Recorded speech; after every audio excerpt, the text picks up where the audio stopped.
Robin Hood. Chapter 1. How Robin Hood became an outlaw. List and hearken, gentlemen, that be of free-born blood, I shall you tell of a good yeoman, his name was Robin Hood. Robin was a proud outlaw, while as he walked on the ground. So courteous an outlaw as he was one was never none else found. In the days of good King Harry II of England, he of the warring sons, there were certain forests in the north country set aside for the king's hunting, and no man might shoot deer therein under penalty of death. These forests were guarded by the king's foresters, the chief of whom, in each wood, was no mean man but equal in authority to the sheriff in his walled town, or even to my lord bishop in his abbey. One of the greatest of royal preserves was Sherwood and Barnesdale forests near the two towns of Nottingham and Barnesdale. Here for some years dwelt one Hugh Fitzooth as head forester, with his good wife and son Robert. The boy had been born in Locksley town in the year 1160, stern records say, and was often called Locksley or Rob of Locksley. He was a comely, well-knit stripling, and as soon as he was strong enough to walk, his chief delight was to go with his father into the forest. As soon as his right arm received thew and sinew, he learned to draw the long bow and speed a true arrow. While on winter evenings his greatest joy was to hear his father tell of bold Will o' the Green, the outlaw who for many summers defied the king's foresters and feasted with his men upon king's deer. And on other stormy days the boy learned to whittle out a straight shaft for the long bow and tip it with gray goose feathers. The fond mother sighed when she saw the boy's face light up at these woodland tales. She was of gentle birth and had hoped to see her son famous at court or abbey. She taught him to read and to write, to doff his cap without awkwardness, and to answer directly and truthfully both lord and peasant. But the boy, although he took kindly to these lessons of breeding, was yet happiest when he had his beloved bow in hand and strolled at will, listening to the murmur of the trees. Two playmates had Rob in these gladsome early days. One was Will Gamewell, his father's brother's son, who lived at Gamewell Lodge, hard by Nottingham town. The other was Marian Fitzwalter, only child of the Earl of Huntingdon. The castle of Huntingdon could be seen from the top of one of the tall trees in Sherwood, and on more than one bright day Rob's white signal from this tree told Marian that he awaited her there, for you must know that Rob did not visit her at the castle. His father and her father were enemies. Some people whispered that Hugh Fitzooth was the rightful Earl of Huntingdon, but that he had been defrauded out of his lands by Fitzwalter, who had won the king's favor by a crusade to the Holy Land. But little cared Rob or Marian for this enmity, however it had arisen. They knew that the great greenwood was open to them, and that the wide, wide world was full of the scent of flowers and the song of birds. Days of youth speed all too swiftly, and troubled skies come all too soon. Rob's father had two other enemies besides Fitzwalter, in the persons of the lean sheriff of Nottingham and the fat bishop of Hereford. These three enemies one day got possession of the king's ear and whispered therein to such good or evil purpose that Hugh Fitzooth was removed from his post of king's forester. He and his wife and Rob, then a youth of 19, were descended upon during a cold winter's evening and dispossessed without warning. The sheriff arrested the forester for treason, of which, poor man, he was as guiltless as you or I, and carried him to Nottingham jail. Rob and his mother were sheltered overnight in the jail also, but next morning were roughly bade to go about their business. Thereupon they turned for succor to their only kinsman, Squire George of Gamewell, who sheltered them in all kindness. But the shock and the winter night's journey proved too much for Dame Fitzooth. She had not been strong for some time before leaving the forest. In less than 2 months she was no more. Rob felt as though his heart was broken at this loss. But scarcely had the first spring flowers begun to blossom upon her grave when he met another crushing blow in the loss of his father. That stern man had died in prison before his accusers could agree upon the charges by which he was to be brought to trial. 2 years passed by. Rob's cousin Will was away at school, and Marian's father, who had learned of her friendship with Rob, had sent his daughter to the court of Queen Eleanor. So these years were lonely ones to the orphaned lad. The bluff old squire was kind to him, but secretly could make nothing of one who went about brooding and as though seeking for something he had lost. The truth is that Rob missed his old life in the forest no less than his mother's gentleness and his father's companionship. Every time he twanged the string of the long bow against his shoulder and heard the gray goose shaft sing, it told him of happy days that he could not recall. One morning as Rob came in to breakfast, his uncle greeted him with, "I have news for you, Rob, my lad," and the hearty old squire finished his draught of ale and set his pewter tankard down with a crash. "What may that be, Uncle Gamewell?" asked the young man. "Here's a chance to exercise your good long bow and win a pretty prize. The fair is on at Nottingham, and the sheriff proclaims an archer's tournament. The best fellows are to have places with the king's foresters, and the one who shoots straightest of all will win for prize a golden arrow. A useless bauble enough, but just the thing for your lady love, Rob my boy." Here the squire laughed and whacked the table again with his tankard. Rob's eyes sparkled. "'Twere indeed worth shooting for, uncle mine," he said.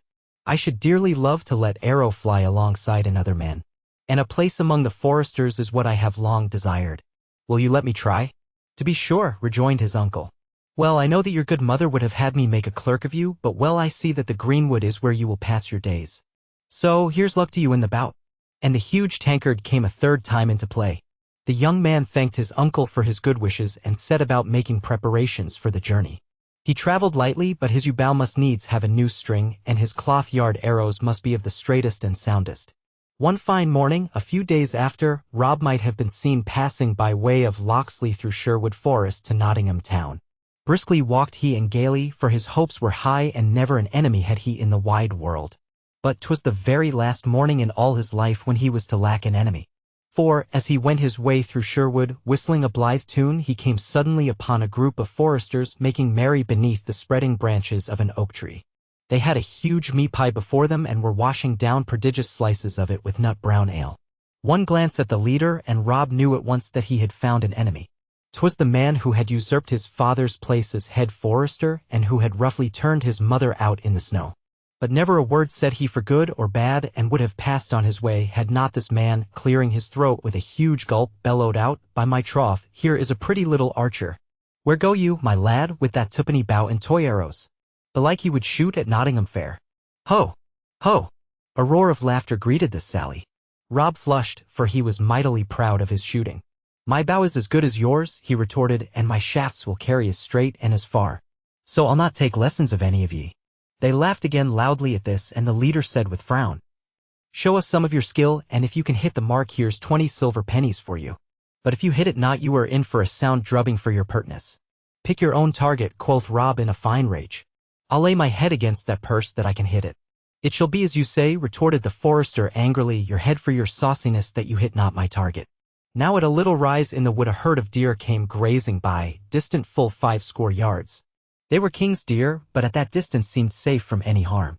The head forester pointed to them. "If your young arm could speed a shaft for half that distance, I'd shoot with you." "Done," cried Rob. "My head against 20 pennies, I'll cause yon fine fellow in the lead of them to breathe his last." And without more ado he tried the string of his long bow, placed a shaft thereon, and drew it to his ear. A moment, and the quivering string sang death as the shaft whistled across the glade. Another moment, and the leader of the herd leaped high in his tracks and fell prone, dyeing the sward with his heart's blood. A murmur of amazement swept through the foresters, and then a growl of rage. He that had wagered was angriest of all. "Know you what you have done, rash youth?" he said. "You have killed a king's deer, and by the laws of King Harry your head remains forfeit. Talk not to me of pennies, but get ye gone straight, and let me not look upon your face again." Rob's blood boiled within him, and he uttered a rash speech. "I have looked upon your face once too often already, my fine forester. 'Tis you who wear my father's shoes?" And with this he turned upon his heel and strode away. The forester heard his parting thrust with an oath. Red with rage he seized his bow, strung an arrow, and without warning launched it full AF Rob. Well was it for the latter that the forester's foot turned on a twig at the critical instant, for as it was the arrow whizzed by his ear so close as to take a stray strand of his hair with it. Rob turned upon his assailant, now 20 yards away. "Ha," said he, "you shoot not so straight as I for all your bravado. Take this from the twopenny bow." Straight flew his answering shaft. The head forester gave one cry, then fell face downward and lay still. His life had avenged Rob's father, but the son was outlawed. Forward he ran through the forest, before the band could gather their scattered wits still forward into the great greenwood. The swaying trees seemed to open their arms to the wanderer and to welcome him home.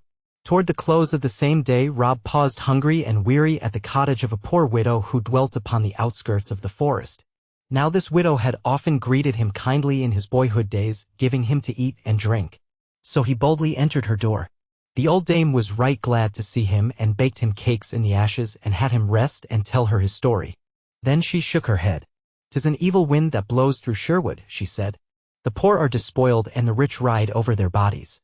My 3 sons have been outlawed for shooting king's deer to keep us from starving, and now hide in the wood. And they tell me that 20 of as good men as ever drew bow are in hiding with them." "Where are they, good mother?" cried Rob. By my faith I will join them. Nay, nay, replied the old woman at first. But when she saw that there was no other way, she said, My sons will visit me tonight. Stay you here and see them if you must. So Rob stayed willingly to see the widow's sons that night, for they were men after his own heart. And when they found that his mood was with them, they made him swear an oath of fealty and told him the haunt of the band a place he knew right well. Finally one of them said, But the band lacks a leader, one who can use his head as well as his hand. So we have agreed that he who has skill enough to go to Nottingham, an outlaw, and win the prize at archery shall be our chief. Rob sprang to his feet. Said in good time, cried he, for I had started to that self-same fair, and all the foresters and all the sheriff's men in Christendom shall not stand between me and the center of their target.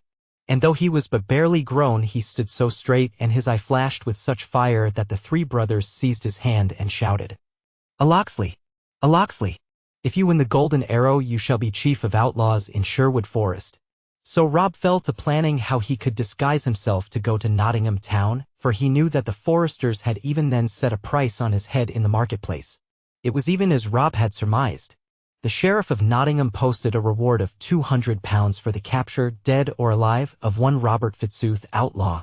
And the crowds thronging the streets upon that busy fair day often paused to read the notice and talk together about the death of the head forester. But what with wrestling bouts and bouts with quarterstaves and wandering minstrels, there came up so many other things to talk about that the reward was forgotten for the nonce, and only the foresters and sheriff's men watched the gates with diligence. The sheriff indeed spurring them to effort by offers of largesse. His hatred of the father had descended to the son. The great event of the day came in the afternoon. It was the archers' contest for the golden arrow, and 20 men stepped forth to shoot. Among them was a beggar man, a sorry-looking fellow with leggings of different colors and brown scratched face and hands. Over a tawny shock of hair he had a hood drawn, much like that of a monk. Slowly he limped to his place in the line while the mob shouted in derision. But the contest was open to all comers, so no man said him nay. Side by side with Rob, for it was he, stood a muscular fellow of swarthy visage and with one eye hid by a green bandage. Him also the crowd jeered, but he passed them by with indifference while he tried his bow with practiced hand. A great crowd had assembled in the amphitheater enclosing the lists. All the gentry and populace of the surrounding country were gathered there in eager expectancy. The central box contained the lean but pompous sheriff, his bejeweled wife, and their daughter, a supercilious young woman enough, who, it was openly hinted, was hoping to receive the golden arrow from the victor and thus be crowned queen of the day. Next to the sheriff's box was one occupied by the fat Bishop of Hereford, while in the other side was a box wherein sat a girl whose dark hair, dark eyes, and fair features caused Rob's heart to leap. 'Twas Maid Marian. She had come up for a visit from the Queen's Court at London town and now sat demurely by her father the Earl of Huntingdon. If Rob had been grimly resolved to win the arrow before, the sight of her sweet face multiplied his determination an hundredfold. He felt his muscles tightening into bands of steel, tense and true. Yet withal his heart would throb, making him quake in a most unaccountable way. Then the trumpet sounded and the crowd became silent while the herald announced the terms of the contest. The lists were open to all comers. The first target was to be placed at 30 ells distance, and all those who hit its center were allowed to shoot at the second target, placed 10 ells farther off. The third target was to be removed yet farther until the winner was proved. The winner was to receive the golden arrow and a place with the king's foresters. He it was also who crowned the queen of the day. The trumpet sounded again, and the archers prepared to shoot. Rob looked to his string while the crowd smiled and whispered at the odd figure he cut with his vari-colored legs and little cape. But as the first man shot, they grew silent. The target was not so far but that 12 out of the 20 contestants reached its inner circle. Rob shot sixth in the line and landed fairly, being rewarded by an approving grunt from the man with the green blinder, who shot seventh and with apparent carelessness yet true to the bullseye. The mob cheered and yelled themselves hoarse at this even marksmanship. The trumpet sounded again, and a new target was set up at 40 ells. The first three archers again struck true amid the loud applause of the onlookers, for they were general favorites and expected to win. Indeed, 'twas whispered that each was backed by one of the three dignitaries of the day. The fourth and fifth archers barely grazed the center. Rob fitted his arrow quietly and with some confidence sped it unerringly toward the shining circle. "The beggar!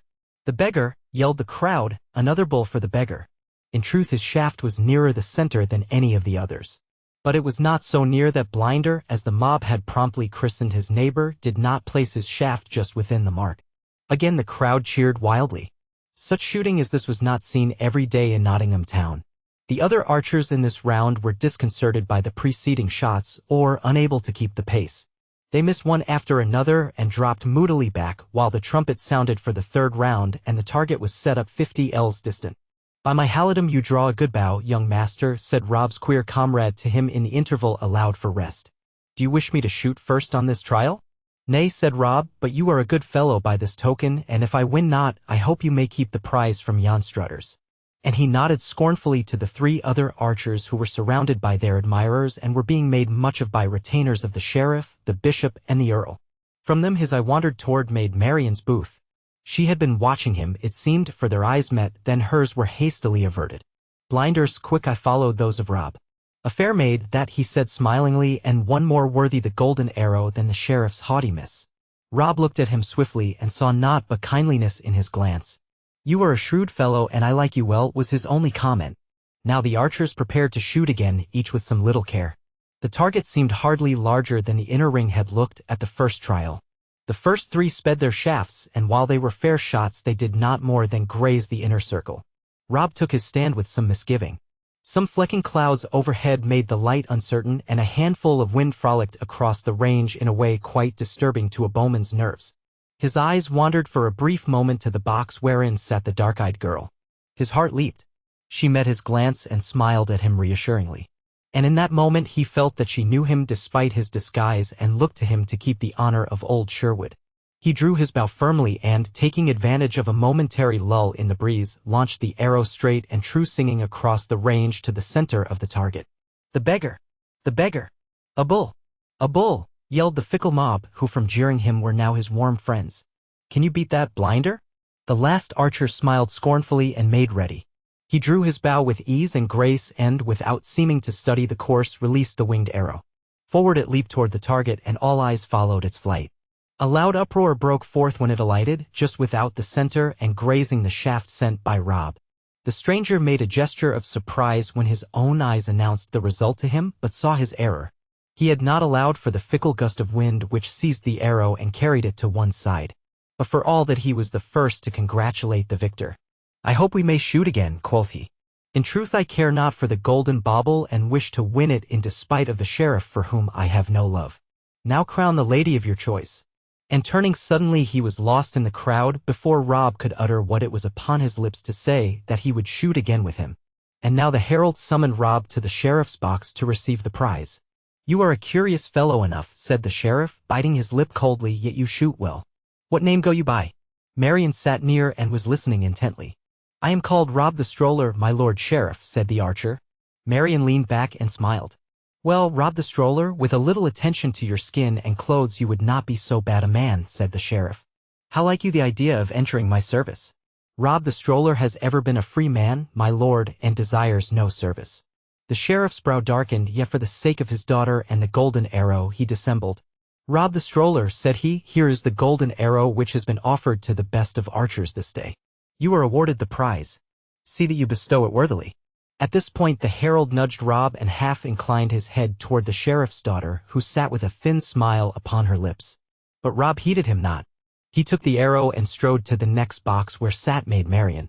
"Lady," he said, "pray accept this little pledge from a poor stroller who would devote the best shafts in his quiver to serve you." "My thanks to you, Robin the Hood," replied she with a roguish twinkle in her eye, and she placed the gleaming arrow in her hair while the people shouted, "The Queen! The Queen!" The sheriff glowered furiously upon this ragged archer who had refused his service, taken his prize without a word of thanks, and snubbed his daughter. He would have spoken, but his proud daughter restrained him. He called to his guard and bade them watch the beggar. But Rob had already turned swiftly, lost himself in the throng, and headed straight for the town gate. That same evening within a forest glade a group of men some 20 clad in Lincoln green sat round a fire roasting venison and making merry. Suddenly a twig crackled and they sprang to their feet and seized their weapons. "I look for the widow's sons," a clear voice said, "and I come alone." Instantly the 3 men stepped forward. "'Tis Rob," they cried. "Welcome to Sherwood Forest, Rob." And all the men came and greeted him, for they had heard his story. Then one of the widow's sons, Stoutwill, stepped forth and said, "Comrades all, ye know that our band has sadly lacked a leader, one of birth, breeding, and skill. Belike we have found that leader in this young man. And I and my brothers have told him that the band would choose that one who should bring the sheriff to shame this day and capture his golden arrow. Is it not so?" The band gave assent. "We'll turn to Rob. What news bring you from Nottingham town?" asked he. Rob laughed. "In truth, I brought the sheriff to shame for mine own pleasure, and won his golden arrow to boot. But as to the prize you must e'en take my word, for I bestowed it upon a maid." And seeing the men stood in doubt at this, he continued, "But I'll gladly join your band, and you take me as a common archer.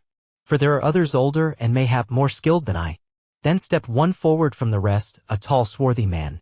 And Rob recognized him as the man with the green blinder, only this was now removed, and his freed eye gleamed as stoutly as the other one.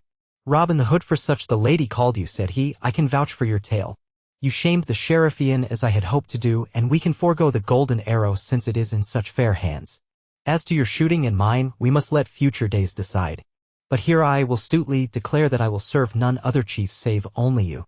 Then Goodwill stoutly told the outlaws of Rob's deeds, and gave him his hand of fealty. And the widow's sons did likewise, and the other members every one, right gladly, because Will stoutly had heretofore been the truest bout in all the company. And they toasted him in nut brown ale, and hailed him as their leader by the name of Robin Hood. And he accepted that name because Maid Marian had said it. By the light of the campfire the band exchanged signs and passwords. They gave Robin Hood a horn upon which he was to blow to summon them. They swore, also, that while they might take money and goods from the unjust rich, they would aid and befriend the poor and the helpless, and that they would harm no woman, be she maid, wife, or widow. They swore all this with solemn oaths while they feasted about the ruddy blaze under the greenwood tree. And that is how Robin Hood became an outlaw. Robin Hood. Chapter 2. How Robin Hood Met Little John. "Oh, here is my hand," the stranger replied. "I'll serve you with all my whole heart. My name is John Little, a man of good mettle. Ne'er doubt me, for I'll play my part." "His name shall be altered," quoth William stoutly, "and I will his godfather be. Prepare then a feast, and none of the least, for we will be merry," quoth he. All that summer Robin Hood and his merry men roamed in Sherwood Forest, and the fame of their deeds ran abroad in the land. The sheriff of Nottingham waxed wroth at the report, but all his traps and excursions failed to catch the outlaws. The poor people began by fearing them, but when they found that the men in Lincoln Green who answered Robin Hood's horn meant them no harm, but despoiled the oppressor to relieve the oppressed, they gone to have great liking for them. And the band increased by other stout hearts, till by the end of the summer fourscore good men and true had sworn fealty. But the days of quiet which came on grew irksome to Robin's adventurous spirit. Up rose he, one gay morn, and slung his quiver over his shoulders. "This fresh breeze stirs the blood, my lads," quoth he, "and I would be seeing what the gay world looks like in the direction of Nottingham town. But tarry ye behind in the borders of the forest, within earshot of my bugle call." Thus saying, he strode merrily forward to the edge of the wood, and paused there a moment, his agile form erect, his brown locks flowing and his brown eyes watching the road. And a goodly sight he made, as the wind blew the ruddy color into his cheeks.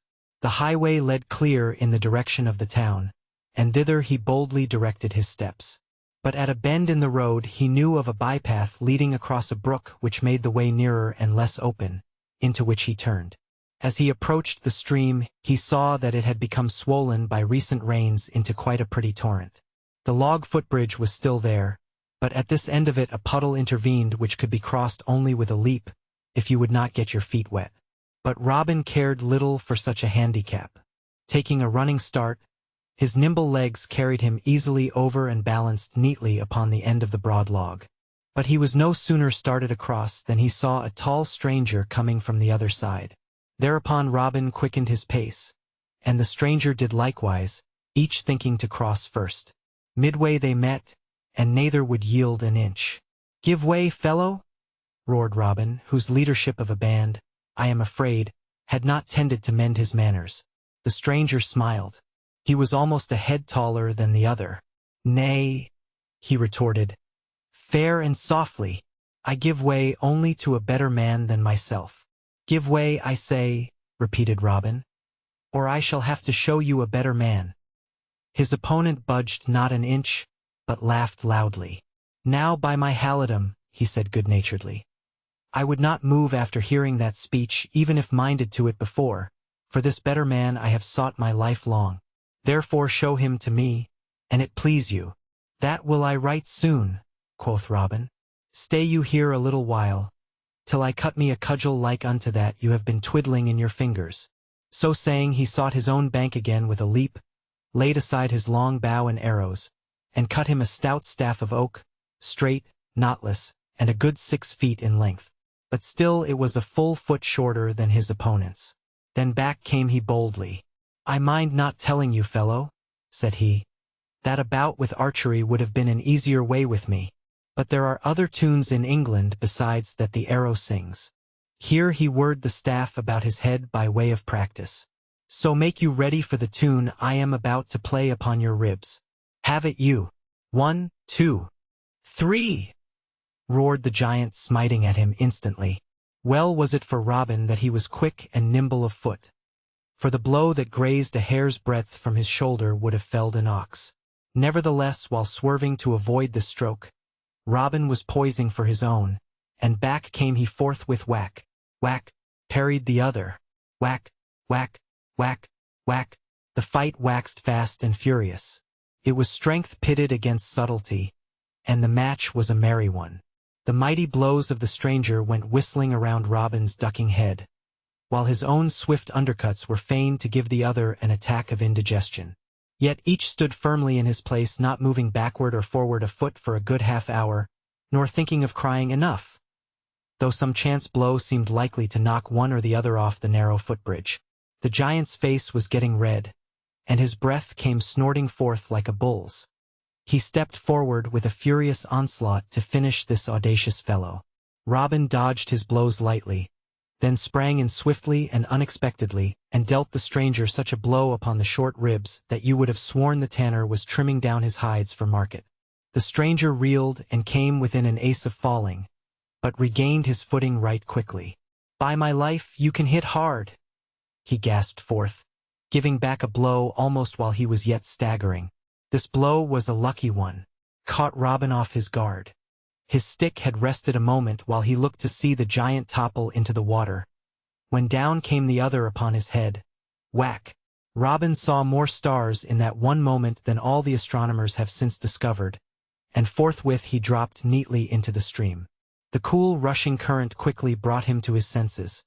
Howbeit he was still so dazed that he groped blindly for the swaying reeds to pull himself up on the bank. His assailant could not forbear laughing heartily at his plight, but was also quick to lend his aid. He thrust down his long staff to Robin, crying, Lay hold of that, and your fists whirl not so much as your head. Robin laid hold and was hauled to dry land for all the world like a fish, except that the fish would never have come forth so wet and dripping. He lay upon the warm bank for a space to regain his senses. Then he sat up and gravely rubbed his pate. By all the saints, said he, you hit full stoutly.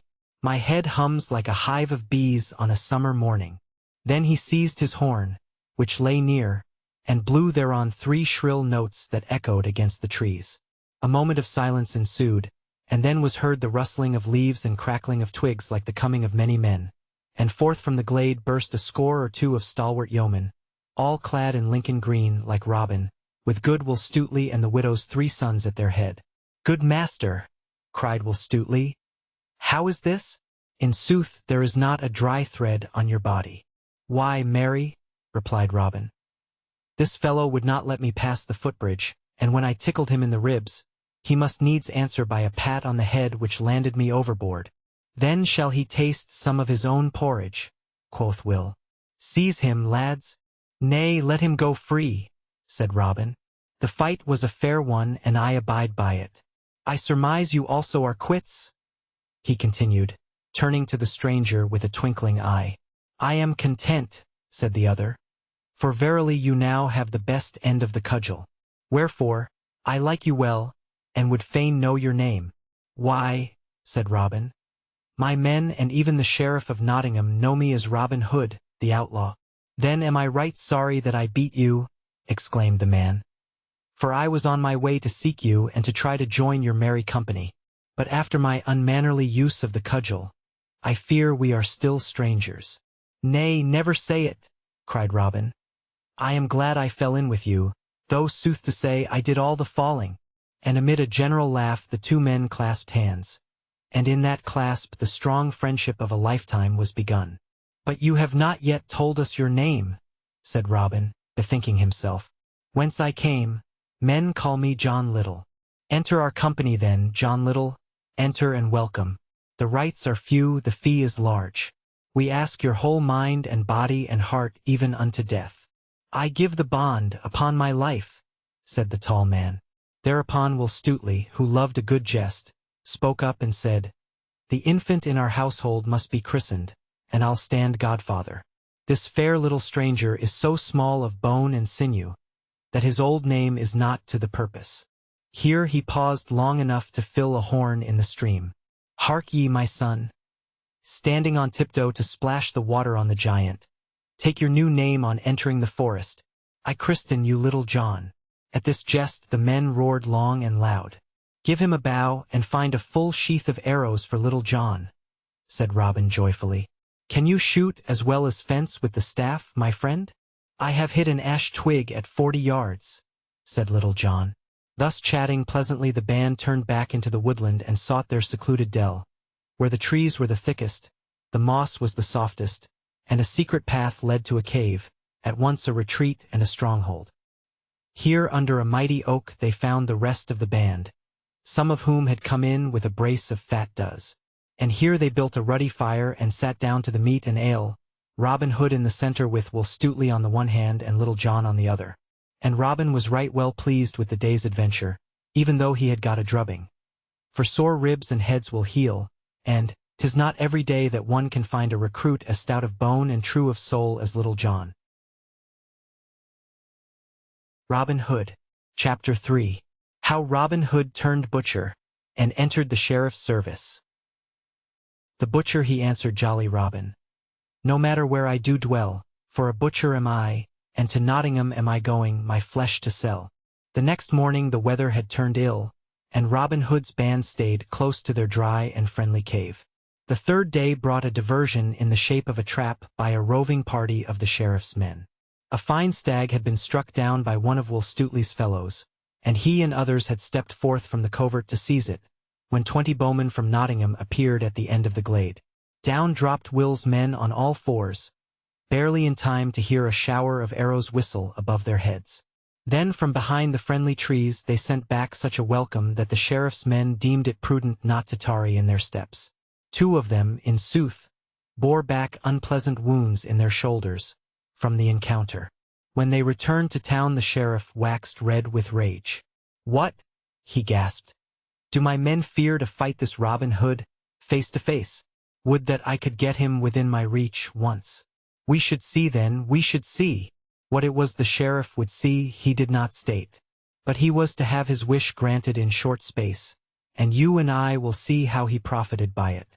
The 4th day and the one following this friendly bout, Little John was missing. One of his men said that he saw him talking with a beggar, but did not know whither they had gone. 2 more days passed. Robin grew uneasy. He did not doubt the faith of Little John, but he was fearful lest a roving band of foresters had captured him. At last Robin could not remain quiet. Up sprang he with bow and arrows, and a short sword at his side. "I must away to Nottingham town, my men," he cried. "The goodly sheriff has long desired to see me, and mayhap he can tell me tidings of the best quarterstaff in the shire," meaning Little John. Others of the band besought him to let them go with him, but he would not. "Nay," he said smilingly, "the sheriff and I are too good friends to put doubt upon our meeting, but tarry ye in the edge of the wood opposite the west gate of the town, and ye may be of service ere tomorrow night." So saying he strode forward to the road leading to Nottingham, and stood as before looking up and down to see if the way was clear. Back at a bend in the road he heard a rumbling and a lumbering, when up drove a stout butcher, whistling gaily, and driving a mare that sped slowly enough because of the weight of meat with which the cart was loaded. "A good morrow to you, friend," hailed Robin. "Whence come you, and where go you with your load of meat?" "A good morrow to you," returned the butcher civilly enough. "No matter where I dwell. I am but a simple butcher, and to Nottingham am I going, my flesh to sell. 'Tis fair week, and my beef and mutton should fetch a fair penny. And he laughed loudly at his jest. But whence come you? A yeoman am I from Locksley town. Men call me Robin Hood. The saints forfend that you should treat me ill, said the butcher in terror. Oft have I heard of you, and how you lighten the purses of the fat priests and knights. But I am naught but a poor butcher, selling this load of meat perchance, for enough to pay my quarter's rent. Rest you, my friend, rest you, quoth Robin. Not so much as a silver penny would I take from you, for I love an honest Saxon face and a fair name with my neighbors, but I would strike a bargain with you. Here he took from his girdle a well-filled purse and continued, I would fain be a butcher this day and sell meat at Nottingham town. Could you sell me your meat, your cart, your mare, and your goodwill without loss, for 5 marks? Heaven bless ye, good Robin, cried the butcher right joyfully. That can I. And he leaped down forthwith from the cart, and handed Robin the reins in exchange for the purse. One moment more, laughed Robin. We must e'en change garments for the nonce. Take mine and scurry home quickly lest the king's foresters try to put a hole through this Lincoln green. So saying, he donned the butcher's blouse and apron, and, climbing into the cart, drove merrily down the road to the town. When he came to Nottingham, he greeted the scowling gatekeeper blithely and proceeded to the marketplace. Boldly he led his shuffling horse to the place where the butchers had their stalls.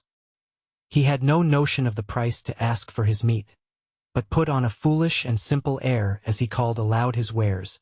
Hark ye, lasses and dames, hark ye, good meat come by, 3 pennorths go for 1 penny, and a kiss is good, say I. Now when the folk found what a simple butcher he was, they crowded around his cart. For he really did sell 3 times as much for 1 penny as was sold by the other butchers. And 1 or 2 serving lasses with twinkling eyes liked his comely face so well that they willingly gave boot of a kiss. But the other butchers were wroth when they found how he was taking their trade, and they accordingly put their heads together. One said, He is a prodigal and has sold his father's land, and this is his first venture in trading. Another said, He is a thief who has murdered a butcher, and stolen his horse and meat. Robin heard these sayings, but only laughed merrily and sang his song the louder. His good humor made the people laugh also and crowd round his cart closely, shouting uproariously when some buxom lass submitted to be kissed. Then the butchers saw that they must meet craft with craft, and they said to him, Come, brother butcher, if you would sell meat with us, you must e'en join our guild and stand by the rules of our trade. We dine at the sheriff's mansion today, said another, and you must take one of our party. Accursed of his heart, said jolly Robin, that a butcher will deny. I'll go with you, my brethren true, and as fast as I can hie.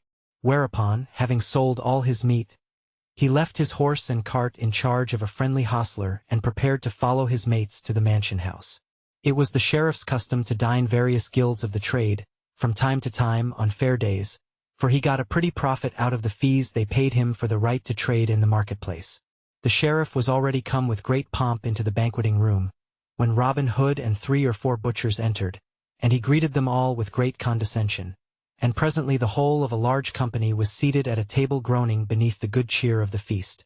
Now the sheriff bade Robin sit by his right hand, at the head of the board, for 1 or 2 butchers had whispered to the official, That fellow is a right mad blade, who yet made us much sport today. He sold more meat for 1 penny than we could sell for 3, and he gave extra weight to whatsoever lass would buss him.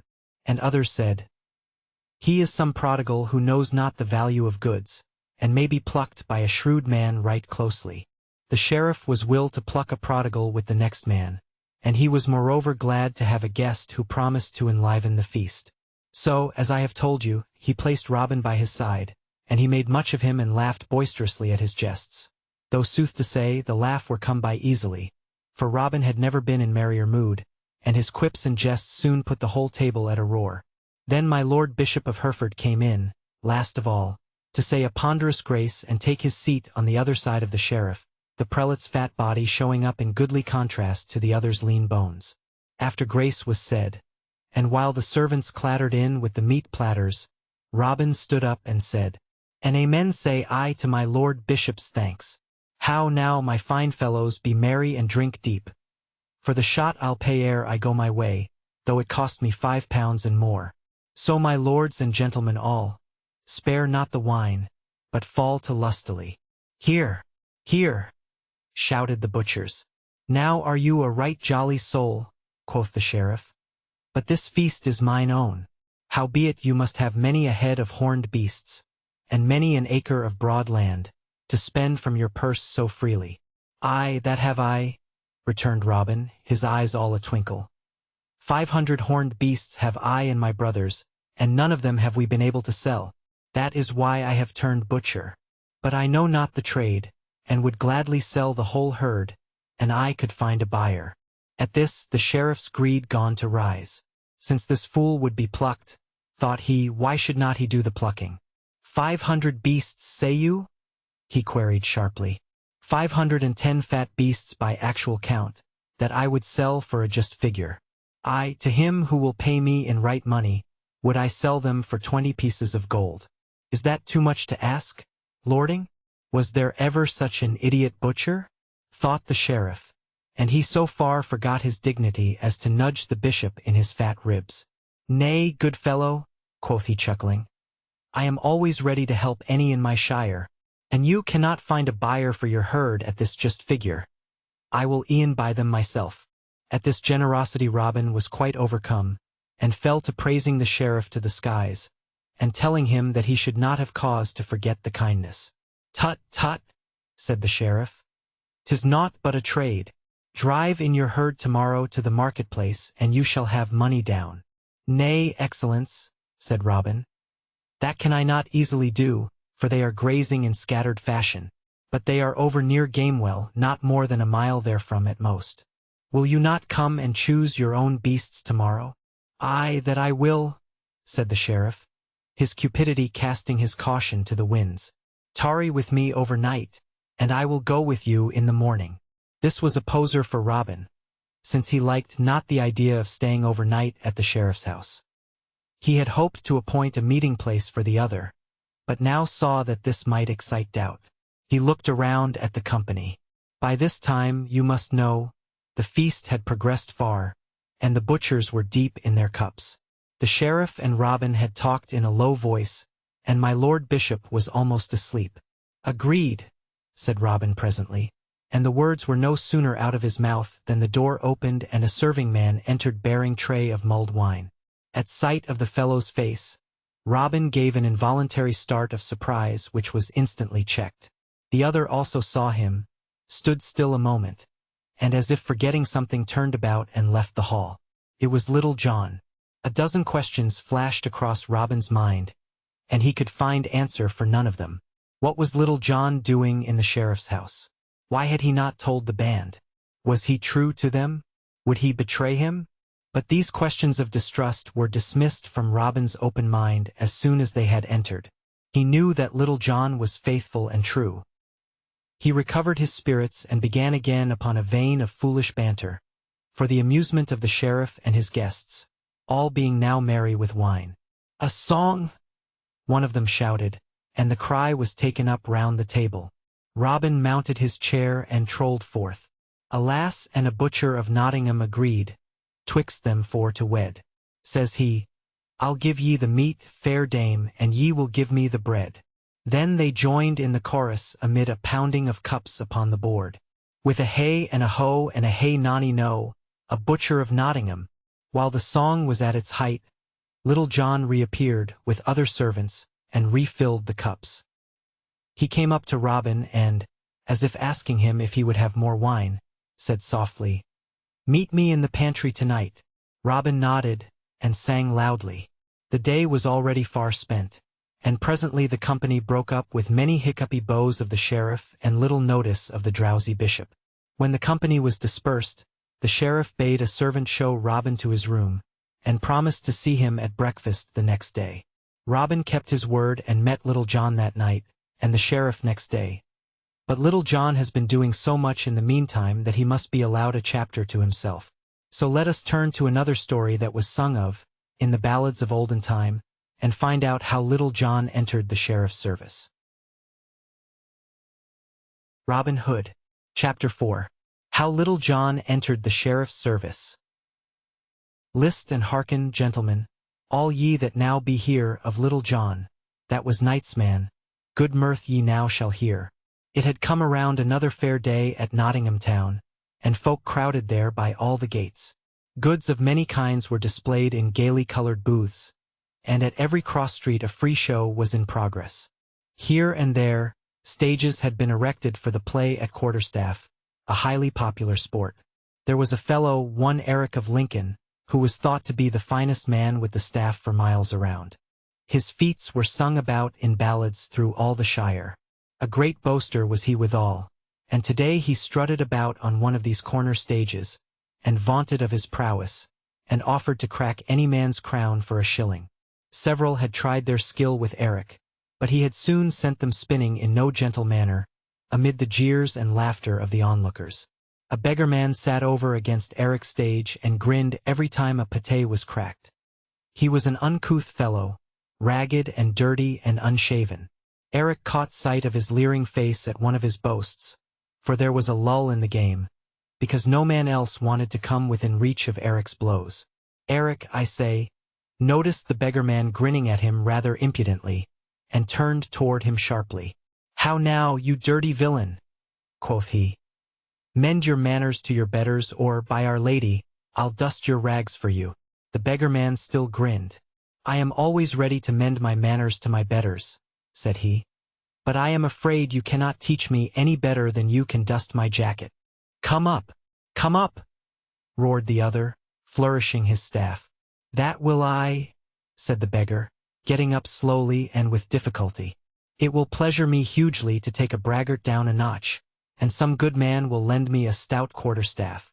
At this a score of idlers reached him their staves, being ready enough to see another man have his head cracked, even if they wished to save their own, and he took the stoutest and heaviest of all.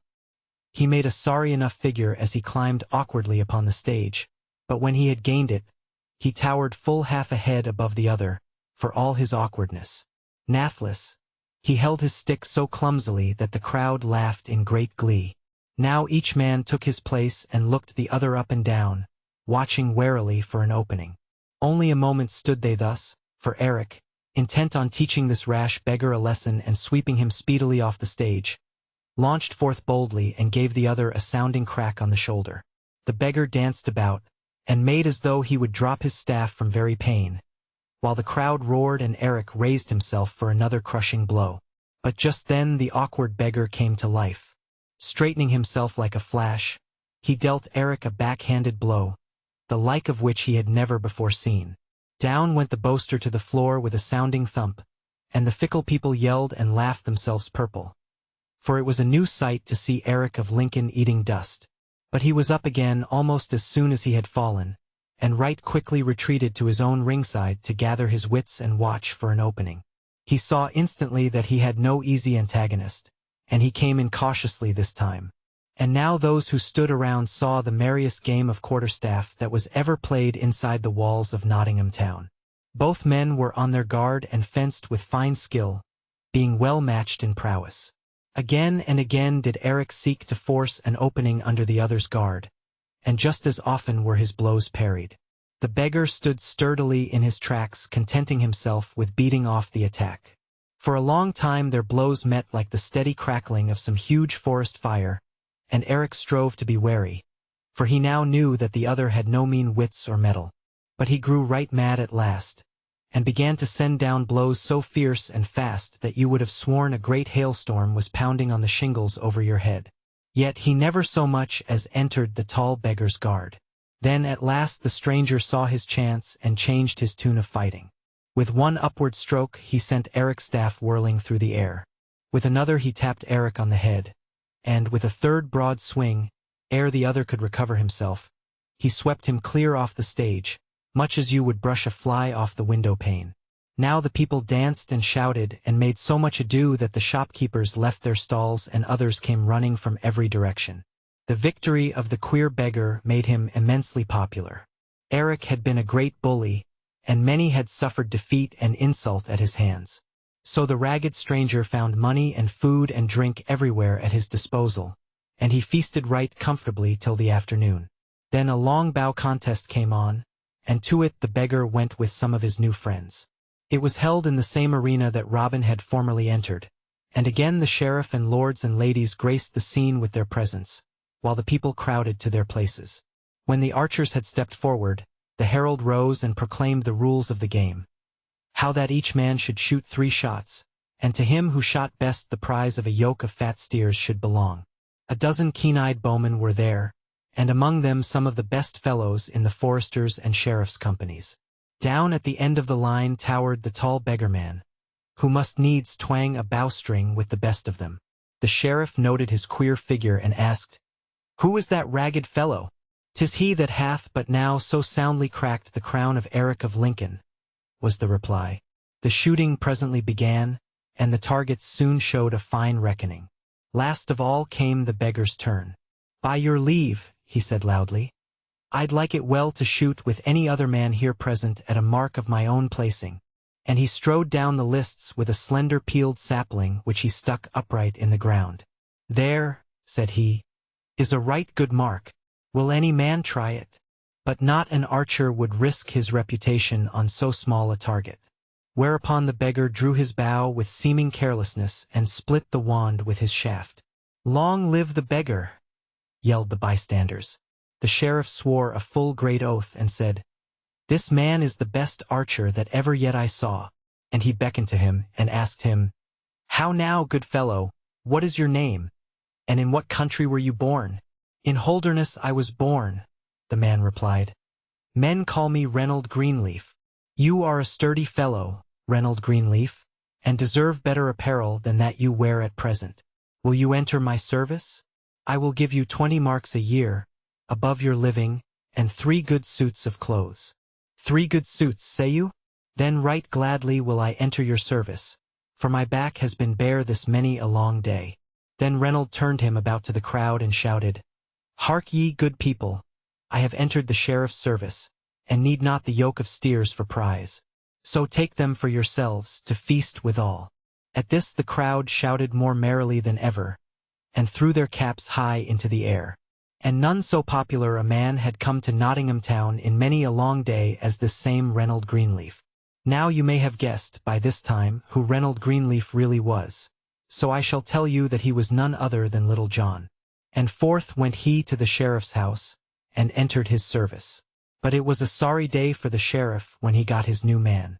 For Little John winked his shrewd eye and said softly to himself, "By my faith, I shall be the worst servant to him that ever yet had he." 2 days passed by. Little John, it must be confessed, did not make a good servant. He insisted upon eating the sheriff's best bread and drinking his best wine, so that the steward waxed wroth. Nathless the sheriff held him in high esteem, and made great talk of taking him along on the next hunting trip. It was now the day of the banquet to the butchers, about which we have already heard. The banquet hall, you must know, was not in the main house, but connected with it by a corridor. All the servants were bustling about making preparations for the feast, save only Little John, who must needs lie abed the greater part of the day. But he presented himself at last, when the dinner was half over, and being desirous of seeing the guests for himself, he went into the hall with the other servants to pass the wine. First, however, I am afraid that some of the wine passed his own lips while he went down the corridor. When he entered the banqueting hall, whom should he see but Robin Hood himself? We can imagine the start of surprise felt by each of these bold fellows upon seeing the other in such strange company. But they kept their secrets, as we have seen, and arranged to meet each other that same night. Meanwhile, the proud sheriff little knew that he harbored the 2 chief outlaws of the whole countryside beneath his roof. After the feast was over and night was beginning to advance, Little John felt faint of stomach and remembered him that he had eaten nothing all that day. Back went he to the pantry to see what eatables were laid by. But there, locking up the stores for the night, stood the fat steward. "Good Sir Steward," said Little John, "give me to dine, for it is long for Greenleaf to be fasting." The steward looked grimly at him and rattled the keys at his girdle. "Sirrah, lie abed," quoth he. "'Tis late in the day to be talking of eating. Since you have waited thus long to be hungry, you can e'en take your appetite back to bed again." "Now by mine appetite that will I not do," cried Little John. "Your own paunch of fat would be enough for any bear to sleep on through the winter. But my stomach craves food, and food it shall have." Saying this he brushed past the steward and tried the door, but it was locked fast, whereat the fat steward chuckled and jangled his keys again. Then was Little John right mad, and he brought down his huge fist on the door panel with a sledgehammer blow that shivered an opening you could thrust your hand into. Little John stooped and peered through the hole to see what food lay within reach, when crack went the steward's keys upon his crown, and the worthy danced around him playing a tattoo that made Little John's ears ring. At this he turned upon the steward and gave him such a rap that his back went nigh in two, and over went the fat fellow rolling on the floor. "Lie there," quoth Little John, "till ye find strength to go to bed. Meanwhile I must be about my dinner." And he kicked open the buttery door without ceremony and brought to light a venison pasty and cold roast pheasant goodly sights to a hungry man. Placing these down on a convenient shelf he fell to with right good will. So Little John ate and drank as much as he would. Now the sheriff had in his kitchen a cook, a stout man and bold, who heard the rumpus and came in to see how the land lay. There sat Little John eating away for dear life, while the fat steward was rolled under the table like a bundle of rags. "I make my vow," said the cook. "You are a shrewd hind to dwell thus in a household and ask thus to dine." So saying he laid aside his spit and drew a good sword that hung at his side. "I make my vow," said Little John. "You are a bold man and hardy to come thus between me and my meat. So defend yourself and see that you prove the better man." And he drew his own sword and crossed weapons with the cook. Then back and forth they clashed with sullen sound. The old ballad which tells of their fight says that they thought nothing for to flee, but stiffly for to stand. There they fought sore together, 2 miles away and more, but neither might the other harm for the space of a full hour. "I make my vow," cried Little John. "You are the best swordsman that ever yet I saw. What say you to resting a space and eating and drinking good health with me? Then we may fall to again with the swords."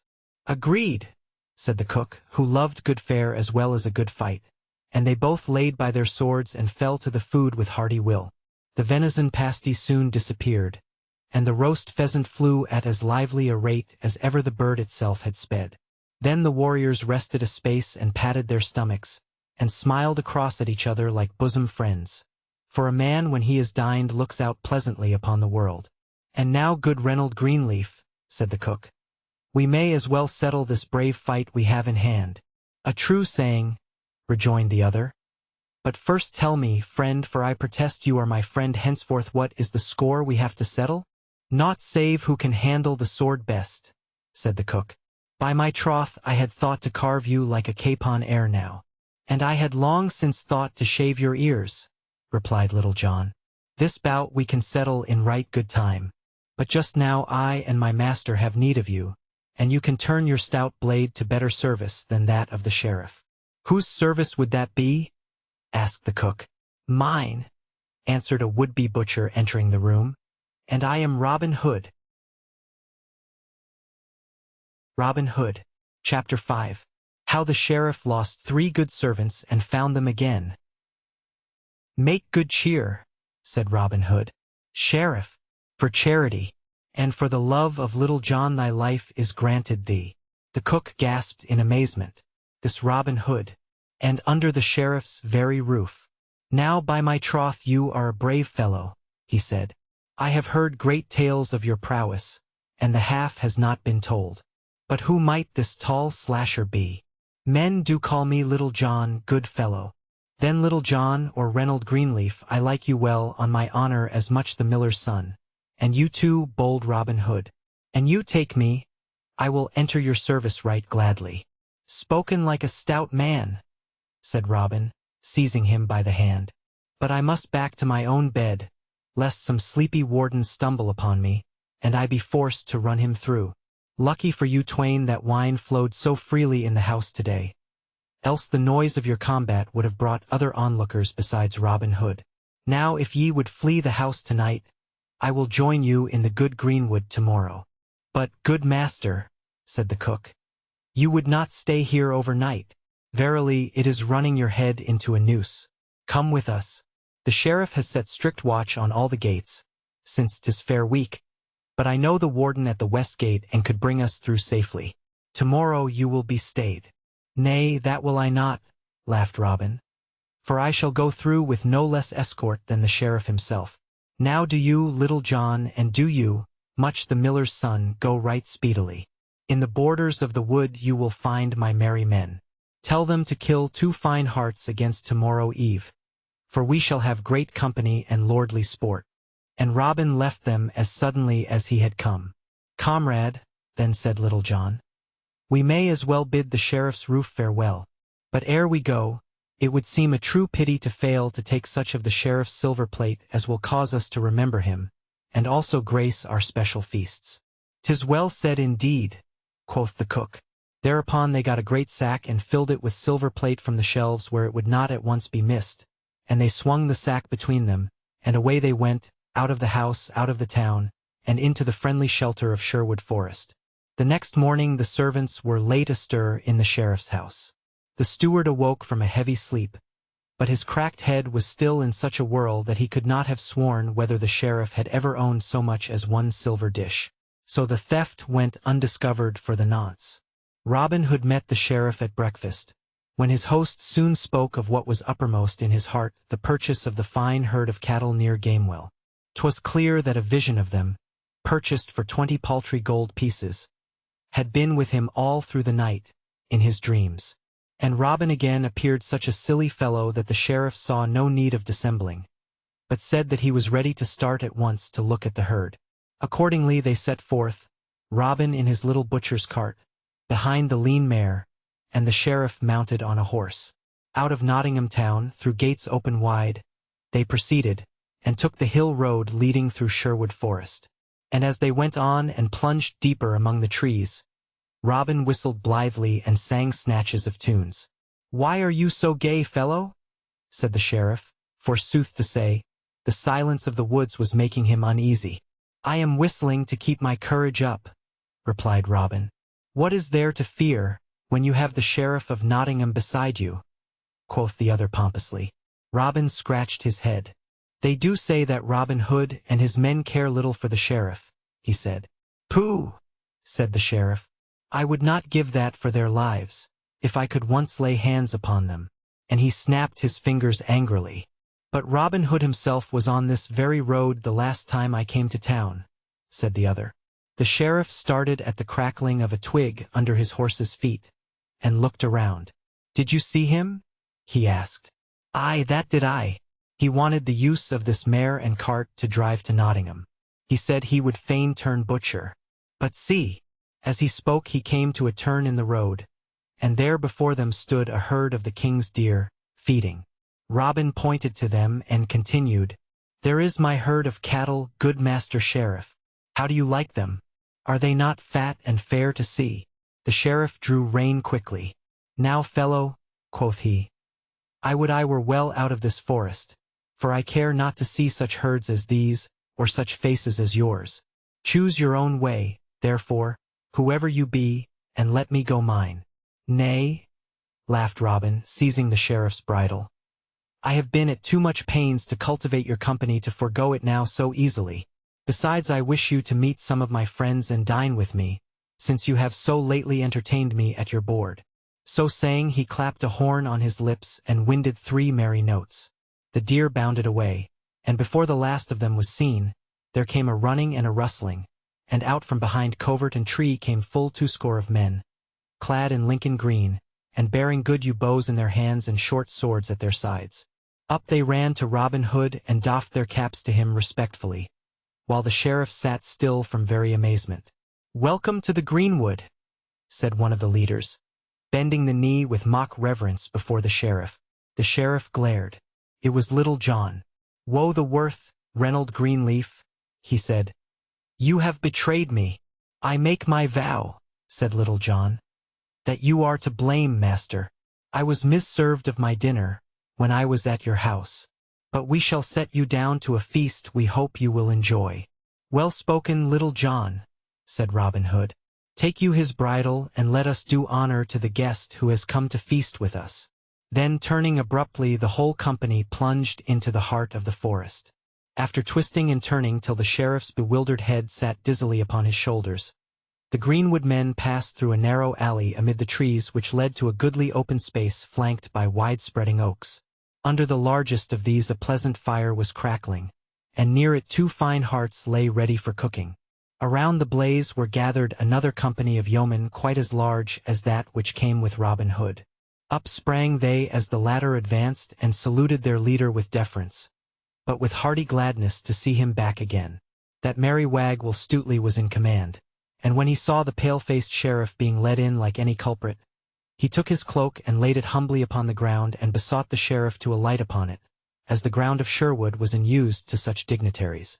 "Bestir yourselves, good fellows," cried Robin Hood, "and while our new cook, whom I see with us, is preparing a feast worthy of our high guest, let us have a few games to do him honor." Then, while the whole glade was filled with the savory smell of roasting venison and fat capons, and brown pasties warmed beside the blaze, and mulled wine sent forth a cordial fragrance, Robin Hood placed the sheriff upon a knoll beneath the largest oak and sat himself down by him. First stepped forward several pairs of men armed with the quarterstaff, the widow's sons among them, and so skillfully did they thrust and parry and beat down guards, that the sheriff, who loved a good game as well as any man, clapped his hands, forgetting where he was, and shouted, "Well struck! Well struck! Never have I seen such blows at all the fairs of Nottingham." Then the best archers of the band set up a small wand at 80 paces distant, and thereon they affixed a wreath of green. And the archers began to shoot, and he who shot not through the garland without disturbing its leaves and tendrils was fain to submit to a good sound buffet from Little John. But right cunning was the shooting, for the men had spent a certain time in daily practice, and many were the shafts which sped daintily through the circle. Nathless now and again some luckless fellow would shoot awry and would be sent winding from a long-arm blow from the tall lieutenant while the glade roared with laughter. And none more hearty a guffaw was given than came from the sheriff's own throat, for the spirit of the greenwood was upon him. But presently his high mood was dashed. The company sat down to meat, and the guest was treated to 2 more disturbing surprise. The cook came forward to serve the food, when the sheriff beheld in him his own former servant, and one whom he supposed was at the moment in the scullery at Nottingham. Much the miller's son grinned by way of answer to the sheriff's amazement, and served the plates, and placed them before the party. Then did the sheriff gasp and fairly choke with rage. The service was his own silverware from the mansion house. "You rascals! You rogues!" he spluttered. "Was it not enough to defraud me out of 3 of my servants, that you must also rob me of my best silver service? Nay, by my life, but I will not touch your food." But Robin Hood bade him pause. "Gramercy," quoth he. "Servants come and go in merry England, and so does service. The platters are but used to do your worship honor. And as for your life, it is forfeit to your eagerness to buy my herd of cattle so cheaply. Now sit you down again and make good cheer, Sheriff, for charity, and for the love of Little John your life is granted you." So the sheriff sat him down again, with the best face he could assume, and soon the cook's viands were disappearing down his gullet as rapidly as the next man's. And they feasted royally and clinked each other's cups until the sun had ceased to print the pattern of the leaves upon the forest carpet. Then the sheriff arose and said, "I thank you, Robin Hood, one-time butcher, and you, Little John, one-time beggar, and you, Much, one-time cook, and all you good men who have entertained me in Sherwood so well. Promises I make not as to how I shall requite you when next you come to Nottingham, for I am in the king's service. So for the present the score rests with you. But the shadows grow long and I must away, if you will be pleased to pilot me to the road." Then Robin Hood and all his men arose and drank the sheriff's health, and Robin said, "If you must needs go at once, we will not detain you except that you have forgotten 2 things." "What may they be?" asked the sheriff, while his heart sank within him. "You forget that you came with me today to buy a herd of horned beasts, likewise that he who dines at the Greenwood Inn must pay the landlord." The sheriff fidgeted like a small boy who has forgotten his lesson. "Nay, I have but a small sum with me," he began apologetically. "What is that sum, gossip?" questioned Little John. for my own wage should also come out of it. And mine, said Much. And mine, smiled Robin. The sheriff caught his breath. By my troth, are all these silver dishes worth anything? The outlaws roared heartily at this. I'll tell you what it is, worship, said Robin. We 3 rascally servants will compound our back wages for those plates, and we will keep the herd of cattle free for our own use and the king's. But this little tavern bill should be settled. Now, whatsome have you about you? I have only those 20 pieces of gold and 20 others, said the sheriff. And well it was that he told the truth for once, for Robin said, Count it, Little John. Little John turned the sheriff's wallet inside out. 'Tis true enough, he said. Then you shall pay no more than 20 pieces for your entertainment, Excellence, decreed Robin. Speak I soothly, men of Greenwood? Good, echoed the others. The sheriff should swear by his patron saint that he will not molest us, said Will Stutely, and his addition was carried unanimously. So be it, then, cried Little John, approaching the sheriff. Now swear by your life and your patron saint. I will swear it by St. George, who is patron of us all, said the sheriff vigorously, that I will never disturb or distress the outlaws in Sherwood. But let me catch any of you out of Sherwood, thought he to himself.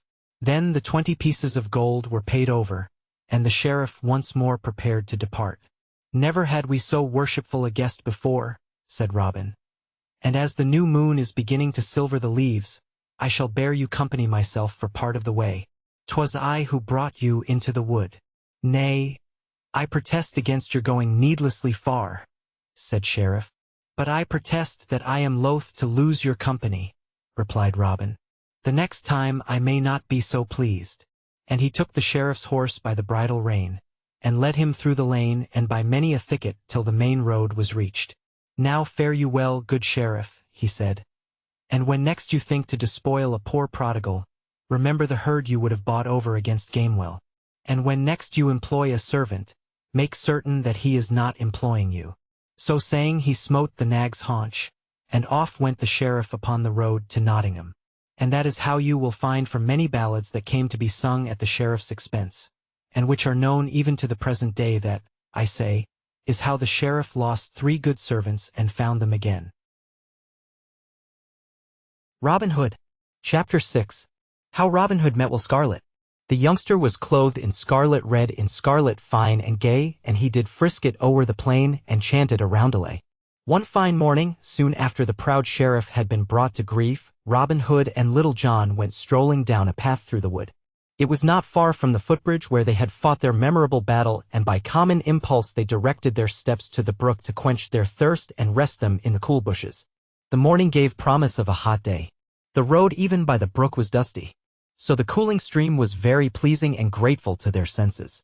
On each side of them, beyond the dusty highway, stretched out broad fields of tender young corn. On the yon side of the fields uprose the sturdy oaks and beeches and ashes of the forest, while at their feet modest violets peeped out shyly and greeted the loiterers with an odor which made the heart glad. Over on the far side of the brook in a tiny bay floated 3 lily pads, and from amid some clover blossoms on the bank an industrious bee rose with the hum of busy contentment. It was a day so brimful of quiet joy that the 2 friends lay flat on their backs gazing up at the scurrying clouds and neither caring to break the silence. Presently they heard some one coming up the road whistling gaily as though he owned the whole world and 'twas but made to whistle in. Anon he chanted a roundelay with a merry note. By my troth, a gay bird, quoth Robin, raising up on his elbow. Let us lie still and trust that his purse is not as light as his heart. So they lay still, and in a minute more up came a smart stranger dressed in scarlet and silk and wearing a jaunty hat with a curling cock feather in it. His whole costume was of scarlet, from the feather to the silk hosen on his legs. A goodly sword hung at his side, its scabbard all embossed with tilting knights and weeping ladies. His hair was long and yellow and hung clustering about his shoulders, for all the world like a schoolgirl's, and he bore himself with as mincing a gait as the pertest of them. Little John clucked his teeth drolly at this sight. By my troth, a gay bird, he said, echoing the other's words, then added, but not so bad a build for all his prettiness. Look you, those calves and thighs are well rounded and straight. The arms, for all the gold-wrought cloak, hang stoutly from full shoulders. I warrant you the fop can use his dainty sword right well on occasion. Nay, retorted Robin, he is not but a lady's man from court. My longbow gainst a plugged shilling that he would run and bellow lustily at sight of a quarterstaff. Stay you behind this bush and I will soon get some rare sport out of him. Belike his silk purse may contain more pennies than the law allows to one man in Sherwood or Barnesdale. So saying, Robin Hood stepped forth briskly from the covert and planted himself in the way of the scarlet stranger. The latter had walked so slowly that he was scarce come to their resting place, and now on beholding Robin he neither slackened nor quickened his pace, but sauntered idly straight ahead, looking to the right and to the left with the finest air in the world, but never once at Robin. Hold, quoth the outlaw. What mean ye by running thus over a wayfarer, rough-shod? Wherefore should I hold, good fellow? Said the stranger in a smooth voice, and looking at Robin for the first time.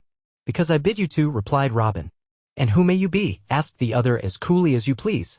What my name is matters not, said Robin, but know that I am a public tax gatherer and equalizer of shillings. If your purse have more than a just number of shillings or pence, I must e'en lighten it somewhat, for there are many worthy people round about these borders who have less than the just amount. Wherefore, sweet gentlemen, I pray you hand over your purse without more ado, that I may judge of its weight in proper fashion. The other smiled as sweetly as though a lady were paying him a compliment. You are a droll fellow, he said calmly. Your speech amuses me mightily. Pray continue if you have not done, for I am in no hurry this morning. I have said all with my tongue that is needful, retorted Robin, beginning to grow red under the collar. Nathless, I have other arguments which may not be so pleasing to your dainty skin. Prithee stand and deliver. I promise to deal fairly with the purse. Alackaday, said the stranger with a little shrug of his shoulders, I am deeply sorrowful that I cannot show my purse to every rough lout that asks to see it. But I really could not, as I have further need of it myself and every farthing it contains.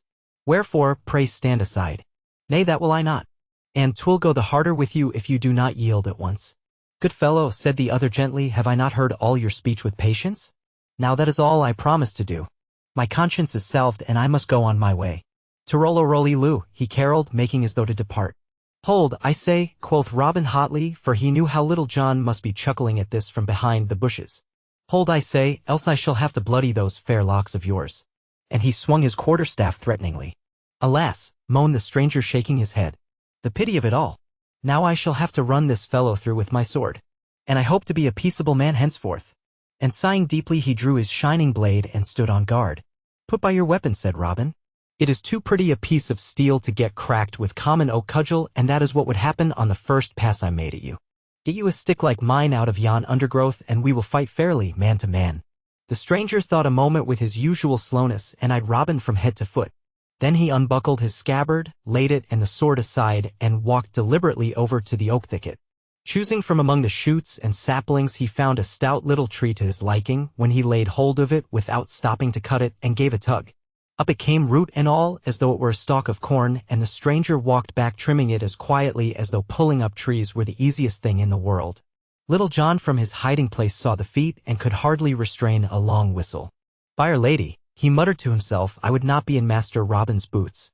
Whatever Robin thought upon seeing the stranger's strength, he uttered not a word and budged not an inch. He only put his oak staff at parry as the other took his stand. There was a threefold surprise that day by the brookside. The stranger and Robin and Little John in the bushes all found a combat that upset all reckoning. The stranger, for all his easy strength and cool nerve, found an antagonist who met his blows with the skill of a woodman. Robin found the stranger as hard to hit as though fenced in by an oak hedge, while Little John rolled over and over in silent joy.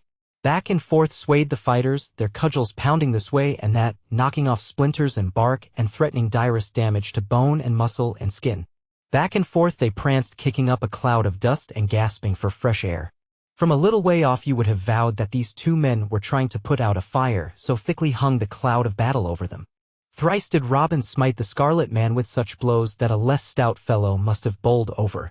Only twice did the scarlet man smite Robin, but the second blow was like to finish him. The first had been delivered over the knuckles, and though 'twas a glancing stroke it well nigh broke Robin's fingers so that he could not easily raise his staff again. And while he was dancing about in pain and muttering a dust-covered oath, the other's staff came swinging through the cloud at one side zip and struck him under the arm. Down went Robin as though he were a 9-pin flat down into the dust of the road. But despite the pain he was bounding up again like an India-rubber man to renew the attack when Little John interfered. Hold, said he, bursting out of the bushes and seizing the stranger's weapon. Hold, I say. "Nay," retorted the stranger quietly, "I was not offering to smite him while he was down. But if there be a whole nest of you hatching here by the waterside, cluck out the other chicks, and I'll make shift to fight them all." "Not for all the deer in Sherwood," cried Robin. "You are a good fellow and a gentleman. I'll fight no more with you, for verily I feel sore in wrist and body. Nor shall any of mine molest you henceforth." Sooth to say, Robin did not look in good fighting trim. His clothes were coated with dirt, one of his hosen had slipped halfway down from his knee, the sleeve of his jerkin was split, and his face was streaked with sweat and dirt. Little John eyed him drolly. "How now, good master," quoth he, "the sport you were to kick up has left you in sorry plight. Let me dust your coat for you." "Marry, it has been dusted enough already," replied Robin, "and I now believe the scripture saying that all men are but dust, for it has sifted me through and lined my gullet an inch deep. By your leave," and he went to the brookside and drank deep and laved his face and hands. All this while the stranger had been eyeing Robin attentively and listening to his voice as though striving to recall it. "If I mistake not," he said slowly at last, "you are that famous outlaw, Robin Hood of Barnesdale." "You say right," replied Robin, "but my fame has been tumbling sadly about in the dust today." "Now why did I not know you at once?" continued the stranger. "This battle need not have happened, for I came abroad to find you today, and thought to have remembered your face and speech. Know you not me, Rob, my lad? Hast ever been to Gamewell Lodge?" "Ha! Will Gamewell. My dear old chum, Will Gamewell," shouted Robin, throwing his arms about the other in sheer affection. "What an ass I was not to recognize you. But it has been years since we parted, and your gentle schooling has polished you off mightily." Will embraced his cousin no less heartily. "We are quits on not knowing kinsmen," he said, "for you have changed and strengthened much from the stripling with whom I used to run foot races in old Sherwood." "But why seek you me?" asked Robin. "You know I am an outlaw in dangerous company." "And how left you mine uncle? And have you heard aught of late of Maid Marian?" "Your last question first," answered Will, laughing, "for I perceive that it lies nearest your heart. I saw Maid Marian not many weeks after the great shooting at Nottingham when you won her the golden arrow. She prizes the bauble among her dearest possessions, though it has made her an enemy in the sheriff's proud daughter. Maid Marian bade me tell you, if I ever saw you, that she must return to Queen Eleanor's court, but she could never forget the happy days in the greenwood. As for the old squire, he is still hale and hearty, though rheumatic withal. He speaks of you as a sad young dog, but for all that is secretly proud of your skill at the bow and of the way you are pestering the sheriff, whom he likes not. 'Twas for my father's sake that I am now in the open, an outlaw like yourself. He has had a steward, a surly fellow enough, who, while I was away at school, bootlicked his way to favor until he lorded it over the whole house. Then he grew right saucy and impudent, but my father minded it not, deeming the fellow indispensable in managing the estate. But when I came back it irked me sorely to see the fellow strut about as though he owned the place. He was sly enough with me at first, and would browbeat the squire only while I was out of earshot. It chanced one day, however, that I heard loud voices through an open window and paused to hearken. That vile servant called my father, a meddling old fool, fool and meddler art thou thyself, varlet, I shouted, springing through the window, that for thy impudence, and in my heat I smote him a blow mightier than I intended, for I have some strength in mine arm. The fellow rolled over and never breathed afterwards. I think I broke his neck or something the like. Then I knew that the sheriff would use this as a pretext to hound my father if I tarried.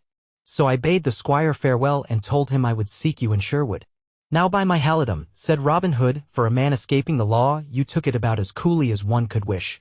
To see you come tripping along decked out in all your gay plumage and trolling forth a roundelay, one would think you had not a care in all the world. Indeed I remarked to Little John here that I hoped your purse was not as light as your heart. Belike you meant head, laughed Will, and is this Little John the Great? Shake hands with me, and you will, and promise me to cross a staff with me in friendly bout some day in the forest. That will I, quoth Little John heartily. Here's my hand on it. What is your last name again, say you? 'Tis to be changed, interposed Robin, then shall the men armed with warrants go hang for all of us. Let me bethink myself. Ah, I have it. In Scarlet he came to us, and that shall be his name henceforth. Welcome to the greenwood, Will Scarlet. I welcome, Will Scarlet, said Little John, and they all clasped hands again and swore to be true each to the other and to Robin Hood's men in Sherwood Forest. Robin Hood, Chapter 7. How Robin Hood Met Friar Tuck. The friar took Robin Hood on his back. Deep water he did bestride, and spake neither good word nor bad, till he came at the other side. In summer time, when leaves grow green, and flowers are fresh and gay, Robin Hood and his merry men were all disposed to play. Thus runs a quaint old ballad which begins the next adventure. Then some would leap, and some would run, and some try archery, and some ply the quarterstaff, and some fall to with the good broadsword. Some again would try a round at buffet and fisticuff. And thus by every variety of sport and exercise they perfected themselves in skill, and made the band and its prowess well known throughout all England. It had been a custom of Robin Hood's to pick out the best men in all the countryside. Whenever he heard of one more than usually skilled in any feat of arms, he would seek the man and test him in personal encounter, which did not always end happily for Robin. And when he had found a man to his liking, he offered him service with the bold fellows of Sherwood Forest. Thus it came about that one day after a practice at shooting, in which Little John struck down a hart at 500 feet distance, Robin Hood was fain to boast. "God's blessing on your heart," he cried, clapping the burly fellow on the shoulder. "I would travel 100 miles to find one who could match you." At this Will Scarlet laughed full roundly. "There lives a Curt All friar in Fountain's Abbey Tuck, by name, who can beat both him and you," he said. Robin pricked up his ears at this free speech. "By Our Lady," he said, "I'll neither eat nor drink till I see this same friar." And with his usual impetuosity, he at once set about arming himself for the adventure. On his head he placed a cap of steel. Underneath his Lincoln green he wore a coat of chain metal. Then with sword and buckler girded at his side he made a goodly show. But he also took with him his stout yew bow and a sheaf of chosen arrows. So he set forth upon his way with blithe heart, for it was a day when the whole face of the earth seemed glad and rejoicing in pulsing life. Steadily he pressed forward by winding ways till he came to a green broad pasture land at whose edge flowed a stream dipping in and out among the willows and rushes on the banks. A pleasant stream it was, but it flowed calmly as though of some depth in the middle. Robin did not fancy getting his feet wet, or his fine suit of mail rusted, so he paused on the hither bank to rest and take his bearings. As he sat down quietly under the shade of a drooping willow, he heard snatches of a jovial song floating to him from the farther side. Then came a sound of two men's voices arguing. One was upholding the merits of hasty pudding, and the other stood out stoutly for meat pie. "Especially," quoth this one, "when flavored with young onions." "Gramercy," muttered Robin to himself. "That is a tantalizing speech to a hungry man, but, odds bodikins, did ever two men talk more alike than those two fellows yonder?" In truth Robin could well marvel at the speech, for the voices were curiously alike. Presently the willows parted on the other bank, and Robin could hardly forbear laughing outright. His mystery was explained. It was not two men who had done all this singing and talking, but one, and that one a stout Curt All friar who wore a long cloak over his portly frame, tied with a cord in the middle. On his head was a knight's helmet, and in his hand was a no more warlike weapon than a huge pasty pie, with which he sat down by the water's edge. His twofold argument was finished. The meat pie had triumphed, and no wonder, for it was the present witness, soon to give its own testimony. But first the friar took off his helmet to cool his head, and a droll picture he made. His head was as round as an apple, and eke as smooth in spots. A fringe of close curling black hair grew round the base of his skull, but his crown was bare and shiny as an egg. His cheeks also were smooth and red and shiny, and his little gray eyes danced about with the funniest air imaginable. You would not have blamed Robin Hood for wanting to laugh, had you heard this serious two-faced talk and then seen this jovial one-faced man. Good humor and fat living stood out all over him, yet for all that he looked stout enough and able to take care of himself with any man. His short neck was thick like that of a Berkshire bull. His shoulders were set far back, and his arms sprouted therefrom like two oak limbs. As he sat him down, the cloak fell apart, disclosing a sword and buckler as stout as Robin's own. Nathless, Robin was not dismayed at sight of the weapons. Instead, his heart fell within him when he saw the meat pie which was now in fair way to be devoured before his very eyes. For the friar lost no time in thrusting one hand deep into the pie, while he crossed himself with the other. Thereupon Robin seized his bow and fitted a shaft. "Hey, friar," he sang out, "carry me over the water, or else I cannot answer for your safety." The other started at the unexpected greeting, and laid his hand upon his sword. Then he looked up and beheld Robin's arrow pointing full upon him. "Put down your bow, fellow," he shouted back. and I will bring you over the brook. 'Tis our duty in life to help each other. And your keen shaft shows me that you are a man worthy of some attention." So the friar knight got him up gravely, though his eyes twinkled with a cunning light, and laid aside his beloved pie and his cloak and his sword and his buckler, and waded across the stream with waddling dignity. Then he took Robin Hood upon his back and spoke neither good word nor bad till he came to the other side. Lightly leaped Robin off his back and said, "I am much beholden to you, good father." "Beholden, say you?" rejoined the other, drawing his sword. "Then by my faith you shall e'en repay your score. Now mine own affairs, which are of a spiritual kind and much more important than yours which are carnal, lie on the other side of this stream. I see that you are a likely man and one, moreover, who would not refuse to serve the church. I must therefore pray of you that whatsoever I have done unto you, you will do also unto me. In short, my son, you must e'en carry me back again." Courteously enough was this said, but so suddenly had the friar drawn his sword that Robin had no time to unsling his bow from his back, whither he had placed it to avoid getting it wet, or to unfasten his scabbard. So he was fain to temporize. "Nay, good father, but I shall get my feet wet," he commenced. "Are your feet any better than mine?" retorted the other. "I fear me now that I have already wetted myself so sadly as to lay in a store of rheumatic pains by way of penance." "I am not so strong as you," continued Robin. "That helmet and sword and buckler would be my undoing on the uncertain footing amidstream, to say nothing of your holy flesh and bones." "Then I will lighten up somewhat," replied the other calmly. "Promise to carry me across, and I will lay aside my war gear." "Agreed," said Robin, and the friar thereupon stripped himself, and Robin bent his stout back and took him up even as he had promised. Now the stones at the bottom of the stream were round and slippery, and the current swept along strongly, waist deep in the middle. Moreover, Robin had a heavier load than the other had borne, nor did he know the ford. So he went stumbling along, now stepping into a deep hole, now stumbling over a boulder in a manner that threatened to unseat his rider or plunge them both clear under current. But the fat friar hung on and dug his heels into his steed's ribs in as gallant manner as if he were riding in a tournament, while as for poor Robin, the sweat ran down him in torrents and he gasped like the winded horse he was. But at last he managed to stagger out on the bank and deposit his unwieldy load. No sooner had he set the friar down than he seized his own sword.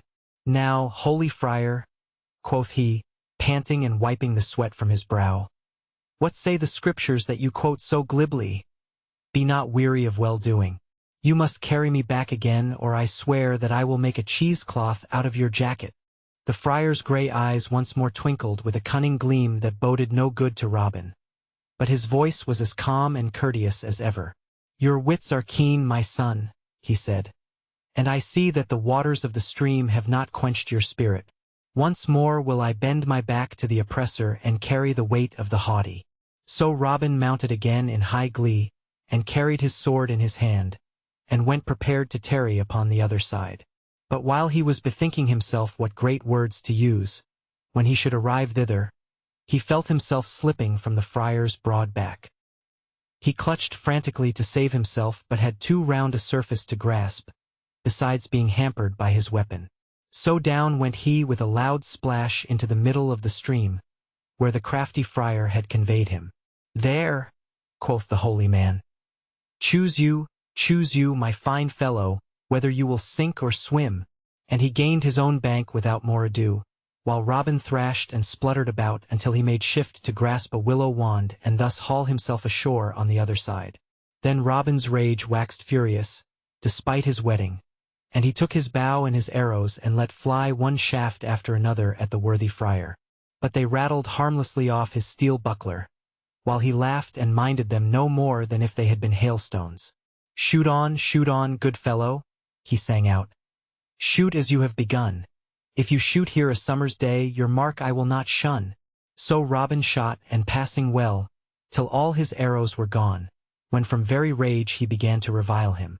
"You bloody villain," shouted he. "You psalm-singing hypocrite, you reviler of good hasty pudding. Come but within reach of my sword arm, and, friar or no friar, I'll shave your tonsure closer than ever bald-pated monk was shaven before." Soft you and fair, said the friar unconcernedly. Hard words are cheap, and you may need your wind presently. And you would like a bout with swords. Meet me halfway I the stream. And with this speech the friar waded into the brook, sword in hand, where he was met halfway by the impetuous outlaw. Thereupon began a fierce and mighty battle. Up and down, in and out, back and forth they fought. The swords flashed in the rays of the declining sun, and then met with a clash that would have shivered less sturdy weapons or disarmed less sturdy wielders. Many a smart blow was landed, but each perceived that the other wore an undercoat of linked mail which might not be pierced. Nathless, their ribs ached at the force of the blows. Once and again they paused by mutual consent and caught breath and looked hard each at the other, for never had either met so stout a fellow. Finally, in a furious onset of lunge and parry, Robin's foot stepped on a rolling stone, and he went down upon his knees. But his antagonist would not take this advantage. He paused until Robin should get upon his feet. "Now by Our Lady," cried the outlaw, using his favorite oath, "you are the fairest swordsman that I have met in many a long day. I would beg a boon of you." "What is it?" said the other. "Give me leave to set my horn to my mouth and blow 3 blasts thereon." "That will I do," said the curt all-friar. "Blow till your breath fails, and it please you." Then, says the old ballad, Robin Hood set his horn to mouth and blew mighty blasts, and 100 yeomen, bows bent, came raking over the lea. "Whose men are these?" said the friar. "That come so hastily?" "These men are mine," said Robin Hood, feeling that his time to laugh was come at last. Then said the friar in his turn, a boon, the like I gave to you. Give me leave to set my fist to my mouth and whistle 3 blasts thereon." "That will I do," said Robin, "or else I were lacking in courtesy." The friar set his fist to his mouth and put the horn to shame by the piercing whistles he blew, whereupon 100 great dogs came running and jumping so swiftly that they had reached their bank as soon as Robin Hood's men had reached his side. Then followed a rare foolish conflict. Stutely, Much, Little John, and the other outlaws began sending their arrows whizzing toward the opposite bank. But the dogs, which were taught of the friar, dodged the missiles cleverly and ran and fetched them back again, just as the dogs of today catch sticks. "I have never seen the like of this in my days," cried Little John, amazed. "'Tis rank sorcery and witchcraft." "Take off your dogs, Friar Tuck," shouted Will Scarlet, who had but then run up, and who now stood laughing heartily at the scene. "Friar Tuck!" exclaimed Robin, astounded. "Are you Friar Tuck? Then am I your friend, for you are he I came to seek." "I am but a poor anchorite, a curt all-friar," said the other, whistling to his pack. "By name Friar Tuck of Fountain's Dale. For 7 years have I tended the abbey here, preached o' Sundays, and married and christened and buried folk, and fought too, if need were. And if it smacks not too much of boasting, I have not yet met the knight or trooper or yeoman that I would yield before. But yours is a stout blade. I would fain know you.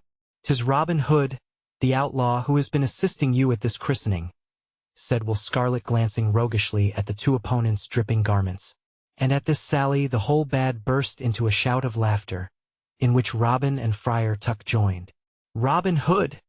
cried the good friar presently, holding his sides. "Are you indeed that famous yeoman? Then I like you well, and had I known you earlier, would have both carried you across and shared my pasty pie with you." "To speak soothly," replied Robin gaily, "'twas that same pie that led me to be rude. Now, therefore, bring it and your dogs and repair with us to the greenwood. We have need of you. With this message came I today to seek you. We will build you a hermitage in Sherwood Forest, and you shall keep us from evil ways. Will you not join our band?" "Marry, that will I," cried Friar Tuck jovially. "Once more will I cross this much beford stream, and go with you to the good greenwood." Robin Hood. Chapter 8. How Alanadale's wooing was prospered. "What is thy name?" Then said Robin Hood, "Come tell me without any fail." "By the faith o' my body," then said the young man, "my name it is Alanadale." Friar Tuck and Much the miller's son soon became right good friends over the steaming stew they jointly prepared for the merry men that evening. Tuck was mightily pleased when he found a man in the forest who could make pasties and who had cooked for no less person than the high sheriff himself. while much marveled at the friar's knowledge of herbs and simples and woodland things which savored a stew greatly. So they gabbled together like two old gossips and, between them, made such a tasty mess that Robin Hood and his stout followers were like never to leave off eating. And the friar said grace too, with great unction, over the food, and Robin said amen. And that henceforth they were always to have mass of Sundays. So Robin walked forth into the wood that evening with his stomach full and his heart, therefore, in great contentment and love for other men. He did not stop the first passerby, as his manner often was, and desire a fight. Instead, he stepped behind a tree when he heard a man's voice in song and waited to behold the singer. Perhaps he remembered, also, the merry chanting of Will Scarlet and how he had tried to give it pause a few days before. Like Will, this fellow was clad in scarlet, though he did not look quite as fine a gentleman. Nathless, he was a sturdy yeoman of honest face and a voice far sweeter than Will's. He seemed to be a strolling minstrel, for he bore a harp in his hand which he thrummed while his lusty tenor voice rang out with, "Hey down and a down and a down. I've a lassie back I the town, come day, come night, come dark or light, she will wed me back I the town." Robin let the singer pass, caroling on his way. "'Tis not in me to disturb a light-hearted lover this night," he muttered, a memory of Marian coming back to him. "Pray heaven she may be true to him and the wedding be a gay one back I the town." So Robin went back to his camp where he told of the minstrel. "If any of ye set on him after this," quoth he in ending, "bring him to me, for I would have speech with him." The very next day his wish was gratified. Little John and Much the miller's son were out together on a foraging expedition when they espied the same young man. At least, they thought it must be he, for he was clad in scarlet and carried a harp in his hand.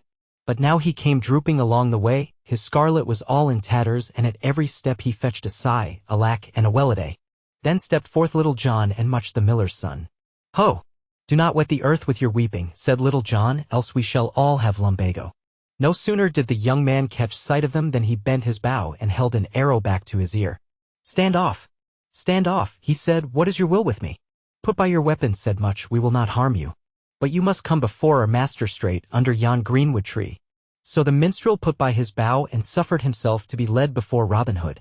"How now," quoth Robin, when he beheld his sorry countenance, "are you not he whom I heard no longer ago than yesternight caroling so blithely about a lassie back I the town?" "The same in body, good sir," replied the other sadly, "but my spirit is grievously changed." "Tell me your tale," said Robin courteously. "Belike I can help you." "That can no man on earth, I fear," said the stranger, nathless. "I'll tell you the tale. Yesterday I stood pledged to a maid and thought soon to wed her. But she has been taken from me and is to become an old knight's bride this very day, and as for me, I care not what ending comes to my days, or how soon, without her." "Marry, come up," said Robin, "how got the old knight so sudden vantage? Look you, worship, 'tis this way. The Normans overrun us and are in such great favor that none may say them nay. This old returned crusader coveted the land whereon my lady dwells. The estate is not large, but all in her own right, whereupon her brother says she shall wed a title, and he and the old knight have fixed it up for today." "Nay, but surely," began Robin. "Hear me out, worship," said the other. "Belike you think me a sorry dog not to make fight of this. But the old knight, look you, is not come at able. I threw one of his varlets into a thorn hedge, and another into a water-butt, and a third landed head first into a ditch. But I couldn't do any fighting at all." "'Tis a pity," quoth Little John gravely. He had been sitting cross-legged listening to this tale of woe. "What think you, Friar Tuck, doth not a bit of fighting ease a man's mind?" "Bloodletting is ofttimes recommended of the leeches," replied Tuck. "Does the maid love you?" asked Robin Hood. "By her troth, she loved me right well," said the minstrel. "I have a little ring of hers by me which I have kept for 7 long years." "What is your name?" then said Robin Hood. "By the faith of my body," replied the young man, "my name is Alan-a-dale." "What will you give me, Alan-a-dale," said Robin Hood, "in ready gold or fee, to help you to your true love again, and deliver her back unto you?" "I have no money, save only 5 shillings, quoth Alan, "but are you not Robin Hood?" Robin nodded. "Then you, if any one, can aid me," said Alan-a-dale eagerly. "And if you give me back my love, I swear upon the book that I will be your true servant forever after." "Where's this wedding to take place, and when?" asked Robin. "At Plympton Church, scarce 5 miles from here, and at 3:00 the afternoon." "Then to Plympton we will go," cried Robin, suddenly springing into action, and he gave out orders like a general. "Well, Stutely, do you have 24 good men over against Plympton Church, gainst 3:00 the afternoon? Much, good fellow, do you cook up some porridge for this youth, for he must have a good round stomach and a better gear. Will Scarlet, you will see to decking him out bravely for the nonce." And Friar Tuck, hold yourself in readiness, good book in hand, at the church. Mayhap you had best go ahead of us all. The fat Bishop of Hereford was full of pomp and importance that day at Plympton Church. He was to celebrate the marriage of an old knight, a returned crusader, and a landed young woman, and all the gentry thereabout were to grace the occasion with their presence. The church itself was gaily festooned with flowers for the ceremony, while out in the churchyard at one side brown ale flowed freely for all the servitors. Already were the guests beginning to assemble when the bishop, back in the vestry, saw a minstrel clad in green walk up boldly to the door and peer within. It was Robin Hood, who had borrowed Alan's beribboned harp for the time. "Now who are you, fellow?" quoth the bishop, "and what do you here at the church door with you harp and saucy air?" "May it please your reverence," returned Robin, bowing very humbly, "I am but a strolling harper, yet liking the best in the whole north country. And I had hoped that my thrumming might add zest to the wedding today." "What tune can you harp?" demanded the bishop. "I can harp a tune so merry that a forlorn lover will forget he is jilted," said Robin. "I can harp another tune that will make a bride forsake her lord at the altar. I can harp another tune that will bring loving souls together, though they were up hill and down dale 5 good miles away from each other." "Then welcome, good minstrel," said the bishop. "Music pleases me right well, and if you can play up to your prattle, 'twill indeed grace your ceremony. Let us have a sample of your wares." "Nay, I must not put finger to string until the bride and groom have come. Such a thing would ill fortune both us and them." "Have it as you will," said the bishop, "but here comes the party now." Then up the lane to the church came the old knight, preceded by 10 archers liveried in scarlet and gold. A brave sight the archers made, but their master walked slowly, leaning upon a cane and shaking as though in a palsy. And after them came a sweet lass leaning upon her brother's arm. Her hair did shine like glistening gold, and her eyes were like blue violets that peep out shyly at the sun. The color came and went in her cheeks like that tinting of a seashell, and her face was flushed as though she had been weeping. But now she walked with a proud air, as though she defied the world to crush her spirit. She had but 2 maids with her, Fenian lasses with black eyes and broad bosoms, who set off their lady's more delicate beauty well. One held up the bride's gown from the ground, the other carried flowers in plenty. "Now by all the wedding bells that ever were rung," quoth Robin boldly, "this is the worst matched pair that ever mine eyes beheld." "Silence, miscreant," said a man who stood near. The bishop had hurriedly donned his gown and now stood ready to meet the couple at the chancel. But Robin paid no heed to him. He let the knight and his 10 archers pass by, then he strode up to the bride and placed himself on the other side from her brother. "Courage, lady," he whispered, "there is another minstrel near, who mayhap may play more to your liking." The lady glanced at him with a frightened air, but read such honesty and kindness in his glance that she brightened and gave him a grateful look.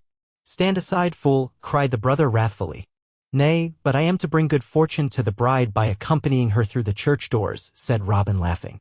Thereupon he was allowed to walk by her side unmolested up to the chancel with the party. "Now strike up your music, fellow," ordered the bishop. "Right gladly will I," quoth Robin, "and you will let me choose my instrument. For sometimes I like the harp, and other times I think the horn makes the merriest music in all the world." And he drew forth his bugle from underneath his green cloak and blew 3 winding notes that made the church rafters ring again. "Seize him," yelled the bishop, "there's mischief afoot." These are the tricks of Robin Hood. The 10 liveried archers rushed forward from the rear of the church where they had been stationed. But their rush was blocked by the onlookers, who now rose from their pews in alarm and crowded the aisles. Meanwhile Robin had leaped lightly over the chancel rail and stationed himself in a nook by the altar. "Stand where you are," he shouted, drawing his bow, "the first man to pass the rail dies the death. And all ye who have come to witness a wedding, stay in your seats. We shall e'en have one, since we are come into the church. But the bride shall choose her own swain." Then up rose another great commotion at the door, and 24 good bowmen came marching in with Will Stutely at their head. And they seized the 10 liveried archers and the bride's scowling brother and the other men on guard and bound them prisoners. Then in came Alan Adale, decked out gaily with Will Scarlet for best man. And they walked gravely down the aisle and stood over against the chancel. "Before a maiden weds she chooses in the laws of good King Harry be just ones," said Robin. "Now, maiden, before this wedding continues, whom will you have to husband?" The maiden answered not in words, but smiled with a glad light in her eyes and walked over to Alan and clasped her arms about his neck. "That is her true love," said Robin. "Young Alan instead of the gouty knight. And the true lovers shall be married at this time before we depart away. Now, my lord bishop, proceed with the ceremony." "Nay, that shall not be," protested the bishop. "The banns must be cried 3 times in the church. Such is the law of our land." "Come here, Little John," called Robin impatiently and plucked off the bishop's frock from his back and put it on the yeoman. Now the bishop was short and fat and Little John was long and lean. The gown hung loosely over Little John's shoulders and came only to his waist. He was a fine comical sight, and the people began to laugh consumedly at him. "By the faith o' my body," said Robin, "this cloth makes you a man. You're the finest bishop that ever I saw in my life. Now cry the banns." So Little John clambered awkwardly into the choir, his short gown fluttering gaily, and he called the banns for the marriage of the maid and Alanadale once, twice, and thrice. "That's not enough," said Robin, "your gown is so short that you must talk longer." Then Little John asked them in the church 4, 5, 6, and 7 times. "Good enough," said Robin. "Now belike I see a worthy friar in the back of this church who can say a better service than ever my Lord Bishop of Hereford. My Lord Bishop shall be witness and seal the papers, but do you, good friar, bless this pair with book and candle." So Friar Tuck, who all along had been back in one corner of the church, came forward, and Alan and his maid kneeled before him, while the old knight, held an unwilling witness, gnashed his teeth in impotent rage, and the friar began with the ceremony. When he asked, "Who giveth this woman?" Robin stepped up and answered in a clear voice, "I do.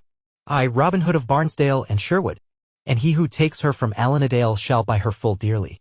So the twain were declared man and wife and duly blessed, and the bride was kissed by each sturdy yeoman, beginning with Robin Hood. Now I cannot end this jolly tale better than in the words of the ballad which came out of the happening and which has been sung in the villages and countryside ever since. And thus having ended this merry wedding, the bride looked like a queen, and so they returned to the merry greenwood amongst the leaves so green. Robin Hood. Chapter 9. How the widow's 3 sons were rescued. Now Robin Hood is to Nottingham gone, with a link adown and adown, and there he met with the proud sheriff, was walking along the town. The wedding party was a merry one that left Plympton Church, I ween, but not so merry were the ones left behind. My Lord Bishop of Hereford was stuck up in the organ loft and left, gownless and fuming. The 10 liveried archers were variously disposed about the church to keep him company, 2 of them being locked in a tiny crypt, 3 in the belfry to ring us a wedding peal, as Robin said, and the others under choir seats or in the vestry. The bride's brother at her entreaty was released, but bidden not to return to the church that day or interfere with his sister again on pain of death. While the rusty old knight was forced to climb a high tree where he sat insecurely perched among the branches, feebly cursing the party as it departed. It was then approaching sundown, but none of the retainers or villagers dared rescue the imprisoned ones that night, for fear of Robin Hood's men. So it was not until sunup the next day that they were released. The bishop and the old knight, stiff as they were, did not delay longer than for breakfast, but so great was their rage and shame made straight to Nottingham and levied the sheriff's forces. The sheriff himself was not anxious to try conclusions again with Robin in the open. Perhaps he had some slight scruples regarding his oath. But the others swore that they would go straight to the king if he did not help them, so he was fain to consent. A force of 100 picked men from the royal foresters and swordsmen of the shire was gathered together and marched straightway into the greenwood. There, as fortune would have it, they surprised some score of outlaws hunting and instantly gave chase. But they could not surround the outlaws, who kept well in the lead, ever and anon dropping behind a log or boulder to speed back a shaft which meant mischief to the pursuers. One shaft indeed carried off the sheriff's hat and caused that worthy man to fall forward upon his horse's neck from sheer terror, while 5 other arrows landed in the fleshy parts of Forrester's arms. But the attacking party was not wholly unsuccessful. One outlaw in his flight stumbled and fell, when 2 others instantly stopped and helped to put him on his feet again. They were the widow's 3 sons, Stoutwill and Lester and John. The pause was an unlucky one for them, as a party of sheriff's men got above them and cut them off from their fellows. Swordsmen came up in the rear, and they were soon hemmed in on every side. But they gave good account of themselves, and before they had been overborne by force of numbers they had killed 2 and disabled 3 more. The infuriated attackers were almost on the point of hewing the stout outlaws to pieces when the sheriff cried, "Hold! Bind the villains! We will follow the law in this and take them to the town jail. But I promise ye the biggest public hanging that has been seen in this shire for many changes of the moon." So they bound the widow's 3 sons and carried them back speedily to Nottingham. Now Robin Hood had not chanced to be near the scene of the fight or with his men, so for a time he heard nothing of the happening. But that evening while returning to the camp he was met by the widow herself, who came weeping along the way. What news, good woman?" said Robin hastily but courteously, for he liked her well. "God save ye, Master Robin," said the dame wildly. God keep ye from the fate that has met my 3 sons. The sheriff has laid hands on them and they are condemned to die. Now, by Our Lady, that cuts me to the heart. Stout Will and Lester and Mary John, the earliest friends I had in the band and still among the bravest. It must not be. When is this hanging set? Middle the tinker tells me that it is for tomorrow noon, replied the dame. By the truth, O my body, quoth Robin, you could not tell me in better time. The memory of the old days when you freely bade me sup and dine would spur me on, even if 3 of the bravest lads in all the shire were not imperiled. Trust to me, good woman. The old widow threw herself on the ground and embraced his knees. 'Tis dire danger I am asking ye to face, she said weeping, and yet I knew your brave true heart would answer me. Heaven help ye, good Master Robin, to answer a poor widow's prayers. Then Robin Hood sped straightway to the forest camp where he heard the details of the skirmish, how that his men had been outnumbered 5 to 1, but got off safely, as they thought, until account of their members had shown the loss of the widow's 3 sons. We must rescue them, my men, quoth Robin, even from out the shadow of the rope itself. Whereupon the band set to work to devise ways and means. Robin walked apart a little way with his head leaned thoughtfully upon his breast, for he was sore troubled when whom should he meet but an old begging palmer, one of a devout order which made pilgrimages and wandered from place to place, supported by charity. This old fellow walked boldly up to Robin and asked alms of him, since Robin had been wont to aid members of his order. What news, thou foolish old man? Said Robin, what news, I do thee pray? 3 squires in Nottingham town, quoth the palmer, are condemned to die. Belike that is greater news than the shire has had in some Sundays. Then Robin's long-sought idea came to him like a flash. Come, change thine apparel with me, old man, he said, and I'll give thee 40 shillings in good silver to spend in beer or wine. Oh, thine apparel is good, the palmer protested, and mine is ragged and torn. The Holy Church teaches that thou shouldst ne'er laugh an old man to scorn. I am in simple earnest, I say. Come, change thine apparel with mine. Here are 20 pieces of good broad gold to feast they brethren right royally. So the palmer was persuaded, and Robin put on the old man's hat, which stood full high in the crown, and his cloak, patched with black and blue and red, like Joseph's coat of many colors in its old age, and his breeches, which had been sewed over with so many patterns that the original was scarce discernible, and his tattered hose, and his shoes, cobbled above and below. And while as he made the change in dress he made so many whimsical comments also about a man's pride and the dress that makes a man that the palmer was like to choke with cackling laughter. I warrant you the 2 were comical sights when they parted company that day. Nathless, Robin's own mother would not have known him had she been living. The next morning the whole town of Nottingham was early astir, and as soon as the gates were open country folk began to pour in, for a triple hanging was not held there every day in the week, and the bustle almost equated a fair day. Robin Hood in his palmer's disguise was one of the first ones to enter the gates, and he strolled up and down and around the town as though he had never been there before in all his life. Presently he came to the marketplace and beheld thereon 3 gallows erected. Who are these builded for, my son? Asked he of a rough soldier standing by. For 3 of Robin Hood's men, answered the other. An it were Robin himself, 'twould be thrice as high, I warrant ye. But Robin is too smart to get within the sheriff's clutches again. The palmer crossed himself. They say that he is a bold fellow, he whined. Ha, said the soldier, he may be bold enough out behind Stump's Eye, the forest, but the open marketplace is another matter. Who is to hang these 3 poor wretches? Asked the palmer. That hath the sheriff not decided. But here he comes now to answer his own questions. And the soldier came to stiff attention as the sheriff and his bodyguard stalked pompously up to inspect the gallows. Oh, heaven save you, worshipful sheriff, said the palmer. Heaven protect you. What will you give a silly old man today to be your hangman? Who are you, fellow? Asked the sheriff sharply. Naught save a poor old palmer. But I can shrive their souls and hang their bodies most devoutly. Very good, replied the other. The fee today is 13 pence, and I will add thereunto some suits of clothing for that ragged back of yours. God bless ye, said the palmer. And he went with the soldier to the jail to prepare his 3 men for execution. Just before the stroke of noon the doors of the prison opened and the procession of the condemned came forth. Down through the long lines of packed people they walked to the marketplace, the palmer in the lead and the widow's 3 sons marching firmly erect between soldiers. At the gallows foot they halted. The palmer whispered to them as though offering last words of consolation, and the 3 men, with arms bound tightly behind their backs, ascended the scaffold followed by their confessor. Then Robin stepped to the edge of the scaffold while the people grew still as death, for they desired to hear the last words uttered to the victims. But Robin's voice did not quaver forth weakly, as formerly, and his figure had stiffened bolt upright beneath the black robe that covered his rags. "Hark ye, proud sheriff," he cried. "I was ne'er hangman in all my life, nor do I now intend to begin that trade.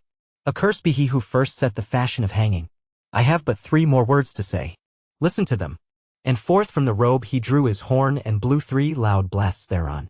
Then his keen hunting knife flew forth, and in a trice, stout Will, Lester, and Merry John were free men and had sprung forward and seized the halberds from the nearest soldiers guarding the gallows. "Seize them! 'Tis Robin Hood," screamed the sheriff, £100 if ye hold them, dead or alive." "I make it 200, roared the fat bishop. But their voices were drowned in the uproar that ensued immediately after Robin blew his horn. He himself had drawn his sword and leaped down the stairs from the scaffold, followed by his 3 men. The guard had closed around them in vain effort to disarm them when a rescuer shouted Will Stuteley's clear voice on one side of them, and a rescue bellowed Little John's on the other, and down through the terror-stricken crowd rushed 80 men in Lincoln Green, their force seeming twice that number in the confusion. With swords drawn they fell upon the guard from every side at once. There was a brief clash of hot weapons, then the guard scattered wildly, and Robin Hood's men formed in a compact mass around their leader and forced their way slowly down the marketplace. "Seize them! In the king's name," shrieked the sheriff. "Close the gates!" In truth, the peril would have been even greater had this last order been carried out. But Will Scarlet and Alanadale had foreseen that event and had already overpowered the 2 warders. So the gates stood wide open, and toward them the band of outlaws headed. The soldiers rallied a force of twice their number and tried resolutely to pierce their center. But the retreating force turned thrice and sent such volleys of keen arrows from their good yew bows that they kept a distance between the 2 forces. And thus the gate was reached and the long road leading up the hill, and at last the protecting greenwood itself. The soldiers dared come no farther. And the widow's 3 sons, I warrant you, supped more heartily that night than ever before in their whole lives. Robin Hood. Chapter 10. How a Beggar Filled the Public Eye. Good Robin accosted him in his way to see what he might be. If any beggar had money, he thought some part had he. One bright morning, soon after the stirring events told in the last chapter, Robin wandered forth alone down the road to Barnesdale to see if aught had come of the sheriff's pursuit. But all was still and serene and peaceful. No one was in sight save a solitary beggar who came sturdily along his way in Robin's direction. The beggar caught sight of Robin at the same moment as he emerged from the trees, but gave no sign of having seen him. He neither slackened nor quickened his pace, but jogged forward merrily, whistling as he came, and beating time by punching holes in the dusty road with the stout pike-staff in his hand. The curious look of the fellow arrested Robin's attention, and he decided to stop and talk with him. The fellow was bare-legged and bare-armed, and wore a long shift of a shirt fastened with a belt. About his neck hung a stout, bulging bag, which was buckled by a good piece of leather thong. He had 3 hats upon his head, together sticked fast. He cared neither for the wind nor wet in lands where'er he passed. The fellow looked so fat and hearty, and the wallet on his shoulder seemed so well filled that Robin thought within himself, "Ha! This is a lucky beggar for me. If any of them have money, this is the chap, and marry, he should share it with us poor bodies."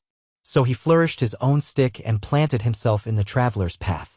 "Sirrah, fellow," quoth he, "whither away so fast? Tarry, for I would have speech with ye." The beggar made as though he heard him not, and kept straight on with his faring. "Tarry, I say, fellow," said Robin again, "for there's a way to make folks obey." "Nay, 'tis not so," answered the beggar, speaking for the first time. "I obey no man in all England, not even the king himself. So let me pass on my way, for 'tis growing late, and I have still far to go before I can care for my stomach's good." "Now, by my troth," said Robin, once more getting in front of the other, "I see well by your fat countenance that you lack not for good food, while I go hungry. Therefore you must lend me of your means till we meet again, so that I may hie to the nearest tavern." "I have no money to lend," said the beggar crossly. "Methinks you are as young a man as I, and as well able to earn a supper. So go your way, and I'll go mine. If you fast till you get aught out of me, you'll go hungry for the next 12-month. "Not while I have a stout stick to thwack your saucy bones," cried Robin. "Stand and deliver, I say, or I'll dust your shirt for you, and if that will not teach you manners, then we'll see what a broad arrow can do with a beggar's skin." The beggar smiled and answered boast with boast. "Come on with your staff, fellow. I care no more for it than for a pudding stick. And as for your pretty bow, that for it." And with amazing quickness he swung his pike-staff around and knocked Robin's bow clean out of his hand so that his fingers smarted with pain. Robin danced and tried to bring his own staff into action, but the beggar never gave him a chance. Biff! Whack! Came the pikestaff, smiting him soundly and beating down his guard. There were but two things to do, either stand there and take a sound drubbing or beat a hasty retreat. Robin chose the latter as you or I would probably have done and scurried back into the wood, blowing his horn as he went. Fie for shame, man! Jeered the bold beggar after him. What is your haste? We had but just begun. Stay and take your money, else you will never be able to pay your reckoning at the tavern. But Robin answered him never a word. He fled up hill and down dale till he met three of his men who were running up in answer to his summons. What is wrong? They asked. "'Tis a saucy beggar," said Robin, catching his breath. "He is back there on the high road with the hardest stick I've met in a good many days. He gave me no chance to reason with him, the dirty scamp." The men much and two of the widow's sons could scarce conceal their mirth at the thought of Robin Hood running from a beggar. Nathless, they kept grave faces and asked their leader if he was hurt. "Nay," he replied, "but I shall speedily feel better if you will fetch me that same beggar and let me have a fair chance at him." So the three yeomen made haste and came out upon the high road and followed after the beggar, who was going smoothly along his way again, as though he were at peace with all the world. "The easiest way to settle this beggar," said Much, "is to surprise him.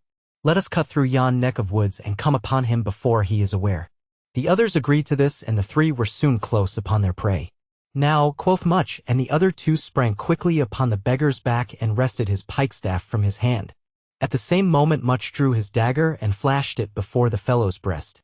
"Yield you, my man," cried he, "for a friend of ours awaits you in the wood to teach you how to fight properly." "Give me a fair chance," said the beggar valiantly, "and I'll fight you all at once." But they would not listen to him. Instead, they turned him about and began to march him toward the forest. Seeing that it was useless to struggle, the beggar began to parley. "Good my masters," quoth he, "why use this violence? I will go with ye safe and quietly if ye insist, but if ye will set me free, I'll make it worth your while. I've £100 in my bag here. Let me go my way, and you shall have all that's in the bag." The three outlaws took counsel together at this. "What say you?" asked Much of the others.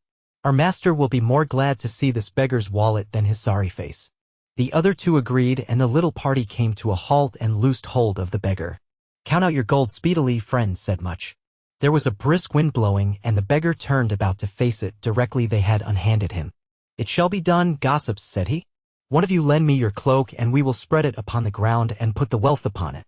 The cloak was handed him, and he placed his wallet upon it as though it were very heavy indeed. Then he crouched down and fumbled with the leather fastenings. The outlaws also bent over and watched the proceeding closely, lest he should hide some of the money on his person. Presently he got the bag unfastened and plunged his hands into it. Forth from it he drew not shining gold but handfuls of fine meal, which he dashed into the eager faces of the men around him. The wind aided him in this, and soon there arose a blinding cloud which filled the eyes, noses, and mouths of the three outlaws till they could scarcely see or breathe. While they gasped and choked and sputtered and felt around wildly for that rogue of a beggar, he finished the job by picking up the cloak by its corners and shaking it vigorously in the faces of his suffering victims. Then he seized a stick which lay conveniently near and began to rain blows down upon their heads, shoulders, and sides, all the time dancing first on one leg, then on the other, and crying, "Villains! Rascals! Here are the £100 I promised. How do you like them? I faith, you'll get all that's in the bag." Whack! Whack! Whack! Whack! Went the stick, emphasizing each word. Howls of pain might have gone up from the sufferers, but they had too much meal in their throats for that. Their one thought was to flee, and they stumbled off blindly down the road, the beggar following them a little way to give them a few parting love taps. "Fare ye well, my masters," he said, finally turning the other way, "and when next I come along the Barnesdale road, I hope you will be able to tell gold from meal dust." With this he departed, an easy victor, and again went whistling on his way, while the three outlaws rubbed the meal out of their eyes and began to catch their breath again. As soon as they could look around them clearly, they beheld Robin Hood leaning against a tree trunk and surveying them smilingly. He had recovered his own spirits in full measure on seeing their plight. "God save ye, gossips," he said, "ye must, in sooth, have gone the wrong way and been to the mill, from the looks of your clothes." Then when they looked shamefaced and answered never a word, he went on in a soft voice, "Did you see aught of that bold beggar I sent you for, lately?" "In sooth, master," responded Much the miller's son, "we heard more of him than we saw him. He filled us so full of meal that I shall sweat meal for a week. I was born in a mill and had the smell of meal in my nostrils from my very birth, you might say, and yet never before did I see such a quantity of the stuff in so small space." And he sneezed violently. "How is that?" asked Robin demurely. Why, we laid hold of the beggar, as you did order, when he offered to pay for his release out of the bag he carried upon his back. The same I coveted, quoth Robin as if to himself. So we agreed to this, went on much, and spread a cloak down, and he opened his bag and shook it thereon. Instantly a great cloud of meal filled the air, whereby we could neither see nor breathe, and in the midst of this cloud he vanished like a wizard. But not before he left certain black and blue spots to be remembered by. I see, commented Robin. He was in league with the evil one, said one of the widow's sons, rubbing himself ruefully.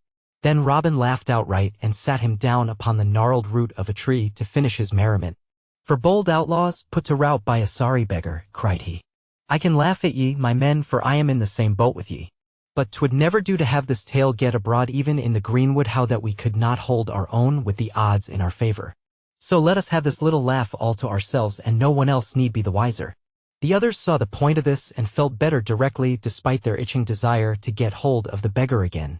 And none of the four ever told of the adventure. But the beggar must have boasted of it at the next tavern, or a little bird perched among the branches of a neighboring oak must have sung of it. For it got abroad, as such tales will, and was put into a right droll ballad which, I warrant you, the four outlaws did not like to hear. Robin Hood. Chapter 11. How Robin Hood fought Guy of Gisborne.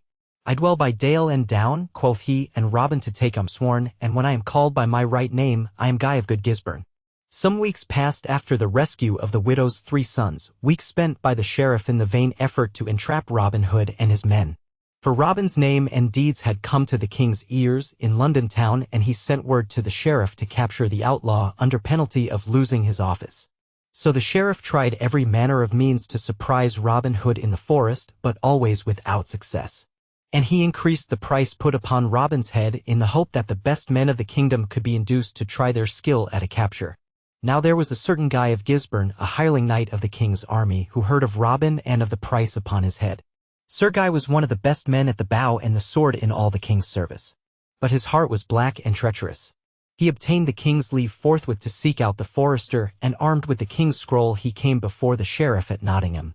I have come to capture Robin Hood, quoth he, and mean to have him, dead or alive. Right gladly would I aid you, answered the sheriff, even if the king's seal were not sufficient warrant. How many men need you? None, replied Sir Guy, for I am convinced that forces of men can never come at the bold robber. I must needs go alone. But do you hold your men in readiness at Barnesdale, and when you hear a blast from the silver bugle, come quickly, for I shall have the sly Robin within my clutches. Very good, said the sheriff. Marry, it shall be done. And he set about giving orders, while Guy of Gisborne sallied forth disguised. Now as luck would have it, Will Scarlet and Little John had gone to Barnesdale that very day to buy suits of Lincoln green for certain of the yeomen who had come out at the knees and elbows. But not deeming it best for both of them to run their necks into a noose, together they parted just outside the town, and Will went within the gates, while John tarried and watched at the brow of the hill on the outside. Presently whom should he see but the same Will flying madly forth from the gates again, closely pursued by the sheriff and 60 men. Over the moat Will sprang, through the bushes and briars, across the swamp, over stocks and stones, up the woodland roads in long leaps like a scared jack-rabbit. And after him puffed the sheriff and his men, their force scattering out in the flight as one man would tumble headfirst into a ditch, another mire up in the swamp, another trip over a rolling stone, and still others sit down on the roadside and gasp for wind like fish out of water. Little John could not forbear laughing heartily at the scene, though he knew that 'twould be anything but a laughing matter if Will should stumble. And in truth one man was like to come upon him. It was William Trent, the best runner among the sheriff's men. He had come within 20 feet of Scarlet and was leaping upon him with long bounds like a greyhound when John rose up quickly, drew his bow, and let fly one of his fatal shafts. It would have been better for William Trent to have been Abed with sorrow, says the ballad, than to be that day in the greenwood slade to meet with Little John's arrow. He had run his last race. The others halted a moment in consternation when the shaft came hurtling down from the hill, but looking up they beheld none save Little John, and with a cry of fierce joy they turned upon him. Meanwhile Will Scarlet had reached the brow of the hill and sped down the other side. I'll just send one more little message of regret to the sheriff, said Little John, before I join Will. But this foolhardy deed was his undoing, for just as the arrow left the string, the good yew bough that had never before failed him snapped in twain. Woe worth thee, wicked wood, that ere thou grew on a tree, cursed Little John, and planted his feet resolutely in the earth, resolved to sell the path dearly, for the soldiers were now so close upon him that he dared not turn. and a right good account of himself he gave that day, dealing with each man as he came up according to his merit. And so winded were the pursuers when they reached the top of the hill that he laid out the first 10 of them right and left with huge blows of his brawny fist. But if 5 men can do more than 3, a score can overcome one. A body of archers stood off at a prudent distance and covered Little John with their arrows. Now yield you, panted the sheriff. Yield you, Little John, or Reynold Greenleaf, or whatever else name you carry this day. Yield you, or some few of these shafts will reach your heart. Mary, my heart has been touched by your words ere now, said Little John, and I yield me. So the sheriff's men laid hold of Little John and bound him fast with many cords, so fearful were they lest he should escape. And the sheriff laughed aloud in glee and thought of how he should avenge his stolen plate and determined to make a good day's work of it. By the saints, he said, you shall be drawn by dale and down and hanged high on a hill in Barnesdale this very day. Hang and be hanged, retorted the prisoner. You may fail of your purpose if it be heaven's will. Back down the hill and across the moor went the company speedily, for they feared a rescue. And as they went the stragglers joined them. Here a man got up feebly out of the ditch and rubbed his pate and fell in like a chicken with the pip going for its dinner. Yonder came hobbling a man with a lame ankle, or another with his shins torn by the briars, or another with his jacket all muddy from the marsh.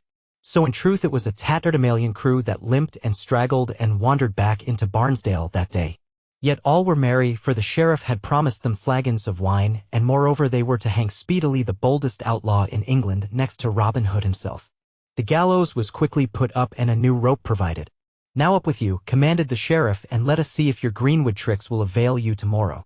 I would that I had bowled Robin's horn, muttered Per John, methinks 'tis all up with me even as the sheriff hath spoken. In good sooth the time was dire and pressing. The rope was placed around the prisoner's neck and the men prepared to haul away. Are you ready? Called the sheriff. 1, 2. But before the 3 left his lips the faint sound of a silver bugle came floating over the hill. By my troth, that is Sir Guy of Gisborne's horn, quoth the sheriff, and he bade me not to delay answering its summons. He has caught Robin Hood. Pardon, Excellency, said one of his men, but if he has caught Robin Hood, this is a merry day indeed. And let us save this fellow and build another gallows and hang them both together. That's a brave thought, said the sheriff, slapping his knee. Take the rascal down and bind him fast to the gallows tree against our return. So Little John was made fast to the gallows tree while the sheriff and all his men who could march or hobble went out to get Robin Hood and bring him in for the double hanging. Let us leave talking of Little John and the sheriff and see what has become of Robin Hood. In the first place, he and Little John had come near having a quarrel that self-same morning because both had seen a curious-looking yeoman and each wanted to challenge him singly. But Robin would not give way to his lieutenant, and that is why John, in a huff, had gone with Will to Barnesdale. Meanwhile Robin approached the curious-looking stranger. He seemed to be a 3-legged creature at first sight, but on coming nearer you would have seen that 'twas really not but a poorly clad man, who for a freak had covered up his rags with a capel hide, nothing more nor less than the sun-dried skin of a horse, complete with head, tail, and mane. The skin of the head made a helmet, while the tail gave the curious 3-legged appearance. Good morrow, good fellow, said Robin cheerily, methinks by the bow you bear in your hand that you should be a good archer. Indifferent good, said the other returning his greeting, but 'tis not of archery that I am thinking this morning, for I have lost my way and would fain find it again. By my faith, I could have believed 'twas your wits you'd lost, thought Robin smiling. Then aloud, I'll lead you through the wood, quoth he, and you will tell me your business. For belike your speech is much gentler than your attire. Who are you to ask me my business? Asked the other roughly. I am one of the king's rangers, replied Robin, set here to guard his deer against curious-looking strollers. Curious-looking I may be, returned the other, but no stroller. Harkye, since you are a ranger, I must e'en demand your service. I am on the king's business and seek an outlaw. Men call him Robin Hood. Are you one of his men? Eyeing him keenly. Nay, God forbid, said Robin, but what want you with him? That is another tale. But I'd rather meet with that proud outlaw than 40 good pounds of the king's money. Robin now saw how the land lay. Come with me, good yeoman, said he, and belike, a little later in the day, I can show you Robin's haunts when he is at home. Meanwhile let us have some pastime under the greenwood tree.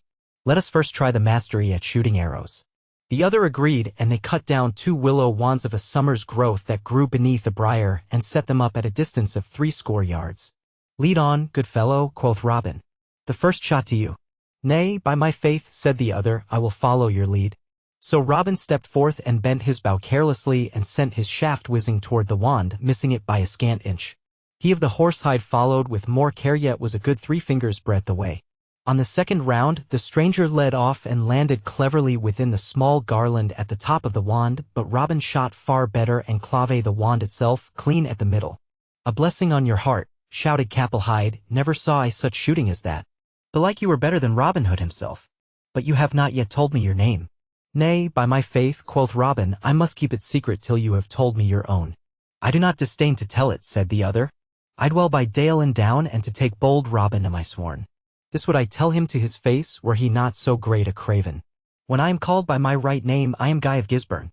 This he said with a great show of pride, and he strutted back and forth, forgetful that he had just been beaten at archery. Robin eyed him quietly. "Methinks I have heard of you elsewhere. Do you not bring men to the gallows for a living?" "Aye, but only outlaws such as Robin Hood." "But pray what harm has Robin Hood done you?" "He is a highway robber," said Sir Guy, evading the question. "Has he ever taken from the rich that he did not give again to the poor? Does he not protect the women and children and side with weak and helpless? Is not his greatest crime the shooting of a few kings, dear?" "Have done with your sophistry," said Sir Guy impatiently. "I am more than ever of opinion that you were one of Robin's men yourself." "I have told you I am not," quoth Robin briefly. "But if I am to help you catch him, what is your plan?" "Do you see the silver bugle?" said the other. "A long blast upon it will summon the sheriff and all his men when once I have Robin within my grasp. And if you show him to me, I'll give you the half of my 40 pounds reward." "I would not help hang a man for 10 times 40 pounds, said the outlaw. "Yet will I point out Robin to you for the reward I find at my sword's point. I myself am Robin Hood of Sherwood and Barnesdale." "Then have it you," cried the other, springing swiftly into action. His sword leaped forth from beneath the horse's hide with the speed born of long practice, and before Robin had come to guard, the other had smitten at him full and foul. Robin eluded the lunge and drew his own weapon. "A scurvy trick," quoth he grimly, "to strike at a man unprepared." Then neither spoke more, but fell sternly to work. Lunge and thrust and ward and parry for 2 full hours the weapons smote together sullenly, and neither Robin Hood nor Sir Guy would yield an inch. I promise you that if you could have looked forth on the fight from behind the trunk of some friendly tree, you would have seen deadly sport such as few men beheld in Sherwood Forest. For the fighters glared sullenly at each other, the fires of hatred burning in their eyes. One was fighting for his life, the other for a reward and the king's favor. Still circled the bright blades swiftly in the air, now gleaming in the peaceful sunlight, again hissing like maddened serpents. Neither had yet touched the other until Robin, in an unlucky moment, stumbled over the projecting root of a tree, when Sir Guy, instead of giving him the chance to recover himself as any courteous knight would have done, struck quickly at the falling man and wounded him in the left side. "Ah, dear lady in heaven," gasped Robin, uttering his favorite prayer, "shield me now.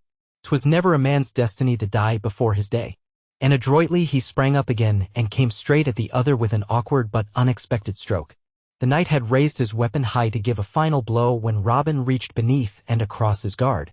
One swift lunge, and Sir Guy of Gisborne staggered backward with a deep groan, Robin's sword through his throat. Robin looked at the slain man regretfully.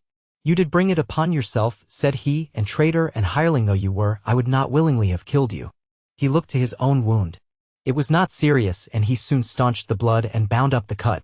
Then he dragged the dead body into the bushes and took off the horse's hide and put it upon himself. He placed his own cloak upon Sir Guy and marked his face so none might tell who had been slain. Robin's own figure and face were not unlike the others. Pulling the capel hide well over himself so that the helmet hid most of his face, Robin seized the silver bugle and blew a long blast. It was the blast that saved the life of Little John, over in Barnesdale, for you and I have already seen how it caused the fond sheriff to prick up his ears and stay the hanging, and go scurrying up over the hill and into the wood with his men in search of another victim. In 25 minutes up came running a score of the sheriff's best archers. "Did you signal us, lording?" they asked, approaching Robin. "I," said he, going to meet the puffing sheriff. What news, Sir Guy?" said that officer. "Robin Hood and Guy of Gisborne had a fight, and he that wears Robin's cloak lies under the covert yonder." "The best news I have heard in all my life," exclaimed the sheriff, rubbing his hands. "I would that we could have saved him for the hanging, though I cannot now complain." "The hanging?" repeated Robin. "Yes. This is our lucky day on the calendar. After you left me we narrowly missed running one of the fellows, I believe 'twas Will Scarlet, to earth, and another who came to his relief we were just about to hang, when your horn blew." "Who was the other?" asked the disguised outlaw. "Whom do you suppose?" laughed the sheriff. "The best man in the greenwood, next to Robin Hood himself, Little John, Reynold Greenleaf." For the sheriff could not forget the name Little John had borne under his own roof at Nottingham. Little John, thought Robin with a start. Verily that was a lucky blast of the bugle. But I see you have not escaped without a scratch, continued the sheriff, becoming talkative through pure glee. Here, one of you men, give Sir Guy of Gisborne your horse, while others of you bury that dog of an outlaw where he lies. And let us hasten back to Barnesdale and finish hanging the other. So they put spurs to their horses, and as they rode Robin forced himself to talk merrily while all the time he was planning the best way to succor Little John. A boon, sheriff, he said as they reached the gates of the town. What is it, worthy sir? You have but to speak. I do not want any of your gold, for I have had a brave fight. But now that I have slain the master, let me put an end to the man, so it shall be said that Guy of Gisborne dispatched the 2 greatest outlaws of England in one day. Have it as you will, said the sheriff, but you should have asked a knight's fee and double your reward, and it would have been yours. It isn't every man that can take Robin Hood. No, Excellency, answered Robin. I say it without boasting that no man took Robin Hood yesterday and none shall take him tomorrow. Then he approached Little John, who was still tied to the gallows tree, and he said to the sheriff's men, Now stand you back here till I see if the prisoner has been shrived. And he stooped swiftly and cut Little John's bonds and thrust into his hands Sir Guy's bow and arrows which he had been careful to take. "'Tis I, Robin," he whispered. But in truth, Little John knew it already and had decided there was to be no hanging that day. Then Robin blew 3 loud blasts upon his own horn and drew forth his own bow, and before the astonished sheriff and his men could come to arms the arrows were whistling in their midst in no uncertain fashion. And look! Through the gates and over the walls came pouring another flight of arrows. Will Scarlet and Will Stutely had watched and planned a rescue ever since the sheriff and Robin rode back down the hill. Now in good time they came, and the sheriff's demoralized force turned tail and ran, while Robin and Little John stood under the harmless gallows and sped swift arrows after them and laughed to see them go. Then they joined their comrades and hasted back to the good greenwood, and there rested. They had got enough sport for one day. Robin Hood. Chapter 12. How Maid Marian came back to Sherwood Forest, also how Robin Hood came before Queen Eleanor. But Robin Hood he himself had disquised, and Marian was strangely atterred that they proved foes, and so fell to blows, whose valour bold Robin admired. And when he came at London's court he fell down on his knee. Thou art welcome, Locksley, said the Queen, and all thy good yeomanry. Now it fell out that one day not long thereafter, Robin was minded to try his skill at hunting. And not knowing whom he might meet in his rambles, he stained his face and put on a sorry-looking jacket and a long cloak before he sallied forth. As he walked, the peacefulness of the morning came upon him and brought back to his memory the early days so long ago when he had roamed these same glades with Marian. How sweet they seemed to him now, and how far away. Marian, too, the dainty friend of his youth, would he ever see her again? He had thought of her very often of late, and each time with increasing desire to hear her clear voice and musical laugh and see her eyes light up at his coming. Perhaps the happiness of Allanadale and his lady had caused Robin's heartstrings to vibrate more strongly, perhaps, too, the coming of Will Scarlet. But certes, Robin was anything but a hunter this bright morning as he walked along with head drooping in a most lovelorn way. Presently a hart entered the glade in full view of him, grazing peacefully, and instantly the man of action awoke. His bow was drawn and a shaft all but loosed when the beast fell suddenly, pierced by a clever arrow from the far side of the glade. Then a handsome little page sprang gleefully from the covert and ran toward the dying animal. This was plainly the archer, for he flourished his bow aloft and likewise bore a sword at his side, though for all that he looked a mere lad. Robin approached the hart from the other side. "How do you shoot the king's beasts, stripling?" he asked severely. "I have as much right to shoot them as the king himself," answered the page haughtily. "How do you question me?" The voice stirred Robin strongly. It seemed to chime into his memories of the old days. He looked at the page sharply, and the other returned the glance, straight and unafraid. "Who are you, my lad?" Robin said more civilly. "No lad of yours, and my name's my own," retorted the other with spirit. "Softly, fair and softly, sweet page, or we of the forest will have to teach you manners," said Robin. "Not if you stand for the forest," cried the page, whipping out his sword. "Come, draw, and defend yourself." He swung his blade valiantly, and Robin saw nothing for it but to draw likewise. The page thereupon engaged him quite fiercely, and Robin found that he had many pretty little tricks at fencing. Nathless, Robin contented himself with parrying and was loath to exert all his superior strength upon the lad. So the fight lasted for above a quarter of an hour, at the end of which time the page was almost spent and the hot blood flushed his cheeks in a most charming manner. The outlaw saw his distress, and to end the fight allowed himself to be pricked slightly on the wrist. "Are you satisfied, fellow?" asked the page, wincing a little at sight of the blood. "I honestly," replied Robin, "and now perhaps you will grant me the honor of knowing to whom I owe this scratch?" "I am Richard Partington, page to Her Majesty, Queen Eleanor," answered the lad with dignity, and again the sound of his voice troubled Robin sorely. "Why come you to the greenwood alone, Master Partington?" The lad considered his answer while wiping his sword with a small lace kerchief. The action brought a dim, confused memory to Robin. The lad finally looked him again in the eye. "Forester, whether or no you be a king's man, know that I seek one Robin Hood, an outlaw to whom I bring amnesty from the Queen. Can you tell me aught of him?" And while awaiting his answer, he replaced the kerchief in his shirt. As he did so, the gleam of a golden trophy caught the outlaw's eye. Robin started forward with a joyful cry. "Ah! I know you now. By the sight of yon golden arrow won at the sheriff's tourney, you are she on whom I bestowed it, and none other than Maid Marian." "You are," gasped Marian, for it was she, not Robin.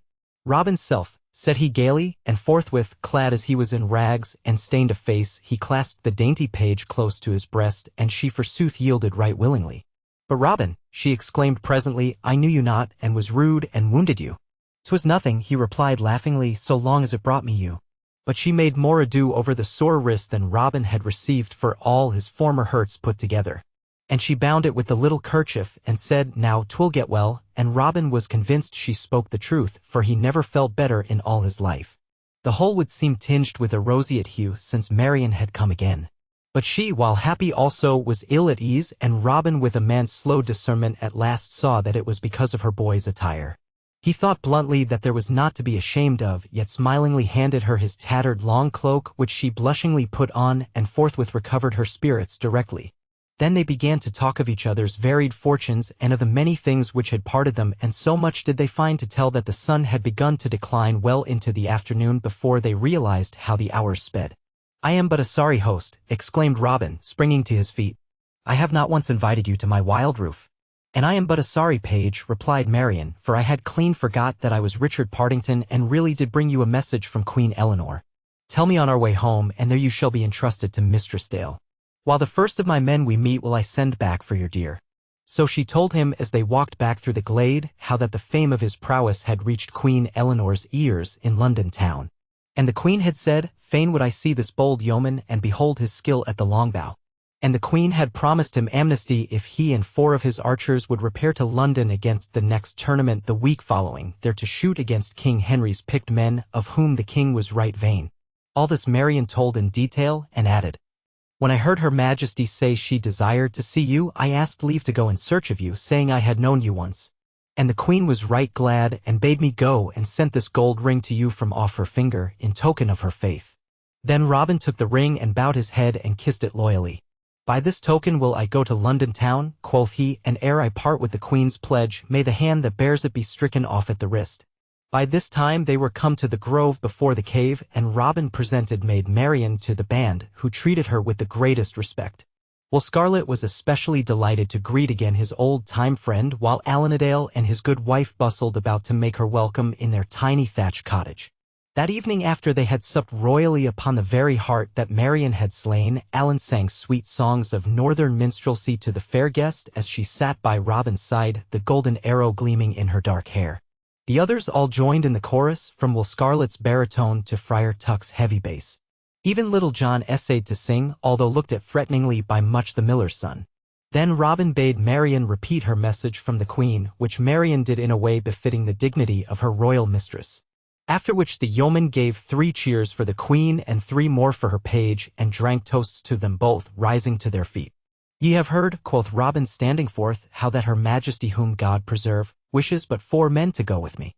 Wherefore, I choose Little John and Will Stutely, my 2 lieutenants, Will Scarlet, my cousin, and Alanadale, my minstrel. Mistress Dale also can go with her husband and be company for the Queen's page. We will depart with early morning, decked in our finest. So stir ye, my lads, and see that not only your tunics are fresh, but your swords bright and your bows and arrows fit. For we must be a credit to the Queen as well as the good greenwood. You, Much, with stout Will, Lester, and John, the widow's 3 sons, shall have command of the band while we are away, and Friar Tuck shall preside over the needs of your souls and stomachs." The orders were received with shouts of approval, and toasts all around were drunk again in nut-brown ale ere the company dispersed to rest after making ready for the journey.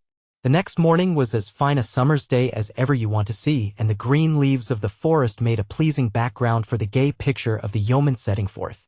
Says the old ballad, it was a seemly sight to see how Robin Hood himself had dressed and all his yeomanry. He clothed his men in Lincoln green and himself in scarlet red, with hats of black and feathers white to bravely deck each head. Nor were the two ladies behindhand, I ween, at the bedecking. Thus the chosen party of 7 sallied forth, being accompanied to the edge of the wood by the whole band, who gave them a merry parting and Godspeed. The journey to London town was made without incident. The party proceeded boldly along the king's highroad, and no man met them who was disposed to say them nay. Besides, the good queen's warrant and ring would have answered for them, as indeed it did at the gates of London.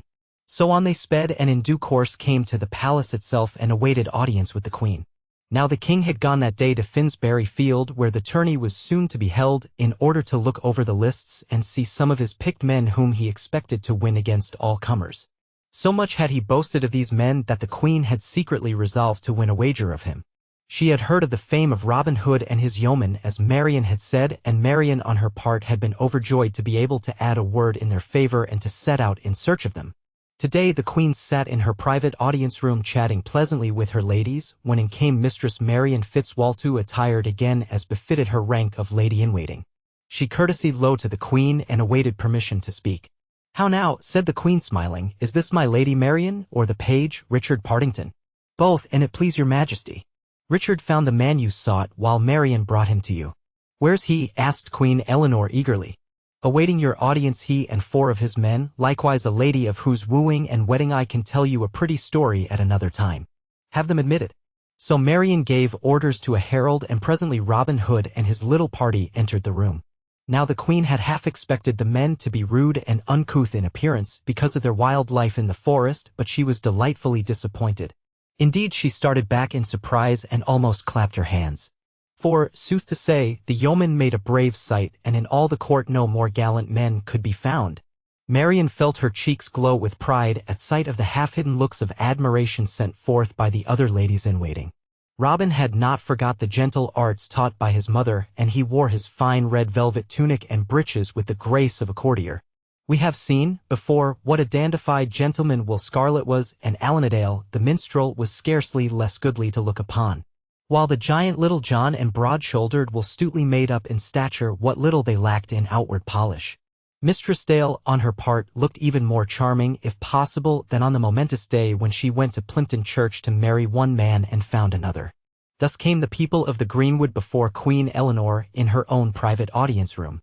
And Robin advanced and knelt down before her and said, "Here I am, Robin Hood, I and my chosen men. At your majesty's bidding am I come, bearing the ring of amnesty, which I will protect as I would protect your majesty's honor with my life." "Thou art welcome, Locksley," said the queen, smiling graciously. "Thou art come in good time, thou and all thy brave yeomanry." Then Robin presented each of his men in turn, and each fell on his knee and was greeted with most kindly words.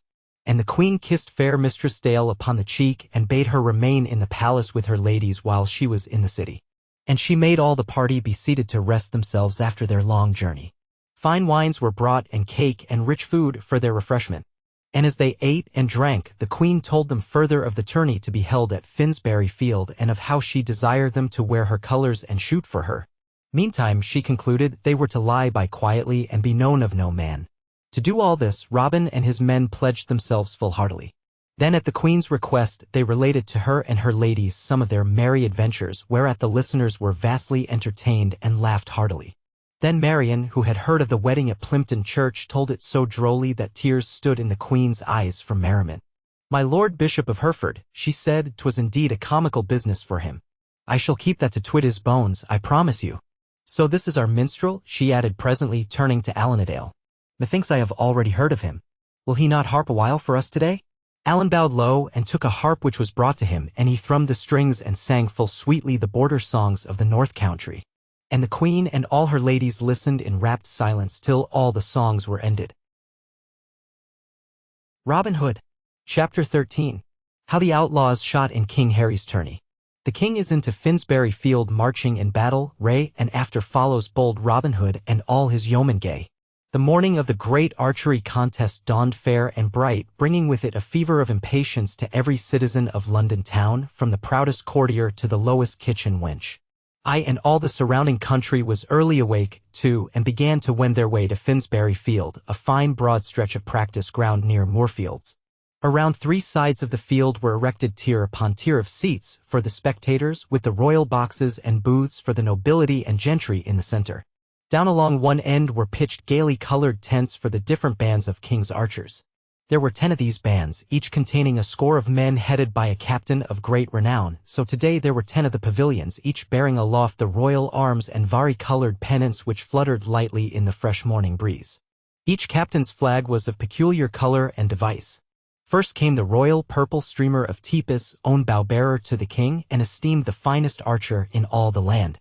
Then came the yellow of Clifton of Buckinghamshire, and the blue of Gilbert of the White Hand, he who was renowned in Nottinghamshire, and the green of Elwyn the Welshman, and the white of Robert of Cloudsdale, and after them 5 other captains of bands, each a man of proved prowess. As the queen had said aforetime, the king was mightily proud of his archers, and now held this tourney to show their skill and, mayhap, to recruit their forces. The uprising tiers of seats filled early upon this summer morning, and the merry chatter of the people went abroad like the hum of bees in a hive. The royal party had not yet put in an appearance, nor were any of the king's archers visible. So the crowd was content to hide its impatience by laughing jibes passed from one section to another and crying the colors of their favorite archers. In and out among the seats went hawkers, their arms laden with small pennants to correspond with the rival tents. Other vendors of pie and small cakes and cider also did a thrifty business, for so eager had some of the people been to get good seats that they had rushed away from home without their breakfast. Suddenly the gates at the far end, next the tents, opened wide, and a courier in scarlet and gold, mounted upon a white horse, rode in blowing lustily upon the trumpet at his lips, and behind him came 6 standard-bearers riding abreast. The populace arose with a mighty cheer. King Harry had entered the arena.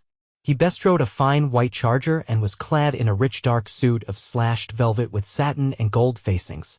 His hat bore a long curling ostrich plume of pure white, and he doffed it graciously in answer to the shouts of the people. By his side rode Queen Eleanor, looking regal and charming in her long brocade riding habit, while immediately behind them came Prince Richard and Prince John, each attired in knightly coats of mail and helmets. Lords and ladies of the realm followed, and finally the 10 companies of archers whose progress round the field was greeted with hardly less applause than that given the king himself. The king and queen dismounted from their steeds, ascended the steps of the royal box, and seated themselves upon 2 thrones decked with purple and gold trapping, upon a dais sheltered by striped canvas. In the booths at each side the members of the court took their places, while comely pages ran hither and thither bearing the royal commands. 'Twas a lordly sight, I ween, this shifting of proud courtiers, flashing of jeweled fans, and commingling of bright colors with costly gems. Now the herald arose to command peace, and soon the clear note of his bugle rose above the roar of the crowd and hushed it to silence. The 10-score archers ranged themselves in 2 long rows on each side of the lists, a gallant array, while their captains, as a special mark of favor, stood near the royal box. "Come hither, Tipis," said the king to his bow-bearer. "Come, measure me out this line, how long our mark must be." "What is the reward?" then asked the queen. "That will the herald presently proclaim," answered the king. "For first prize we have offered a purse containing 2 score golden pounds, for second a purse containing 2 score silver pennies, and for third a silver bugle inlaid with gold. Moreover, if the king's companies keep these prizes, the winning companies shall have, first, 2 tons of Rhenish wine, second, 2 tons of English beer, and third, 5 of the fattest hearts that run on Dalimlia." "Methinks that is a princely wager," added King Harry laughingly. Up spake bold Clifton, secure in the king's favor. "Measure no marks for us, most sovereign liege," quoth he, "for such largess as that we'll shoot at the sun and the moon." "'Twill not be so far as that," said the king. "But get a line of good length, Tipis, and set up the targets at 10 score paces." Forthwith, Tipis bowed low and set up 10 targets, each bearing the pennant of a different company, while the herald stood forth again and proclaimed the rules and prizes. The entries were open to all comers. Each man, also, of the king's archers should shoot 3 arrows at the target bearing the colors of his band, until the best bowman in each band should be chosen. These 10 chosen archers should then enter a contest for an open target, 3 shots apiece, and here any other bowman whatsoever was asked to try his skill. The result at the open targets should decide the tourney. Then all the people shouted again, in token that the terms of the contest pleased them, and the archers waved their bows aloft and wheeled into position facing their respective targets. The shooting now began upon all the targets at once, and the multitude had so much ado to watch them that they forgot to shout. Besides, silence was commanded during the shooting. Of all the fine shooting that morning, I have not now space to tell you. The full score of men shot 3 times at each target and then 3 times again to decide a tie. For, more than once, the arrow shot by one man would be split wide open by his successor. Every man's shaft bore his number to ease the counting, and so close would they stick at the end of a round that the target looked like a big bristle hairbrush. Then must the spectators relieve their tense spirits by great cheering, while the king looked mighty proud of his skilled bowmen. At last the company targets were decided, and Tippus, as was expected, led the score, having made 6 exact centers in succession. Gilbert of the White Hand followed with 5 and Clifton with 4. 2 other captains had touched their center 4 times, but not roundly. While in the other companies it so chanced that the captains had been outshot by some of the men under them. The winners then saluted the king and queen and withdrew for a space to rest and renew their bowstrings for the keenest contest of all, while the lists were cleared and a new target, the open one, was set up at 12 score paces. At the bidding of the king, the herald announced that the open target was to be shot at to decide the title of the best archer in all England, and any man there present was privileged to try for it. But so keen had been the previous shooting that many yeomen who had come to enter the lists now would not do so, and only a dozen men stepped forth to give in their names. "By my halidom," said the king, "these must be hardy men to pit themselves against my archers." "Think you that your 10 chosen fellows are the best bowmen in all England?" asked the queen. "Aye, and in all the world beside," answered the king, "and thereunto I would stake 500 pounds. "I am minded to take your wager," said the queen musingly, "and will e'en do so if you grant me a boon." "What is it?" asked the king. "If I produce 5 archers who can outshoot your 10, will you grant my men full grace and amnesty?" "Assuredly," quoth the king in right good humor. "Nathless, I tell you now, your wager is in jeopardy, for there never were such bowmen as Tippus and Clifton and Gilbert." "Hum," said the queen, puckering her brow, still as though lost in thought. "I must see if there be none present to aid me in my wager. Boy, call hither Sir Richard of the Leah and my Lord Bishop of Hereford." The 2 summoned ones who had been witnessing the sport came forward. "Sir Richard," said she, "thou art a full knight and good. Wouldst advise me to meet a wager of the king's, that I can produce other archers as good as Tippus and Gilbert and Clifton?" "Nay, your majesty," he said, bending his knee. "There be none present that can match them. Howbeit," he added, dropping his voice, "I have heard of some who lie hid in Sherwood Forest who could show them strange targets." The queen smiled and dismissed him. "Come hither, my Lord Bishop of Hereford," quoth she, "wouldst thou advance a sum to support my wager gainst the king?" "Nay, your majesty," said the fat bishop, "and you pardon me, I'd not lay down a penny on such a bet. For by my silver mitre, the king's archers are men who have no peers." "But suppose I found men whom thou knewest to be masters at the bow," she insisted roguishly, "wouldst thou not back them? Belike, I have heard that there be men round about Nottingham and Plympton who carry such matters with a high hand." The bishop glanced nervously around as if half expecting to see Robin Hood's men standing near, then turned to find the queen looking at him with much amusement lurking in her eyes. "Odds bodikins! The story of my misadventure must have preceded me," he thought ruefully. Aloud he said, resolved to face it out. "Your majesty, such tales are idle and exaggerated. And you pardon me, I would add to the king's wager that his men are invincible." "As it pleases thee," replied the queen imperturbably. "How much?" "Here is my purse," said the bishop uneasily. "It contains 15 score nobles, or near 100 pounds. "I'll take it at even money," she said, dismissing him, "and your majesty," turning to the king who had been conversing with the 2 princes and certain of the nobles, "I accept your wager of 500 pounds. "Very good," said the king, laughing as though it were a great jest. "But what had minded you to take such interest in the sport of a sudden?" "It is as I have said. I have found 5 men whom I will pit against any you may produce." "Then we will try their skill speedily," quoth the king. "How say you if first we decide this open target and then match the 5 best thereat against your unknown champions?" "Agreed," said the queen. Thereupon she signed to Maid Marian to step forward from a nearby booth where she sat with other ladies in waiting, and whispered something in her ear. Marian courtesied and withdrew. Now the 10 chosen archers from the king's bands came forth again and took their stand, and with them stood forth the 12 untried men from the open lists. Again the crowd was stilled, and every eye hung upon the speeding of the shafts. Slowly but skillfully each man shot, and as his shaft struck within the inner ring a deep breath broke from the multitude like the sound of the wind upon the seashore. And now Gilbert of the White Hand led the shooting, and 'twas only by the space of a hair's breadth upon the line that Tippus tied his score. Stout Elwyn, the Welshman, took third place, one of the private archers, named Geoffrey, come fourth, while Clifton must needs content himself with fifth. The men from the open lists shot fairly true, but nervousness and fear of ridicule wrought their undoing. The herald then came forward again and, instead of announcing the prize winners, proclaimed that there was to be a final contest. 2 men had tied for first place, declared His Majesty the King, and 3 others were entitled to honors. Now all these 5 were to shoot again, and they were to be pitted against 5 other of the Queen's choosing men who had not yet shot upon that day. A thrill of astonishment and excitement swept around the arena. Who were these men of the Queen's choosing was upon every lip. The hubbub of eager voices grew intense, and in the midst of it all, the gate at the far end of the field opened and 5 men entered and escorted a lady upon horseback across the arena to the royal box. The lady was instantly recognized as Mistress Marian of the Queen's household, but no one seemed to know the faces of her escort. 4 were clad in Lincoln green, while the 5th, who seemed to be the leader, was dressed in a brave suit of scarlet red. Each man wore a close-fitting cap of black, decked with a curling white feather. For arms they carried simply a stout bow, a sheaf of new arrows, and a short hunting knife.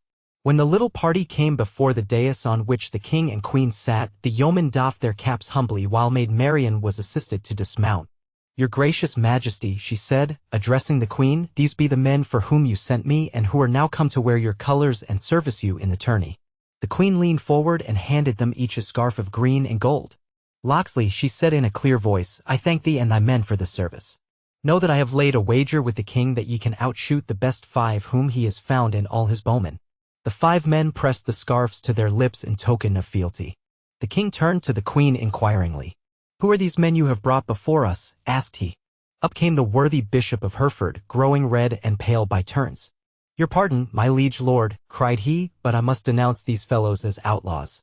Yon man in scarlet is none other than Robin Hood himself.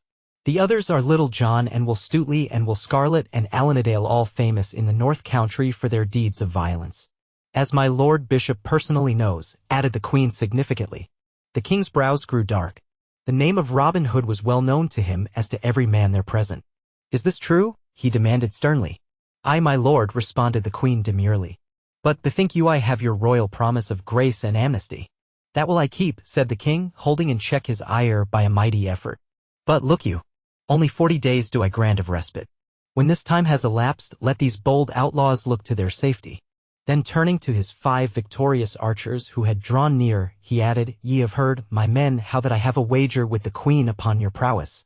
Now here be men of her choosing certain free shafts of Sherwood and Barnesdale. Wherefore look well to it, Gilbert and Tepus and Geoffrey and Elwyn and Clifton.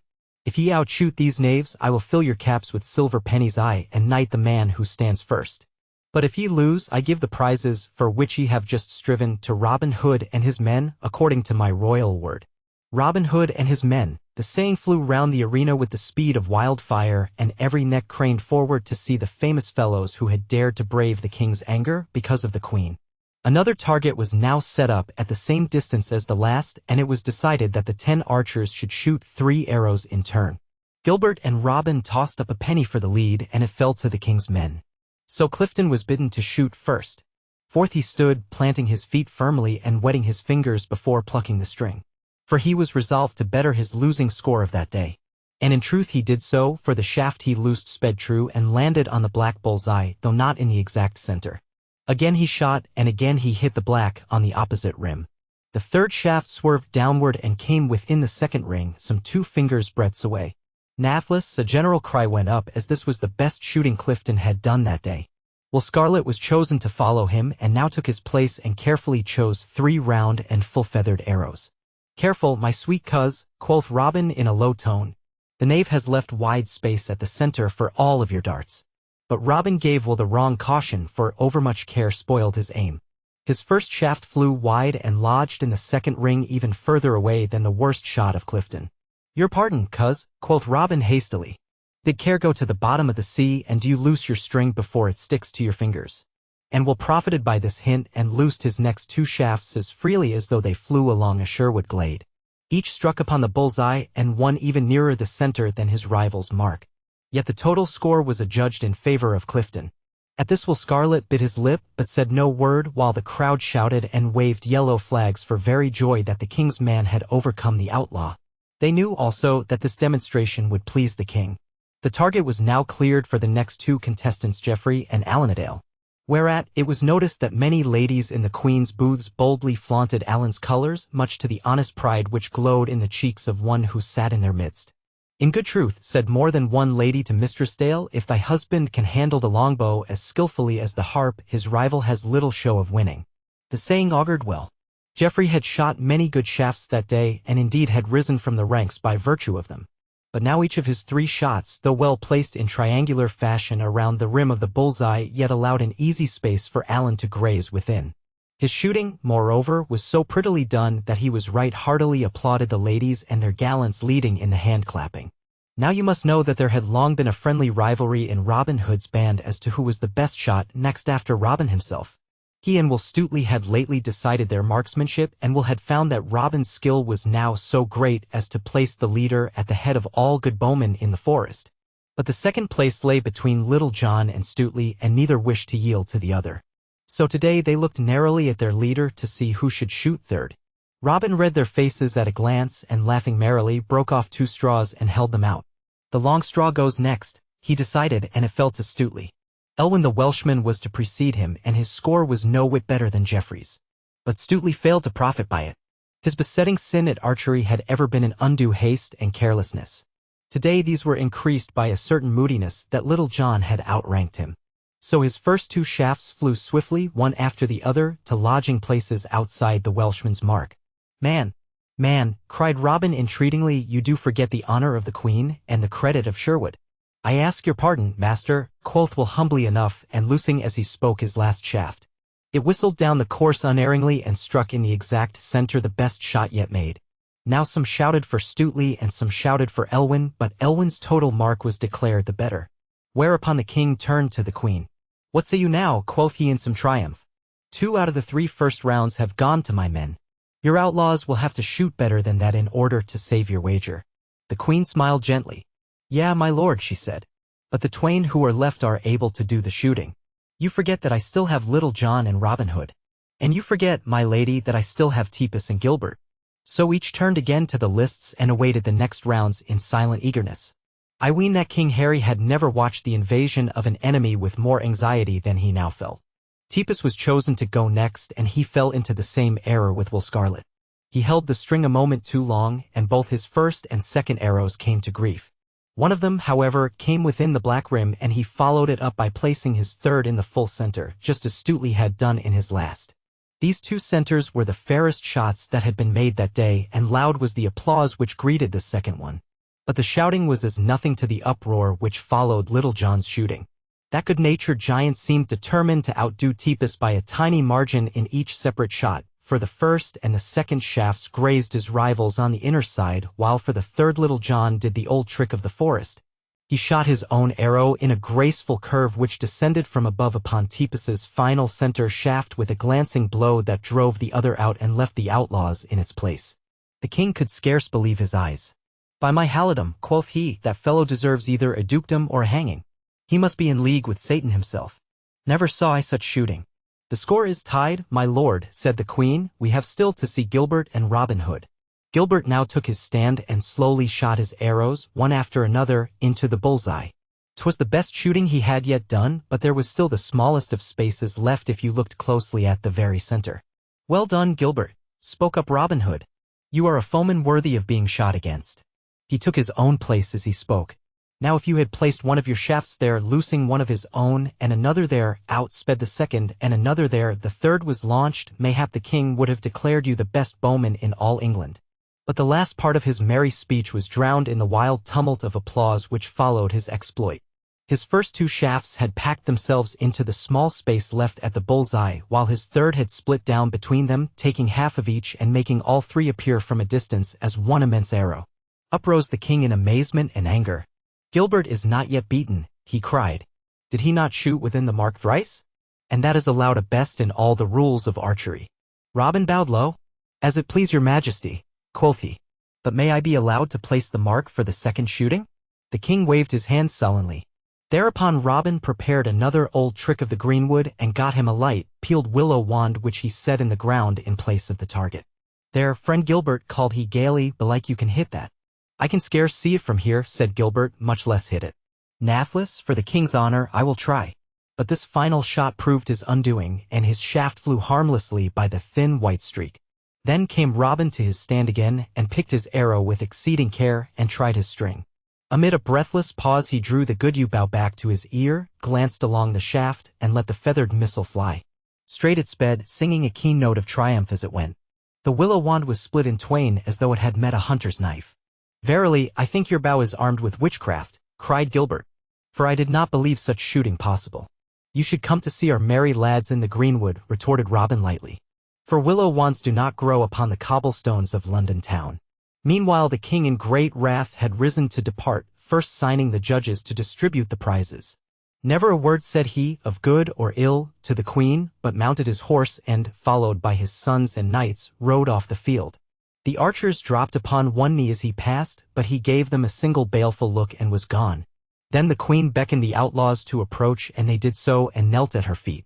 Right well have ye served me, she said, and sorry am I that the king's anger is aroused thereby. But fear ye not. His word and grace hold true. As to these prizes ye have gained, I had others of mine own the wagers I have won from his majesty the king and from the lord bishop of Hereford. Buy with some of these moneys the best swords ye can find in London for all your band, and call them the swords of the queen. And swear with them to protect all the poor and the helpless and the womenkind who come your way. We swear, said the 5 yeomen solemnly. Then the queen gave each of them her hand to kiss, and arose and departed with all her ladies. And after they were gone, the king's archers came crowding around Robin and his men, eager to get a glimpse of the fellows about whom they had heard so much. And back of them came a great crowd of the spectators pushing and jostling in their efforts to come nearer. Verily, laughed Little John, they must take us for a Merry Andrew show. Now the judges came up and announced each man his prize, according to the king's command. To Robin was give the purse containing 20 golden pounds, to Little John the 20 silver pennies, and to Alanadale the fine inlaid bugle, much to his delight, for he was skilled at blowing sweet tunes upon the horn hardly less than handling the harp strings. But when the Rhenish wine and English beer and hearts of Dalumblia were spoken of, Robin said, Nay, what need we of wine or beer, so far from the greenwood? And 'twould be like carrying coals to Newcastle to drive those hearts to Sherwood. Now Gilbert and Tepus and their men have shot passing well. Wherefore the meat and drink must go to them, and they will accept it of us. Right gladly, replied Gilbert, grasping his hand. Ye are good men all, and we will toast you every one, in memory of the greatest day at archery that England has ever seen, or ever will see. Thus said all the king's archers, and the hand of good fellowship was given amid much shouting and clapping on the shoulder blades. And so ended King Harry's tourney, whose story has been handed down from sire to son even unto the present day. Robin Hood. Chapter 14. How Robin Hood was sought of the tinker. And while the tinker fell asleep, Robin made haste away and left the tinker in the lurch for the great shot to pay. King Henry was as good as his word. Robin Hood and his party were suffered to depart from London, the parting bringing keen sorrow to Marion, and for 40 days no hand was raised against them. But at the end of that time the royal word was sent to the worthy sheriff at Nottingham that he must lay hold upon the outlaws without further delay, as he valued his office. Indeed, the exploits of Robin and his band, ending with the great tourney in Finsbury Field, had made a mighty stir through all England, and many there were to laugh boldly at the Nottingham official for his failures to capture the outlaws. The sheriff thereupon planned 3 new expeditions into the greenwood, and was even brave enough to lead them, since he had 15 men at his beck and call each time. But never the shadow of an outlaw did he see, for Robin's men lay close, and the sheriff's men knew not how to come at their chief hiding place in the cove before the cavern. Now the sheriff's daughter had hated Robin Hood bitterly in her heart ever since the day he refused to bestow upon her the golden arrow and shamed her before all the company. His tricks, also, upon her father were not calculated to lessen her hatred, and so she sought about for means to aid the sheriff in catching the enemy. There is no need to go against this man with force of arms, she said. We must meet his tricks with other tricks of our own. Would that we could, groaned the sheriff. The fellow is becoming a nightmare unto me. Let me plan a while, she replied. Belike I can cook up some scheme for his undoing. Agreed, said the sheriff, and if anything comes of your planning, I will e'en give you 100 silver pennies for a new gown, and a double reward to the man who catches the outlaws. Now upon that same day, while the sheriff's daughter was racking her brains for a scheme, there came to the mansion house a strolling tinker named Middle, a great gossip and braggart. And as he pounded away upon some pots and pans in the scullery, he talked loudly about what he would do if he once came within reach of that rascal Robin Hood. It might be that this simple fellow could do something through his very simplicity, mused the sheriff's daughter, overhearing his prattle. Odds bodikins, 'twill do no harm to try his service while I bethink myself of some better plan.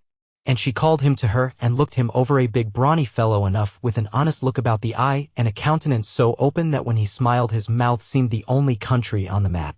I am minded to try your skill at outlaw catching, she said, and will add goodly measure to the stated reward if you succeed.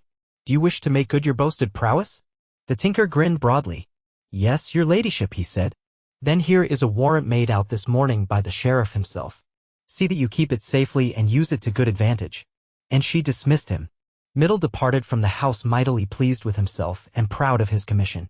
He swung his crabtree staff recklessly in his glee, so recklessly that he imperiled the shins of more than one angry passer-by, and vowed he'd crack the ribs of Robin Hood with it, though he was surrounded by every outlaw in the whole greenwood. Spurred on by the thoughts of his own coming bravery, he left the town and proceeded toward Barnesdale. The day was hot and dusty, and at noontime he paused at a wayside inn to refresh himself. He began by eating and drinking and dozing in turn, then sought to do all at once. Mine host of the Seven Does stood by, discussing the eternal Robin with a drover. Folk do say that my Lord Sheriff has sent into Lincoln for more men-at-arms and horses, and that when he has these behind him he'll soon rid the forest of these fellows. Of whom speak you? Asked the tinker, sitting up. Of Robin Hood and his men, said the host, but go to sleep again. You will never get the reward. And why not? Asked the tinker, rising with great show of dignity. Where our sheriff has failed, and the stout Guy of Gisborne, and many more beside, it behoves not a mere tinker to succeed. The tinker laid a heavy hand upon the innkeeper's fat shoulder, and tried to look impressive. There is your reckoning, host, upon the table. I must e'en go upon my way, because I have more important business than to stand here gossiping with you. But be not surprised if, the next time you see me, I shall have with me no less person than Robin Hood himself. And he strode loftily out the door and walked up the hot white road toward Barnesdale. He had not gone above a quarter of a mile when he met a young man with curling brown hair and merry eyes. The young man carried his light cloak over his arm because of the heat, and was unarmed save for a light sword at his side. The newcomer eyed the perspiring tinker in a friendly way, and seeing he was a stout fellow, accosted him. Good day to you, said he. Good day to you, said the tinker, and a morrow less heeding. I, laughed the other. Whence come you? And know you the news? What is the news? Said the gossipy tinker, pricking up his ear. I am a tinker by trade, Middle by name, and come from over against Banbury. Why, as for the news, laughed the stranger, I hear that 2 tinkers were set I the stocks for drinking too much ale and beer. If that be all your news, retorted Middle, I can beat you clear to the end of the lane. What news have you? Seeing that you go from town to town, I ween you can outdo a poor country yokel at tidings. All I have to tell, said the other, is that I am especially commissioned. He felt mightily proud of these big words, especially commissioned to seek a bold outlaw which they call Robin Hood. So, said the other, arching his brows. How especially commissioned? I have a warrant from the sheriff, sealed with the king's own seal, to take him where I can, and if you can tell me where he is, I will e'en make a man of you. Let me see the warrant, said the other, to satisfy myself if it be right, and I will do the best I can to bring him to you. That will I not, replied the tinker, I will trust none with it. And if you'll not help me to come at him, I must forsooth catch him by myself. And he made his crabtree staff whistle shrill circles in the air.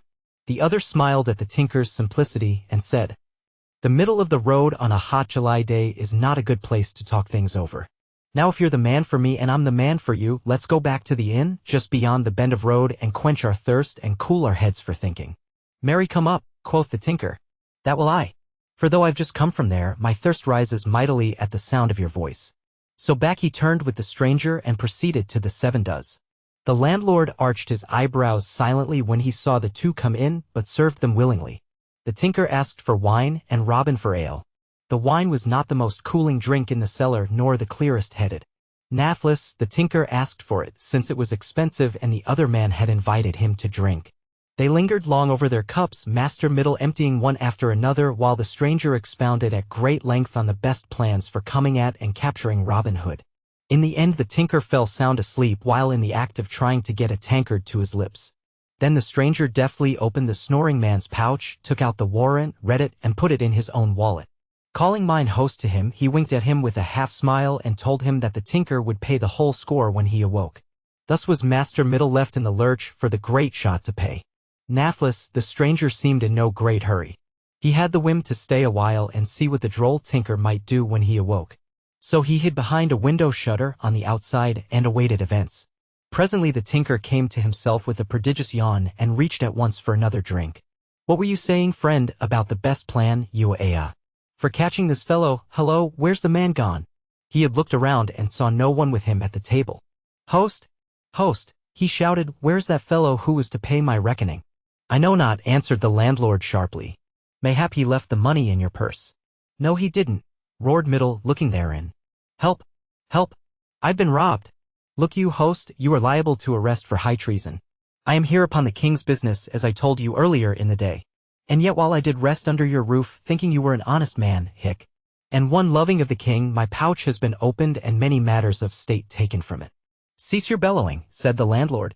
"What did you lose?" "Oh, many weighty matters, I do assure you. I had with me, item, a warrant, granted under the hand of my Lord High Sheriff of Nottingham and sealed with the king's own seal, for the capture, and arrest and overcoming of a notorious rascal, one Robin Hood of Barnesdale. Item, 1 crust of bread. Item, 1 lump, of solder. Item, 3 pieces of twine.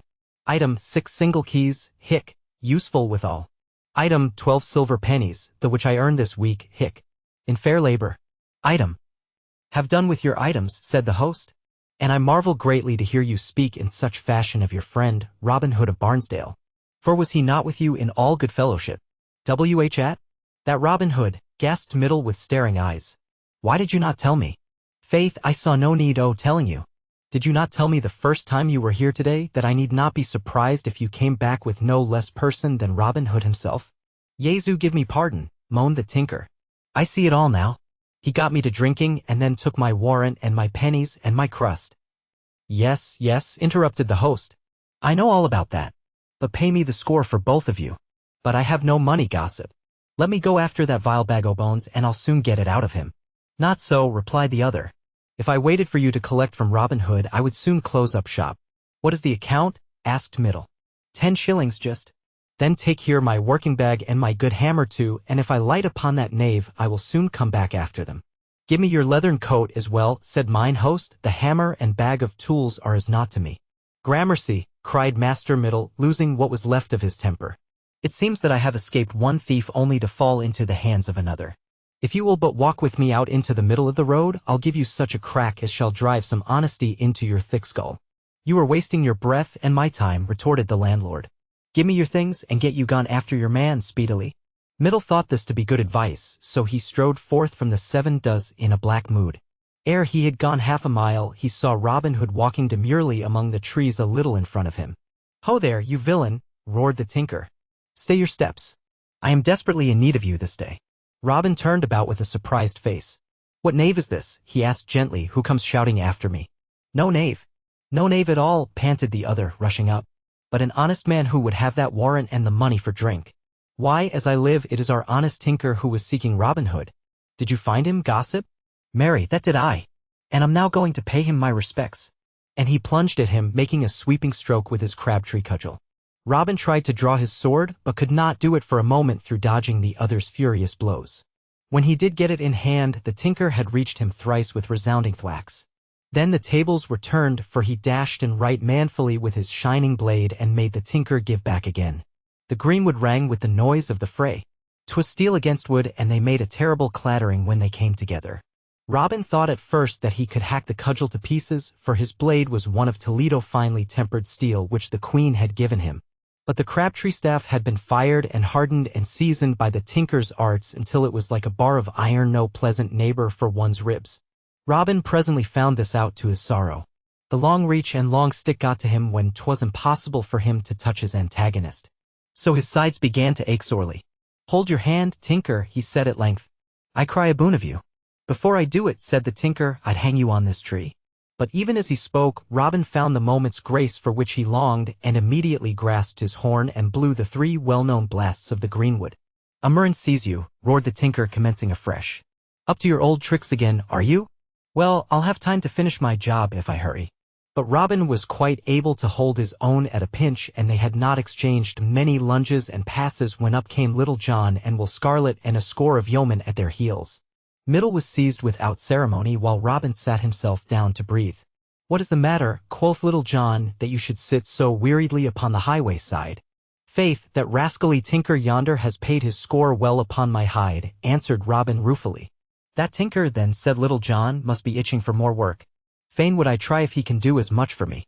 "Or me," said Will Scarlet, who like Little John was always willing to swing a cudgel. "Nay," laughed Robin. "Belike I could have done better, and he had given me time to pull a young tree up by the roots. But I hated to spoil the Queen's blade upon his tough stick or no less tough hide. He had a warrant for my arrest which I stole from him." "Also, item, 12 silver pennies," interposed the tinker, unsubdued. "Item, 1 crust of bread, gainst my supper. Item, 1 lump of solder. Item, 3 pieces of twine. Item, 6 single keys. Item." "Yes, I know," quoth the merry Robin. "I stood outside the landlord's window and heard you count over your losses. Here they are again, and the silver pennies are turned by magic into gold. Here also, if you will, is my hand. I take it heartily with the pence," cried Middle. "By my leathern coat and tools, which I shall presently have out of that sly host, I swear that I never yet met a man I liked as well as you. And you and your men here will take me. I swear I'll serve you honestly. Do you want a tinker? Nay, but verily you must. Who else can mend and grind your swords and patch your pannikins and fight, too, when occasion serve? Mend your pots. Mend your ans." And he ended his speech with the sonorous cry of his craft. By this time the whole band was laughing uproariously at the tinker's talk. "What say you, fellows?" asked Robin. "Would not this tinker be a good recruit?" "That he would," answered Will Scarlet, clapping the new man on the back. "He will keep Friar Tuck and Much the miller's son from having the blues." So amid great merriment and right good fellowship the outlaws shook Middle by the hand, and he took oath of fealty and thought no more of the sheriff's daughter. Robin Hood. Chapter 15. How Robin Hood was tanned of the tanner. In Nottingham there lived a jolly tanner, with a hay down, a down. His name was Arthur a Bland. There was ne'er a squire in Nottinghamshire dare bid bold Arthur stand. And as he went forth in a summer's morning, with a hay down, a down, to the forest of merry Sherwood, to view the red deer that range here and there met he with bold Robin Hood. The sheriff's daughter bided for several days in the faint hope that she might hear tidings of the prattling tinker. But never a word heard she, and she was forced to the conclusion that her messenger had not so much as laid eyes upon the outlaw. Little recked she that he was, even then, grinding sword points and sharpening arrows out in the good greenwood, while whistling blithely or chatting merrily with the good Friar Tuck. Then she bethought herself of another good man, one Arthur a Bland, a tanner who dwelt in Nottingham town and was far famed in the tourneys round about.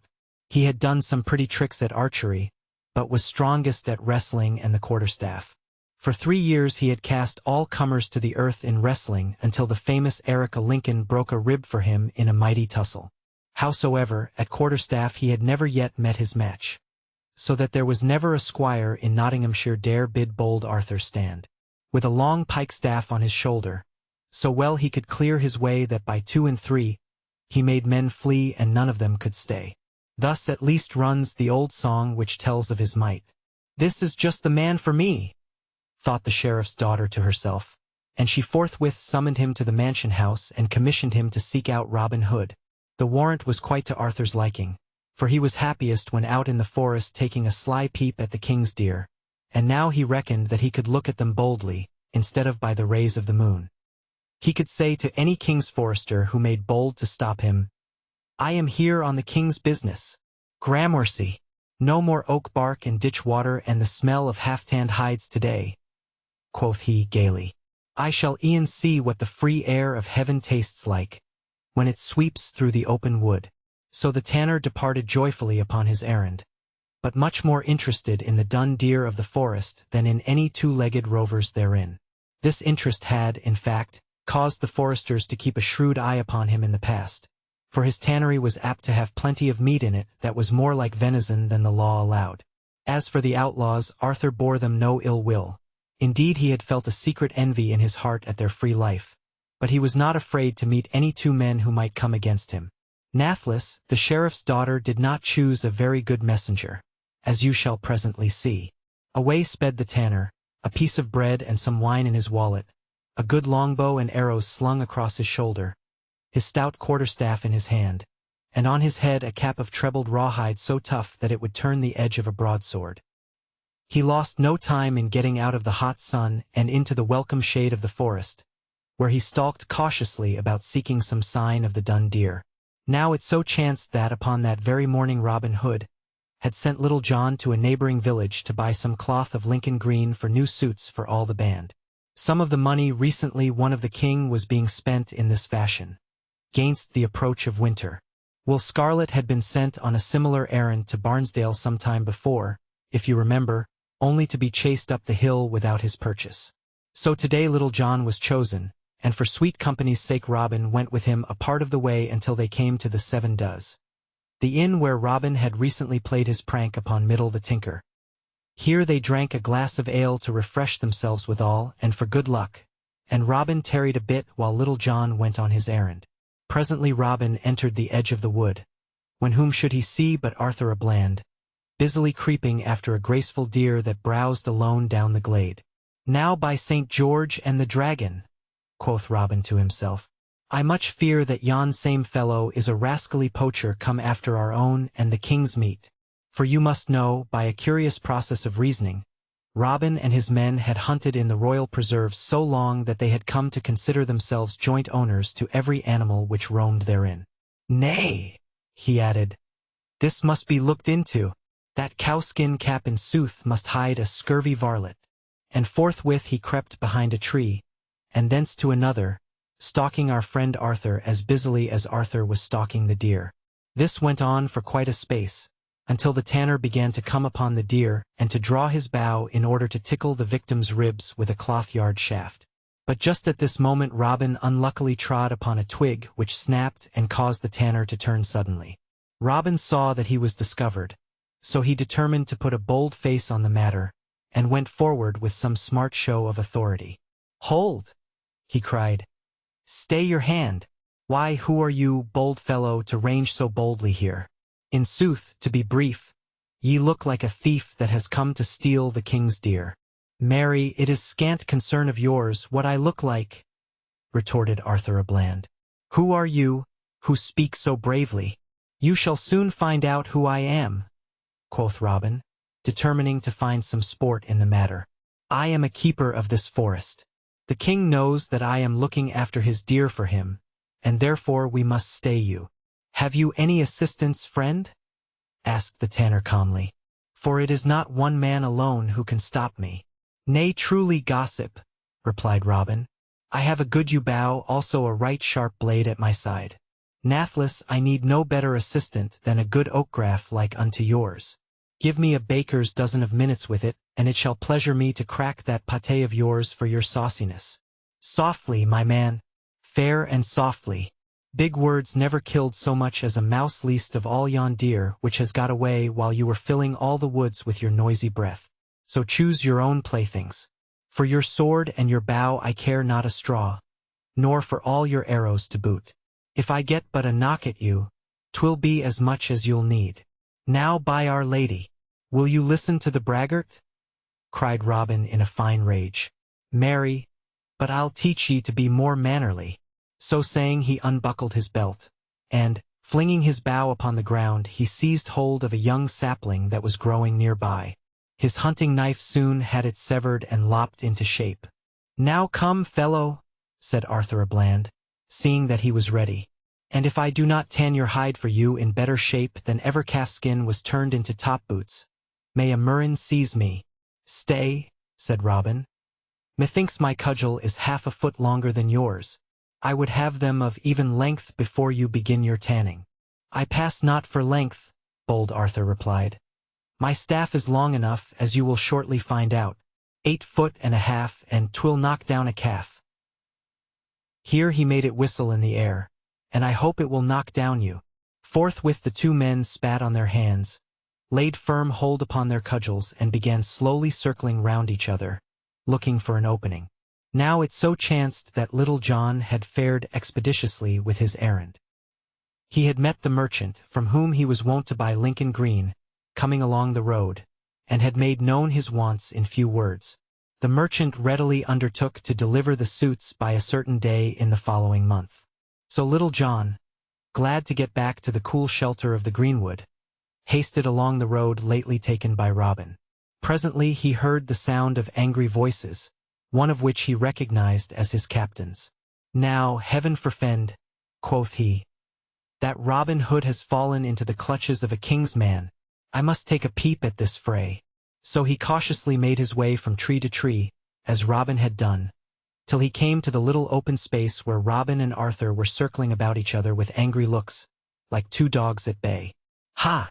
This looks interesting," muttered Little John to himself, for he loved a good quarterstaff bout above anything else in the world, and was the best man at it in all the greenwood, and he crawled quietly underneath a friendly bush-much as he had done when Robin undertook to teach Will Scarlet a lesson, and chuckled softly to himself and slapped his thigh and prepared to watch the fight at his ease. Indeed, it was both exciting and laughable. You would have chuckled one moment and caught your breath the next, to see those two stout fellows swinging their sticks each half as long again as the men were, and thick as their arm and edging along sidewise, neither wishing to strike the first blow. At last Robin could no longer forbear, and his good right arm swung round like a flash. Ping! Went the stick on the back of the other's head, raising such a welt that the blood came. But the tanner did not seem to mind it at all, for bing! Went his own staff in return, giving Robin as good as he had sent. Then the battle was on, and furiously it waged. Fast fell the blows, but few save the first ones landed, being met in mid-air by a counterblow till the thwacking sticks sounded like the steady roll of a kettle-drum, and the oak bark flew as fine as it had ever done in Arthur Bland's tannery. Round and round they fought, digging their heels into the ground to keep from slipping, so that you would have vowed there had been a yoke of oxen ploughing a potato patch. Round and round, up and down, in and out, their arms working like threshing machines, went the yeoman and the tanner, for a full hour, each becoming more astonished every minute that the other was such a good fellow, while Little John from underneath his bushy covert had much ado to keep from roaring aloud in pure joy. Finally Robin saw his chance and brought a full arm blow straight down upon the other's head with a force that would have felled a bullock. But Arthur's trebled cowskin cap here stood him in good stead. The blow glanced off without doing more than stunning him. Nathless, he reeled and had much ado to keep from falling. Seeing which Robin stayed his hand to his own sorrow, for the tanner recovered his wits in a marvelous quick space and sent back a sidelong blow which fairly lifted Robin off his feet and sent him tumbling on to the grass. "Hold your hand! Hold your hand!" roared Robin with what little breath he had left. "Hold, I say, and I will give you the freedom of the greenwood." "Why, God a mercy," said Arthur.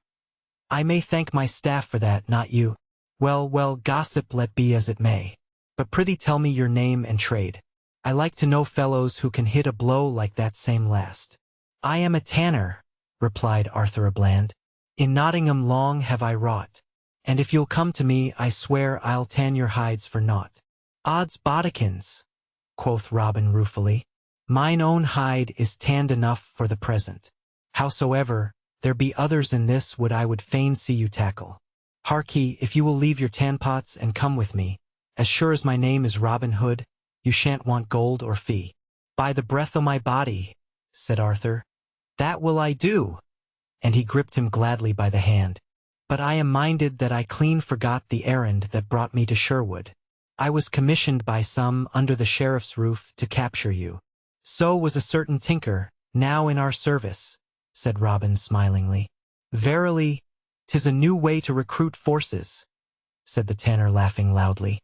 "But tell me, good Robin Hood, where is Little John? I fain would see him, for he is a kinsman on my mother's side."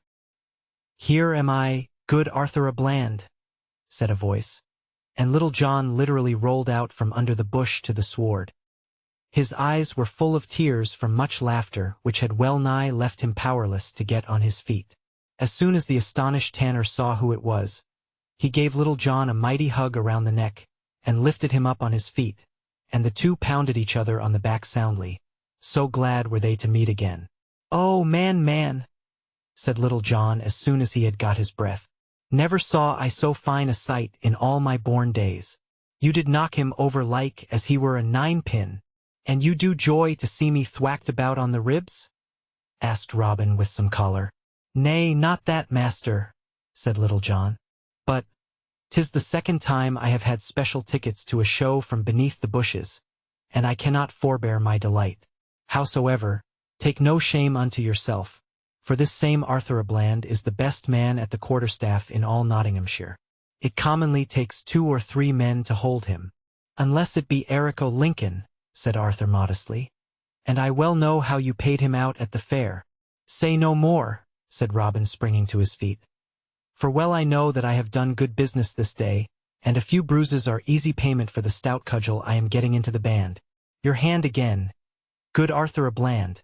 Come, let us after the deer of which I spoiled your stalking. Righty gladly, quoth Arthur. Come, cousin Little John, away with vats and tanbark and vile-smelling cowhides. I'll follow you too in the sweet open air to the very ends of earth. Robin Hood. Chapter 16. How Robin Hood met Sir Richard of the Lea. Then answered him the gentle knight with words both fair and thee, God save thee, my good Robin, and all thy company. Now you must know that some months passed by. The winter dragged its weary length through Sherwood Forest, and Robin Hood and his merry men found what cheer they could in the big crackling fires before their woodland cave. Friar Tuck had built him a little hermitage not far away where he lived comfortably with his numerous dogs. The winter, I say, reached an end at last, and the blessed spring came and went. Another summer passed on apace, and still neither king nor sheriff nor bishop could catch the outlaws, who, meanwhile, thrived and prospered mightily in their outlawry. The band had been increased from time to time by picked men such as Arthur à Bland and David of Doncaster, he who was the jolliest cobbler for miles around, until it now numbered a full 70 of men. 7 companies each, with its stout lieutenant serving under Robin Hood. And still they relieved the purses of the rich and aided the poor, and feasted upon king's deer until the lank sheriff of Nottingham was well-nigh distracted. Indeed, that official would probably have lost his office entirely had it not been for the fact of the king's death. Henry passed away, as all kings will, in common with ordinary men, and Richard of the Lion Heart was proclaimed as his successor. Then Robin and his men, after earnest debate, resolved to throw themselves upon the mercy of the new king, swear allegiance, and ask to be organized into royal foresters. So Will Scarlet and Will Stutely and Little John were sent to London with this message, which they were first to entrust privately to Maid Marian. But they soon returned with bad tidings. The new king had formerly set forth upon a crusade to the Holy Land, and Prince John, his brother, was impossible to deal with, being crafty, cruel, and treacherous. He was laying his hands upon all the property which could easily be seized, among other estates that of the Earl of Huntingdon, Robin's old enemy and Marian's father, who had lately died. Marian herself was in sore straits. Not only had her estates been taken away and the maid been deprived of the former protection of the queen, but the evil Prince John had persecuted her with his attentions.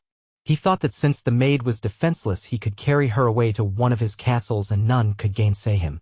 No word of this peril reached Robin's ears, although his men brought him word of the seizure of the Huntingdon lands. Nathless, he was greatly alarmed for the safety of Maid Marian, and his heart cried out for her strongly. She had been continually in his thoughts ever since the memorable shooting at London town. One morning in early autumn, when the leaves were beginning to turn gold at the edges, the chestnut pods to swell with promise of fatness, and the whole wide woodland was redolent with the ripe fragrance of fruit and flower, Robin was walking along the edge of a small open glade, busy with his thoughts. The peace of the woods was upon him, despite his broodings of Marian, and he paid little heed to a group of does quietly feeding among the trees at the far edge of the glade. But presently this sylvan picture was rudely disturbed for him. A stag, wild and furious, dashed suddenly forth from among the trees, scattering the does in swift alarm. The vicious beast eyed the green and gold tunic of Robin, and, lowering its head, charged at him impetuously. So sudden was its attack that Robin had no time to bend his bow. He sprang behind a tree while he seized his weapon. A moment later the wild stag crashed blindly into the tree trunk with a shock which sent the beast reeling backward, while the dislodged leaves from the shivering tree fell in a small shower over Robin's head. "By my halidom, I am glad it was not me you struck, my gentle friend," quoth Robin, fixing an arrow upon the string. "Sorry indeed would be any one's plight who should encounter you in this black humor." Scarcely had he spoken when he saw the stag veer about and fix its glances rigidly on the bushes to the left side of the glade. These were parted by a delicate hand, and through the opening appeared the slight figure of a page. It was Maid Marian, come back again to the greenwood. She advanced, unconscious alike of Robin's horrified gaze and the evil fury of the stag. She was directly in line with the animal, so Robin dared not launch an arrow. Her own bow was slung across her shoulder, and her small sword would be useless against the beast's charge. But now as she caught sight of the stag, she pursed her lips as though she would whistle to it. "For the love of God, dear lady," cried Robin, and then the words died in his throat. With a savage snort of rage, the beast rushed at this new and inviting target, rushed so swiftly and from so short a distance that she could not defend herself. She sprang to one side as it charged down upon her, but a side blow from its antlers stretched her upon the ground. The stag stopped, turned, and lowered its head, preparing to gore her to death. Already its cruel horns were coming straight for her, while she, white of face and bewildered by the sudden attack, was struggling to rise and draw her sword. A moment more and the end would come. But the sharp voice of Robin had already spoken. "Down, Marian," he cried, and the girl instinctively obeyed, just as the shaft from Robin's bow went whizzing close above her head and struck with terrific force full in the center of the stag's forehead. The beast stumbled in its charge and fell dead across the body of the fainting maid. Robin was quickly by her side and dragged the beast from off the girl. Picking her up in his strong arms, he bore her swiftly to the side of one of the many brooks which watered the vale. He dashed cool water upon her face, roughly almost, in his agony of fear that she was already dead, and he could have shed tears of joy to see those poor, closed eyelids tremble. He redoubled his efforts, and presently she gave a little gasp. "Where am I? What is't? You are in Sherwood, dear maid, though, I faith, we gave you a rude reception." She opened her eyes and sat up. "Methinks you have rescued me from sudden danger, sir," she said. Then she recognized Robin for the first time, and a radiant smile came over her face, together with the rare blush of returned vitality, and her head sank upon his shoulder with a little tremble and sigh of relief. "Oh, Robin, it is you," she murmured. "It is I. Thank heaven, I was at hand to do you service." Robin's tones were deep and full of feeling. "I swear, dear Marian, that I will not let you from my care henceforth." Not another word was spoken for some moments, while her head still rested confidingly upon his breast. Then recollecting, he suddenly cried, "Gramercy, I make but a poor nurse. I have not even asked if any of your bones were broken." "No, not any," she answered, springing lightly to her feet to show him. "That foolish dizziness o'ercame me for the nonce, but we can now proceed on our way." "Nay, I meant not that," he protested. "Why should we haste? First tell me of the news in London town and of yourself." So she told him how that the prince had seized upon her father's lands and had promised to restore them to her if she would listen to his suit, and how that she knew he meant her no good, for he was even then suing for a princess's hand. "That is all, Robin," she ended simply, "and that is why I donned again my page's costume and came to you in the greenwood." Robin's brow had grown fiercely black at the recital of her wrong, and he had laid stern hand upon the hilt of his sword. "By this sword which Queen Eleanor gave me," he said impetuously, "and which was devoted to the service of all womankind, I take oath that Prince John and all his armies shall not harm you." So that is how Maid Marian came to take up her abode in the greenwood, where the whole band of yeomen welcomed her gladly and swore fealty, and where the sweet lady of Allanadale made her fully at home. But this was a day of deeds in Sherwood Forest, and we gone to tell you another happening which led to later events. While Robin and Marian were having their encounter with the stag, Little John, Much the miller's son, and Will Scarlet had sallied forth to watch the high road leading to Barnesdale, if perchance they might find some haughty knight or fat priest whose wallet needed lightening. They had scarcely watched the great road known as Watling Street, which runs from Dover in Kent to Chester town, for many minutes, when they espied a knight riding by in a very forlorn and careless manner. All dreary was his semblance, and little was his pride. His one foot in the stirrup stood, his other waved beside. His visor hung down o'er his eyes. He rode in single array, a sorrier man than he was one rode never in summer's day. Little John came up to the knight and bade him stay, for who can judge of a man's wealth by his looks? The outlaw bent his knee in all courtesy and prayed him to accept the hospitality of the forest. "My master expects you to dine with him today," quoth he, "and indeed has been fasting while awaiting your coming these 3 hours." "Who is your master?" asked the knight. "None other than Robin Hood," replied Little John, laying his hand upon the knight's bridle.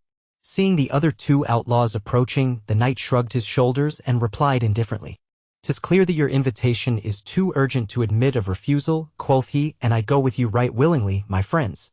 My purpose was to have dined today at Blythe or Doncaster, but nothing matters greatly. So in the same lackadaisical fashion which had marked all his actions that day, the knight suffered his horse to be led to the rendezvous of the band in the greenwood. Marian had not yet had time to change her page's attire when the 3 escorts of the knight hove in sight. She recognized their captive as Sir Richard of the Leah, whom she had often seen at court, and fearing lest he might recognize her, she would have fled. But Robin asked her with a twinkle if she would not like to play page that day, and she in roguish mood consented to do so.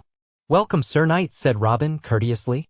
"You are come in good time, for we were just preparing to sit down to meat." "God save and thank you, good Master Robin," returned the knight, "and all your company. It likes me well to break the fast with you."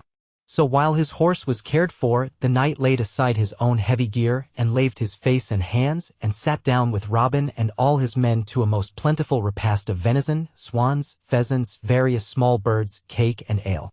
And Marian stood behind Robin and filled his cup and that of the guest. After eating right heartily of the good cheer, the knight brightened up greatly and vowed that he had not enjoyed so good a dinner for nigh 3 weeks. He also said that if ever Robin and his fellows should come to his domains, he would strive to set them down to as good a dinner on his own behalf. But this was not exactly the sort of payment which Robin had expected to receive. He thanked the knight, therefore, in set phrase, but reminded him that a yeoman like himself might hardly offer such a dinner to a knight as a gift of charity. "I have no money, Master Robin," answered the knight frankly. "I have so little of the world's goods, in sooth, that I should be ashamed to offer you the whole of it." "Money, however little, always jingles merrily in our pockets," said Robin, smiling. "Pray you tell me what you deem a little sum." "I have of my own 10 silver pennies," said the knight. "Here they are, and I wish they were 10 times as many." He handed Little John his pouch, and Robin nodded carelessly. "What say you to the total, Little John?" he asked as though in jest. "'Tis true enough, as the worthy knight hath said," responded the big fellow gravely, emptying the contents on his cloak. Robin signed to Marian, who filled a bumper of wine for himself and his guest. "Pledge me, Sir Knight," cried the merry outlaw, "and pledge me heartily for these sorry times. I see that your armor is bent and that your clothes are torn. Yet methinks I saw you at court once upon a day and in more prosperous guise. Tell me now, were you a yeoman and made a knight by force? Or have you been a bad steward to yourself and wasted your property in lawsuits and the like? Be not bashful with us. We shall not betray your secrets. I am a Saxon knight in my own right, and I have always lived a sober and quiet life," the sorrowful guest replied. "'Tis true you have seen me at court, mayhap, for I was an excited witness of your shooting before King Harry, God rest his bones. My name is Sir Richard of the Leah, and I dwell in a castle not a league from one of the gates of Nottingham, which has belonged to my father and his father and his father's father before him. Within 2 or 3 years ago my neighbors might have told you that a matter of £400 one way or the other was as naught to me. But now I have only these 10 pennies of silver and my wife and son." "In what manner have you lost your riches?" asked Robin. "Through folly and kindness," said the knight, sighing. "I went with King Richard upon a crusade, from which I am but lately returned, in time to find my son a goodly youth grown up. He was but 20, yet he had achieved a squire's training and could play prettily in justs and tournaments and other knightly games. But about this time he had the ill luck to push his sport too far, and did accidentally kill a knight in the open lists. To save the boy, I had to sell my lands and mortgage my ancestral castle, and this not being enough, in the end I have had to borrow money at a ruinous interest from my lord of Hereford." "A most worthy bishop," said Robin ironically. "What is the sum of your debt?" £400, said Sir Richard, "and the bishop swears he will foreclose the mortgage if they are not paid promptly." "Have you any friends who would become surety for you?" "Not one. If good King Richard were here, the tale might be otherwise." "Fill your goblet again, Sir Knight," said Robin, and he turned to whisper a word in Marian's ear. She nodded and drew Little John and Will Scarlet aside and talked earnestly with them in a low tone. "Here is health and prosperity to you, gallant Robin," said Sir Richard, tilting his goblet. "I hope I may pay your cheer more worthily the next time I ride by." Will Scarlet and Little John had meanwhile fallen in with Marian's idea, for they consulted the other outlaws, who nodded their heads. Thereupon Little John and Will Scarlet went into the cave near by and presently returned bearing a bag of gold. This they counted out before the astonished knight, and there were 4 times 100 gold pieces in it. "Take this loan from us, Sir Knight, and pay your debt to the bishop," then said Robin. "Nay, no thanks, you are but exchanging creditors. Mayhap we shall not be so hard upon you as the Christian bishop, yet again we may be harder. Who can tell?" There were actual tears in Sir Richard's eyes as he essayed to thank the foresters. But at this juncture Much, the miller's son, came from the cave dragging a bale of cloth. The knight should have a suit worthy of his rank, master, think you not so? Measure him 20 ells of it, ordered Robin. Give him a good horse, also, whispered Marian. 'Tis a gift which will come back fourfold, for this is a worthy man. I know him well. So the horse was given, also, and Robin bade Arthur a bland ride with the knight as far as his castle as esquire. The knight was sorrowful no longer, yet he could hardly voice his thanks through his broken utterance. And having spent the night in rest, after listening to Alanadale's singing, he mounted his new steed the following morning, an altogether different man. God save you, comrades, and keep you all, said he with deep feeling in his tones, and give me a grateful heart. We shall wait for you 12 months from today, here in this place, said Robin, shaking him by the hand, and then you will repay us the loan if you have been prospered. I shall return it to you within the year, upon my honor as Sir Richard of the Lea. And for all time pray count on me as a steadfast friend. So saying, the knight and his esquire rode down the forest glade till they were lost to view. Robin Hood. Chapter 17. How the bishop was dined. Oh, what is the matter? Then said the bishop, or for whom do you make this ado? Or why do you kill the king's venison when your company is so few? We are shepherds, quoth bold Robin Hood, and we keep sheep all the year, and we are disposed to be merry this day, and to kill of the king's fat deer. Not many days after Sir Richard of the Lea came to Sherwood Forest, word reached Robin Hood's ears that my Lord Bishop of Hereford would be riding that way betimes on that morning. 'Twas Arthur a Bland, the knight's quondam esquire, who brought the tidings, and Robin's face brightened as he heard it. Now, by Our Lady, quoth he, I have long desired to entertain my lord in the greenwood, and this is too fair a chance to let slip. Come, my men, kill me a venison, kill me a good fat deer. The Bishop of Hereford is to dine with me today, and he shall pay well for his cheer. Shall we dress it here, as usual? Asked Much, the miller's son. Nay, we play a droll game on the churchman. We will dress it by the highway side, and watch for the bishop narrowly, lest he should ride some other way. So Robin gave his orders, and the main body of his men dispersed to different parts of the forest, under Will Stutely and Little John, to watch other roads, while Robin Hood himself took 6 of his men, including Will Scarlet and Much, and posted himself in full view of the main road. This little company appeared funny enough, I assure you, for they had disguised themselves as shepherds. Robin had an old wool cap, with a tail to it, hanging over his ear, and a shock of hair stood straight up through a hole in the top. Besides, there was so much dirt on his face that you would never have known him. An old tattered cloak over his hunter's garb completed his make-up. The others were no less ragged and unkempt, even the foppish Will Scarlet being so badly run down at the heel that the court ladies would hardly have had speech with him. They quickly provided themselves with a deer and made great preparations to cook it over a small fire, when a little dust was seen blowing along the highway, and out of it came the portly bishop cantering along with 10 men-at-arms at his heels. As soon as he saw the fancied shepherds, he spurred up his horse and came straight toward them. Who are ye, fellows, who make so free with the king's deer? He asked sharply.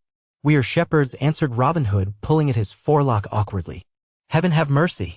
Ye seem a sorry lot of shepherds. But who gave you leave to cease eating mutton?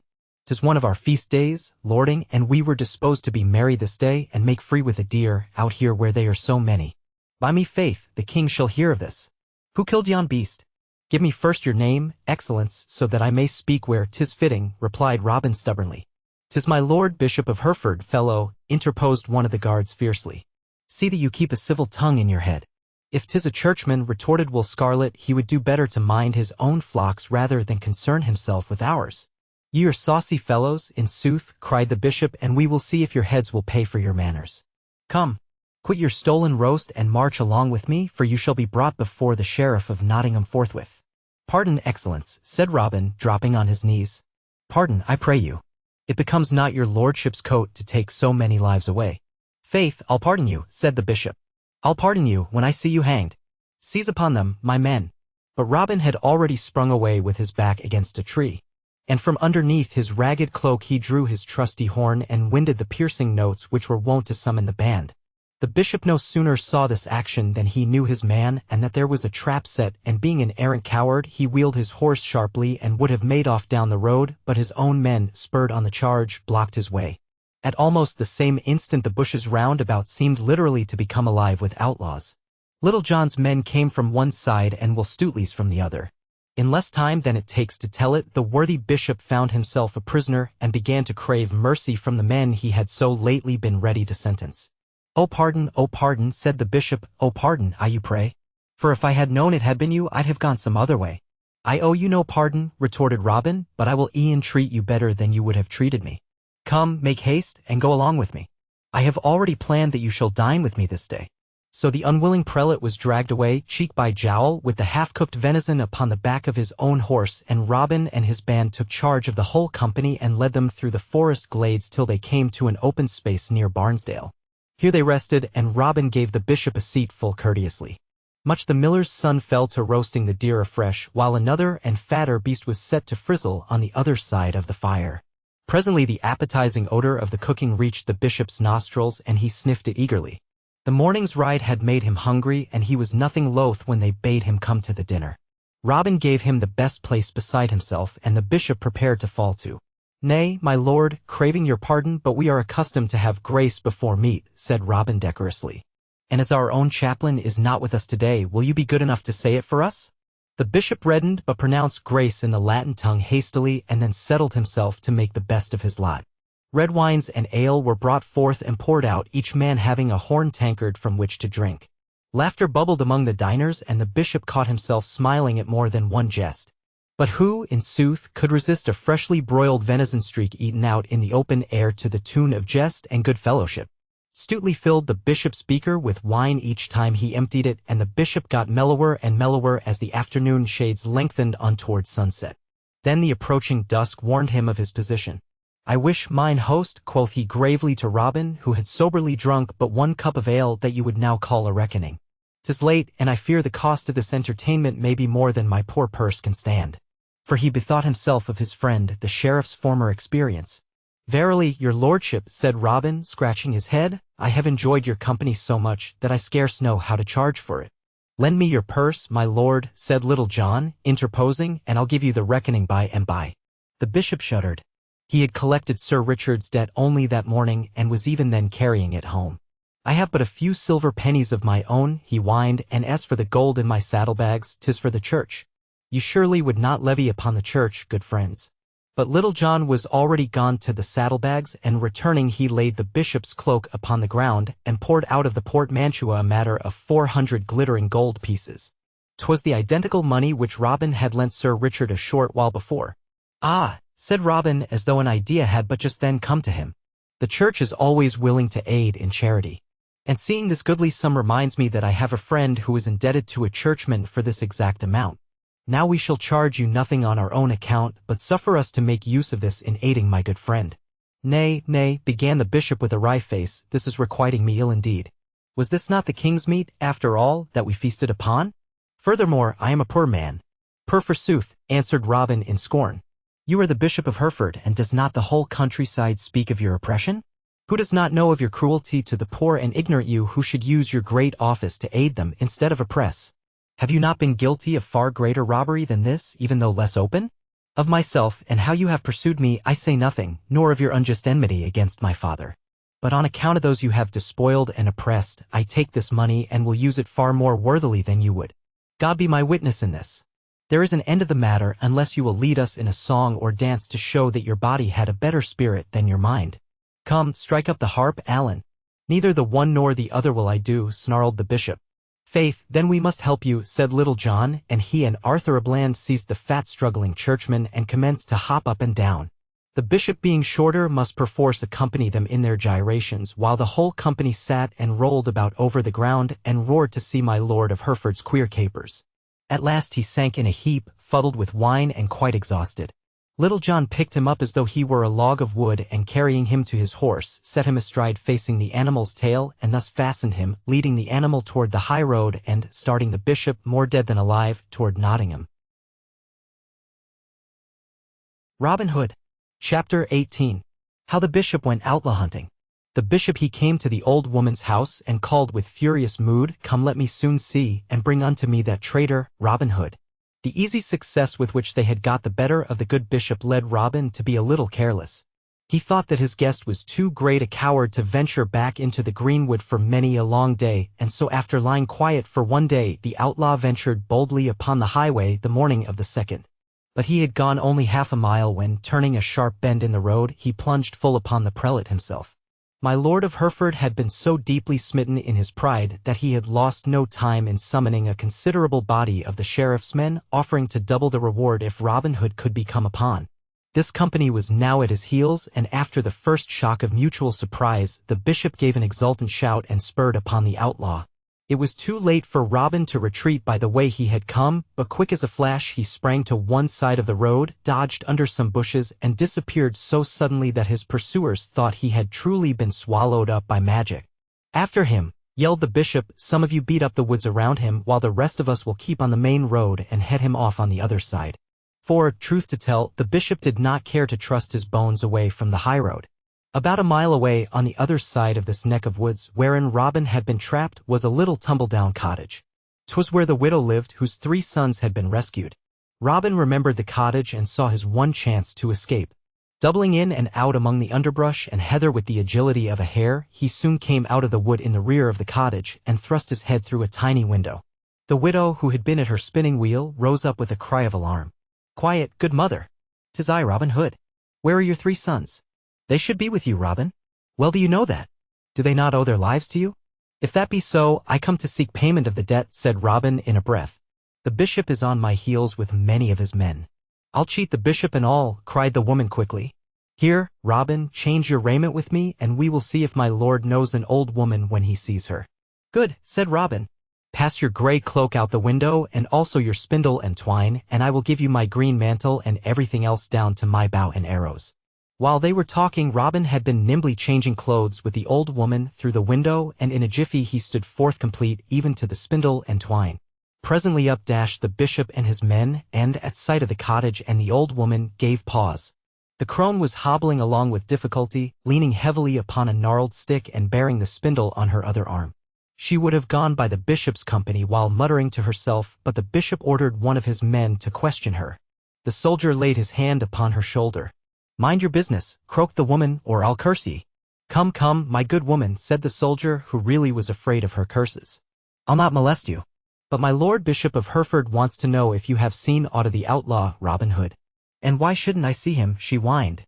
"Where's the king or law to prevent good Robin from coming to see me and bring me food and raiment? That's more than my lord bishop will do, I warrant ye." "Peace, woman," said the bishop harshly. "We want none of your opinions. But we'll take you to Barnesdale and burn you for a witch if you do not instantly tell us when you last saw Robin Hood." "Mercy, good my lord," chattered the crone, falling on her knees. "Robin is there in my cottage now, but you'll never take him alive." "We'll see about that," cried the bishop triumphantly. "Enter the cottage, my men. Fire it if need be. But I'll give a purse of gold pieces above the reward to the man who captures the outlaw alive." The old woman, being released, went on her way slowly. But it might have been noticed that the farther she got away from the company and the nearer to the edge of the woods, the swifter and straighter grew her pace. Once inside the shelter of the forest, she broke into a run of surprising swiftness. "Gadzooks!" exclaimed Little John, who presently spied her. "Who comes here? Never saw I witch or woman run so fast. Methinks I'll send an arrow close over her head to see which it is." "Oh, hold your hand! Hold your hand!" panted the supposed woman. "'Tis I, Robin Hood. Summon the yeoman and return with me speedily. We have still another score to settle with my lord of Hereford." When Little John could catch his breath from laughing, he winded his horn. "Now, Mistress Robin," quoth he, grinning. "Lead on. We'll be close to your heels." Meanwhile, back at the widow's cottage, the bishop was growing more furious every moment. For all his bold words, he dared not fire the house, and the sturdy door had thus far resisted all his men's efforts. "Break it down! Break it down," he shouted, "and let me soon see who will fetch out that traitor, Robin Hood." At last the door crashed in, and the men stood guard on the threshold. But not one dared enter for fear a sharp arrow should meet him halfway. "Here he is," cried one keen-eyed fellow, peering in. "I see him in the corner by the cupboard. Shall we slay him with our pikes?" "Nay," said the bishop, "take him alive if you can. We'll make the biggest public hanging of this that the shire ever beheld." But the joy of the bishop over his capture was short-lived. Down the road came striding the shabby figure of the old woman who had helped him set the trap, and very wrathy was she when she saw that the cottage door had been battered in. "Stand by, you lazy rascals," she called to the soldiers. "May all the devils catch ye for hurting an old woman's hut." "Stand by, I say." "Hold your tongue," ordered the bishop. "These are my men and carrying out my orders." "God mercy," swore the beldame harshly. "Things have come to a pretty pass when our homes may be treated like common jails.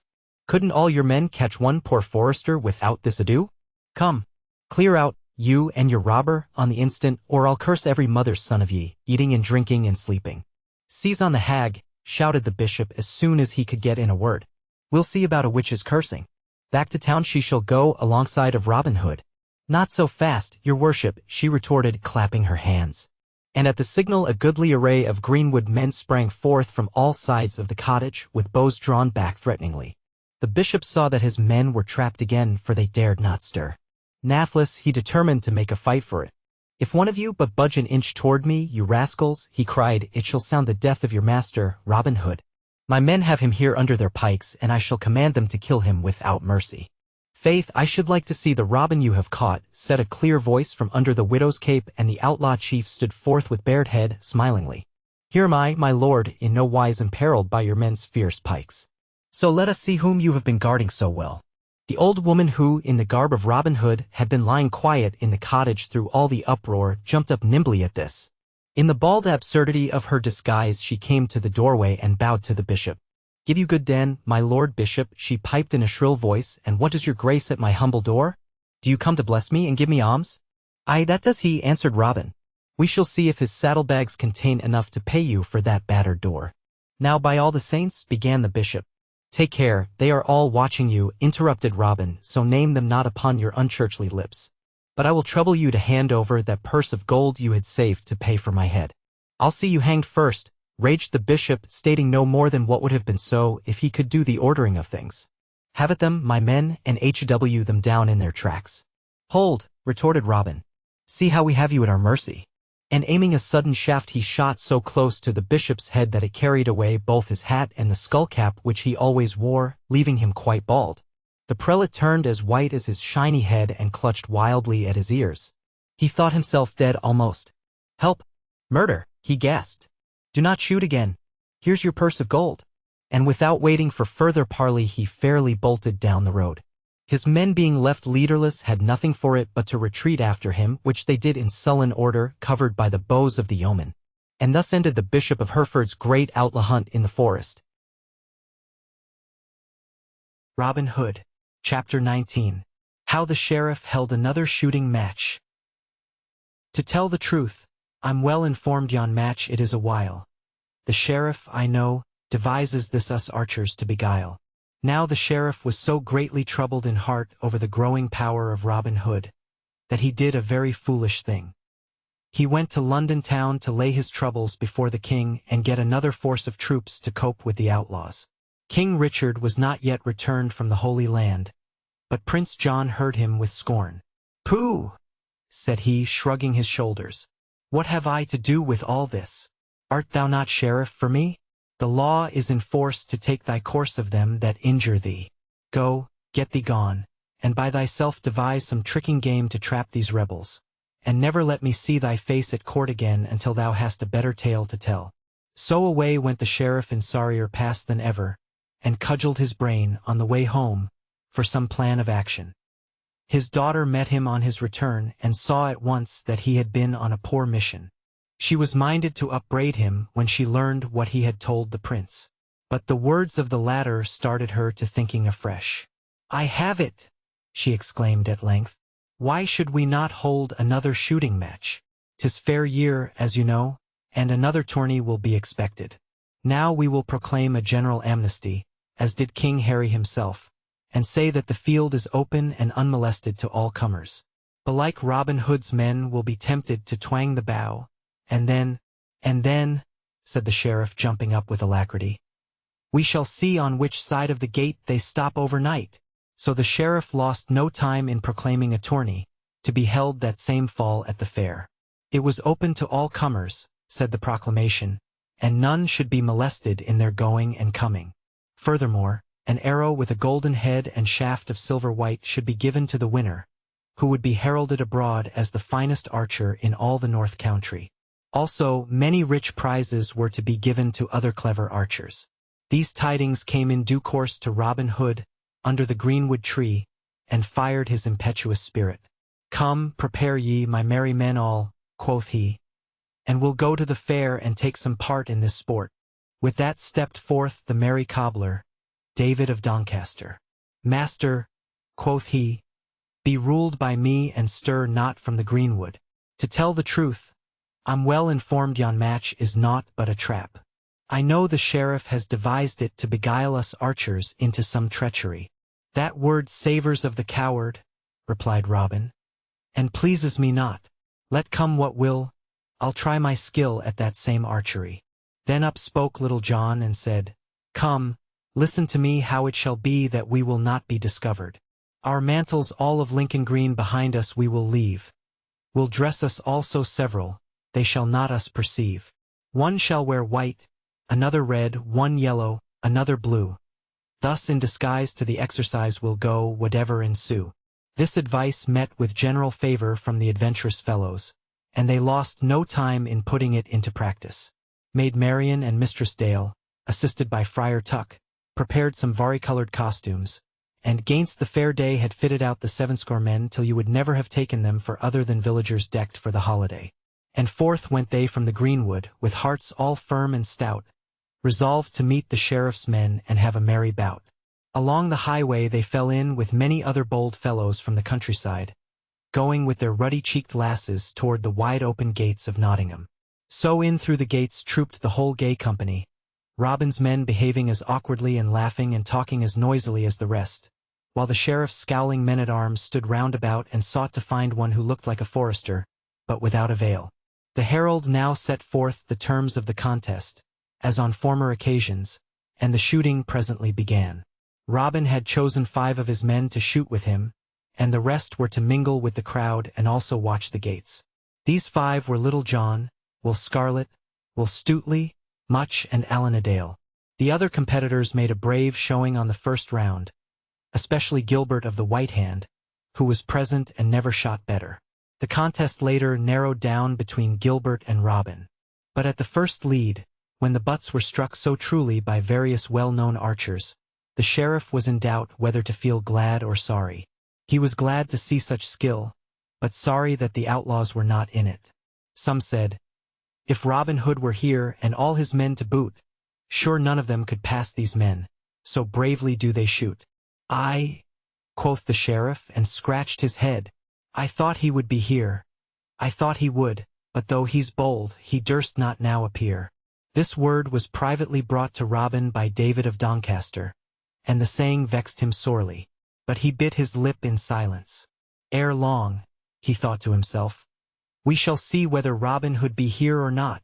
Meantime the shooting had been going forward, and Robin's men had done so well that the air was filled with shouts. One cried, Blue Jacket. Another cried, Brown. And a third cried, Brave Yellow. But the fourth man said, Yon man in red in this place has no fellow. For that was Robin Hood himself, for he was clothed in red, at every shot the prize he got, for he was both sure and dead. Thus went the second round of the shooting, and thus the third and last, till even Gilbert of the White Hand was fairly beaten. During all this shooting, Robin exchanged no word with his men, each treating the other as a perfect stranger. Nathless, such great shooting could not pass without revealing the archers. The sheriff thought he discovered, in the winner of the golden arrow, the person of Robin Hood without peradventure. So he sent word privately for his men-at-arms to close round the group. But Robin's men also got wind of the plan. To keep up appearances, the sheriff summoned the crowd to form in a circle, and after as much delay as possible the arrow was presented. The delay gave time enough for the soldiers to close in.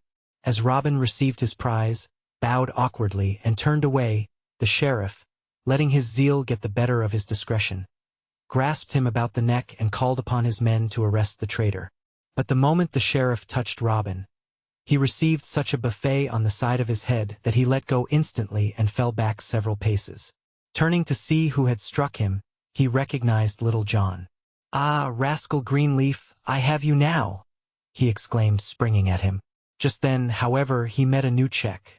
This is from another of your devoted servants, said a voice which he knew to be that of Much the miller's son, and thwack went his open palm upon the sheriff's cheek, sending that worthy rolling over and over upon the ground. By this time the conflict had become general, but the sheriff's men suffered the disadvantage of being hampered by the crowd of innocent onlookers, whom they could not tell from the outlaws and so dared not attack, while the other outlaws in the rear fell upon them and put them in confusion. For a moment a fierce rain of blows ensued. Then the clear bugle note from Robin ordered a retreat. The two warders at the nearest gate tried to close it, but were shot dead in their tracks.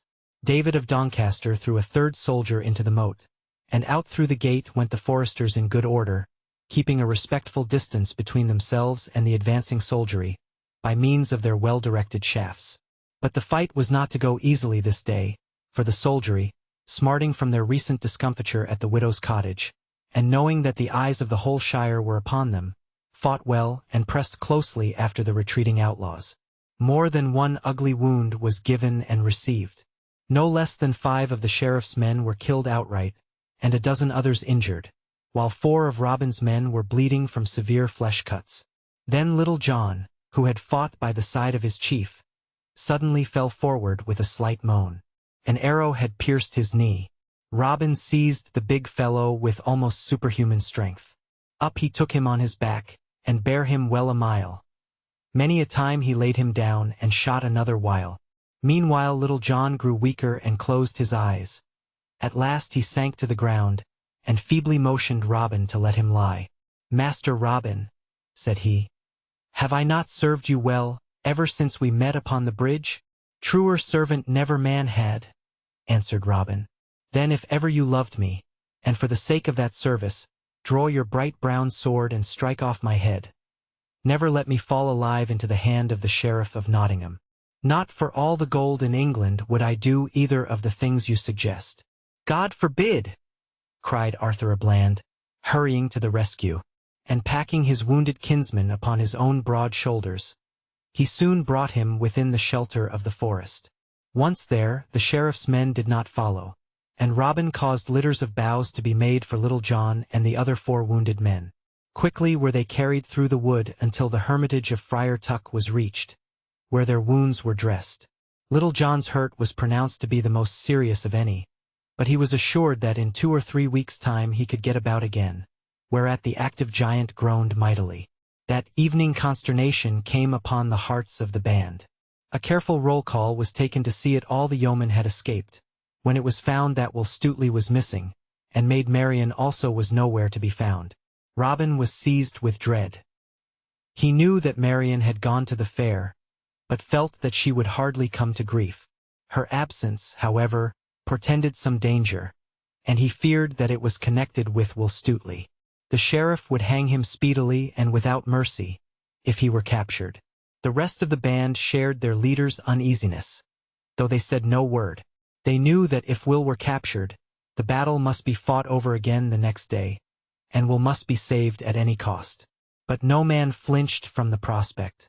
That evening, while the sheriff and his wife and daughter sat at meat in the mansion house, the sheriff boasted of how he would make an example of the captured outlaw. For Stutely had indeed fallen into his hands.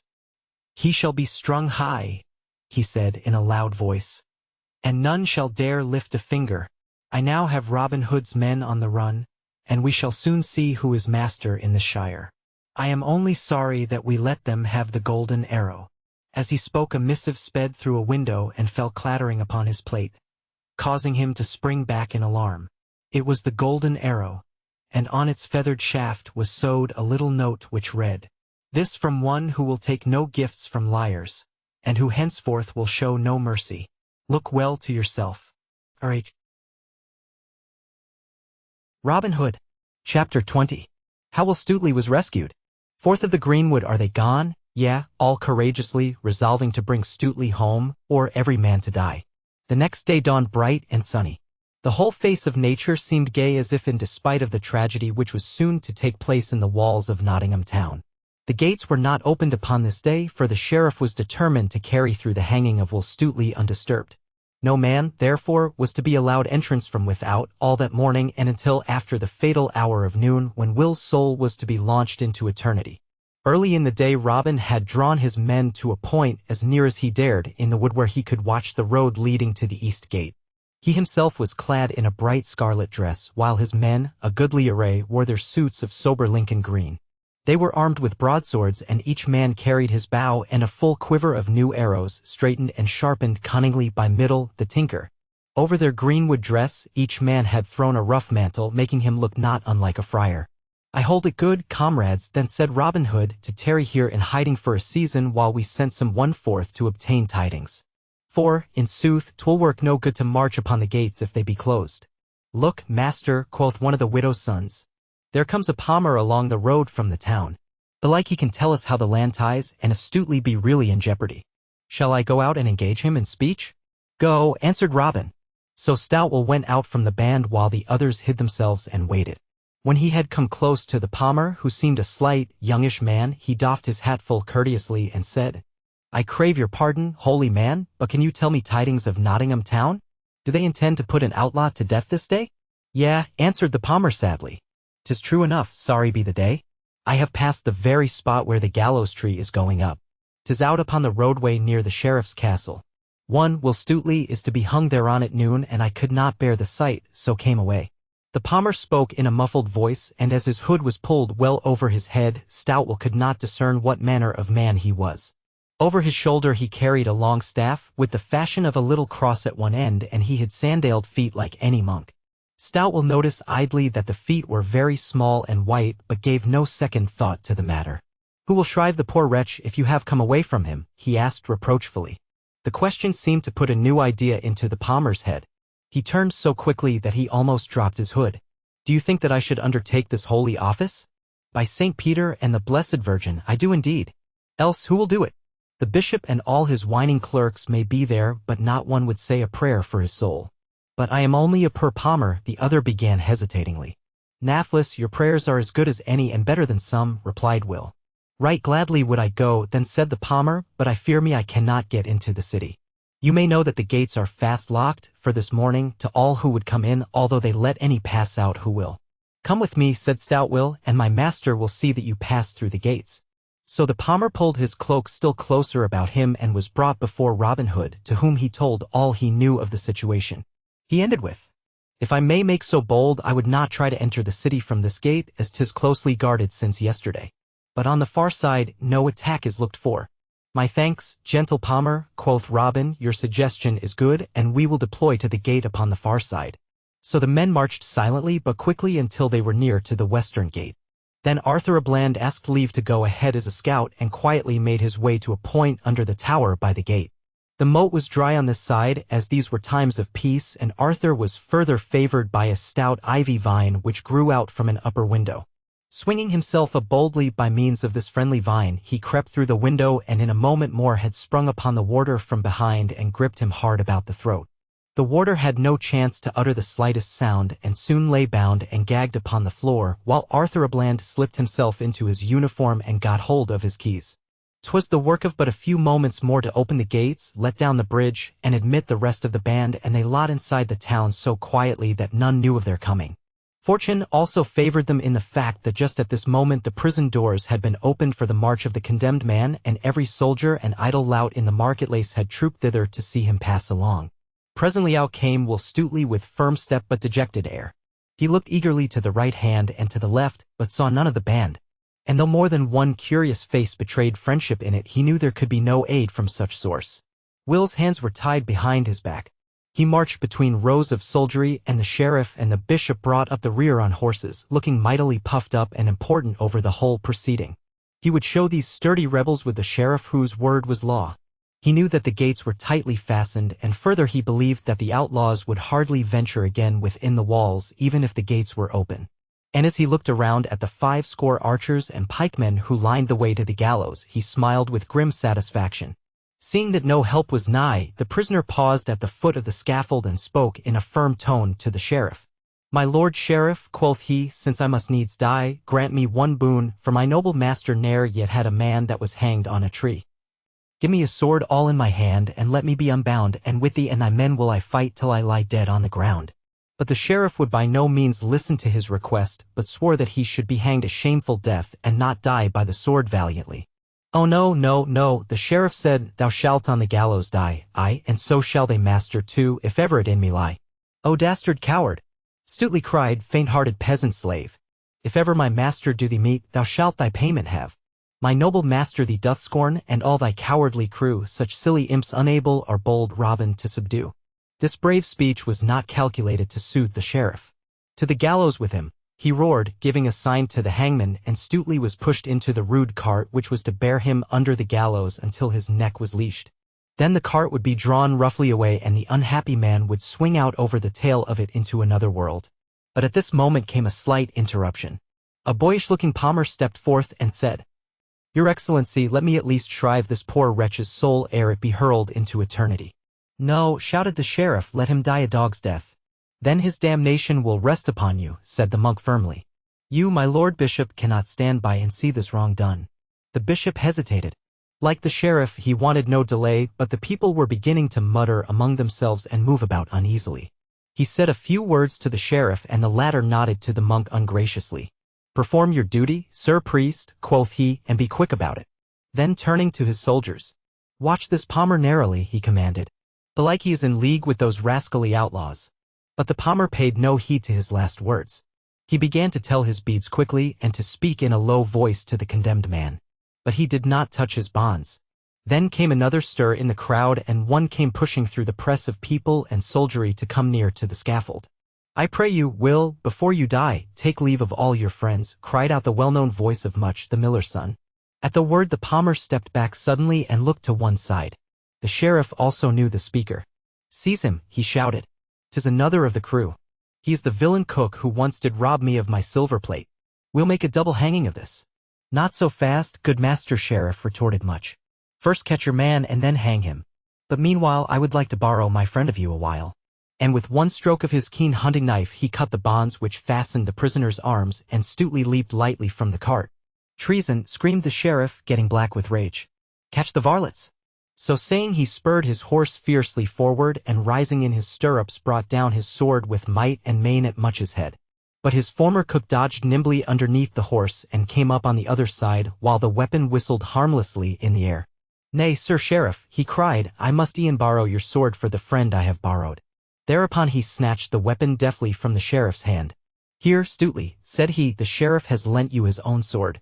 Back to back with me, man, and we'll teach these knaves a trick or two." Meanwhile the soldiers had recovered from their momentary surprise and had flung themselves into the fray.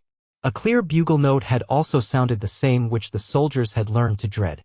'Twas the rallying note of the Greenwood men. Cloth-yard shafts began to hurtle through the air, and Robin and his men cast aside their cloaks and sprang forward crying, "Locksley! Locksley! A rescue! A rescue!" On the instant a terrible scene of hand-to-hand fighting followed.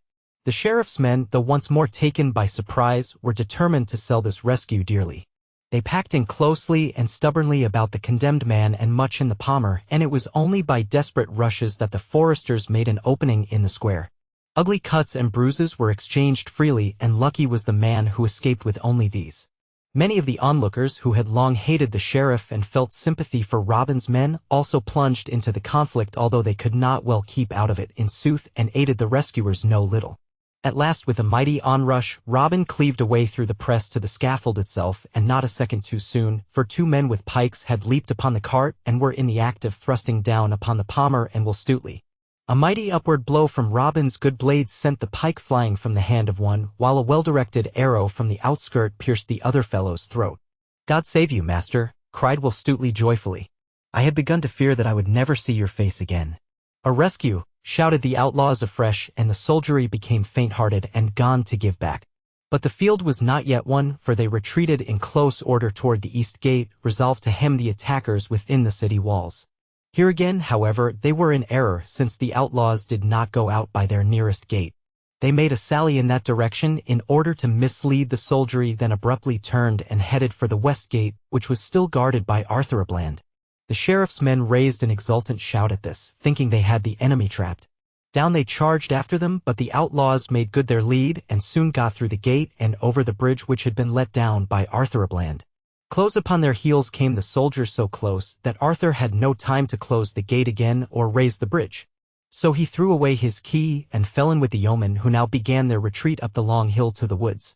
On this side the town, the road leading to the forest was long and almost unprotected.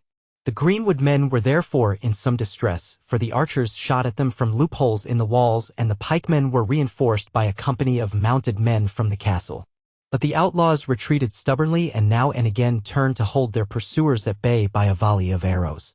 Stuteley was in their midst, fighting with the energy of two, and the little Palmer was there also, but took no part save to keep close to Robin's side and mutter silent words as though in prayer. Robin put his horn to his lips to sound a rally when a flying arrow from the enemy pierced his hand. The Palmer gave a little cry and sprang forward. The sheriff, who followed close with the men on horseback, also saw the wound and gave a great huzzah. "Ha! You will shoot no more bows for a season, Master Outlaw," he shouted.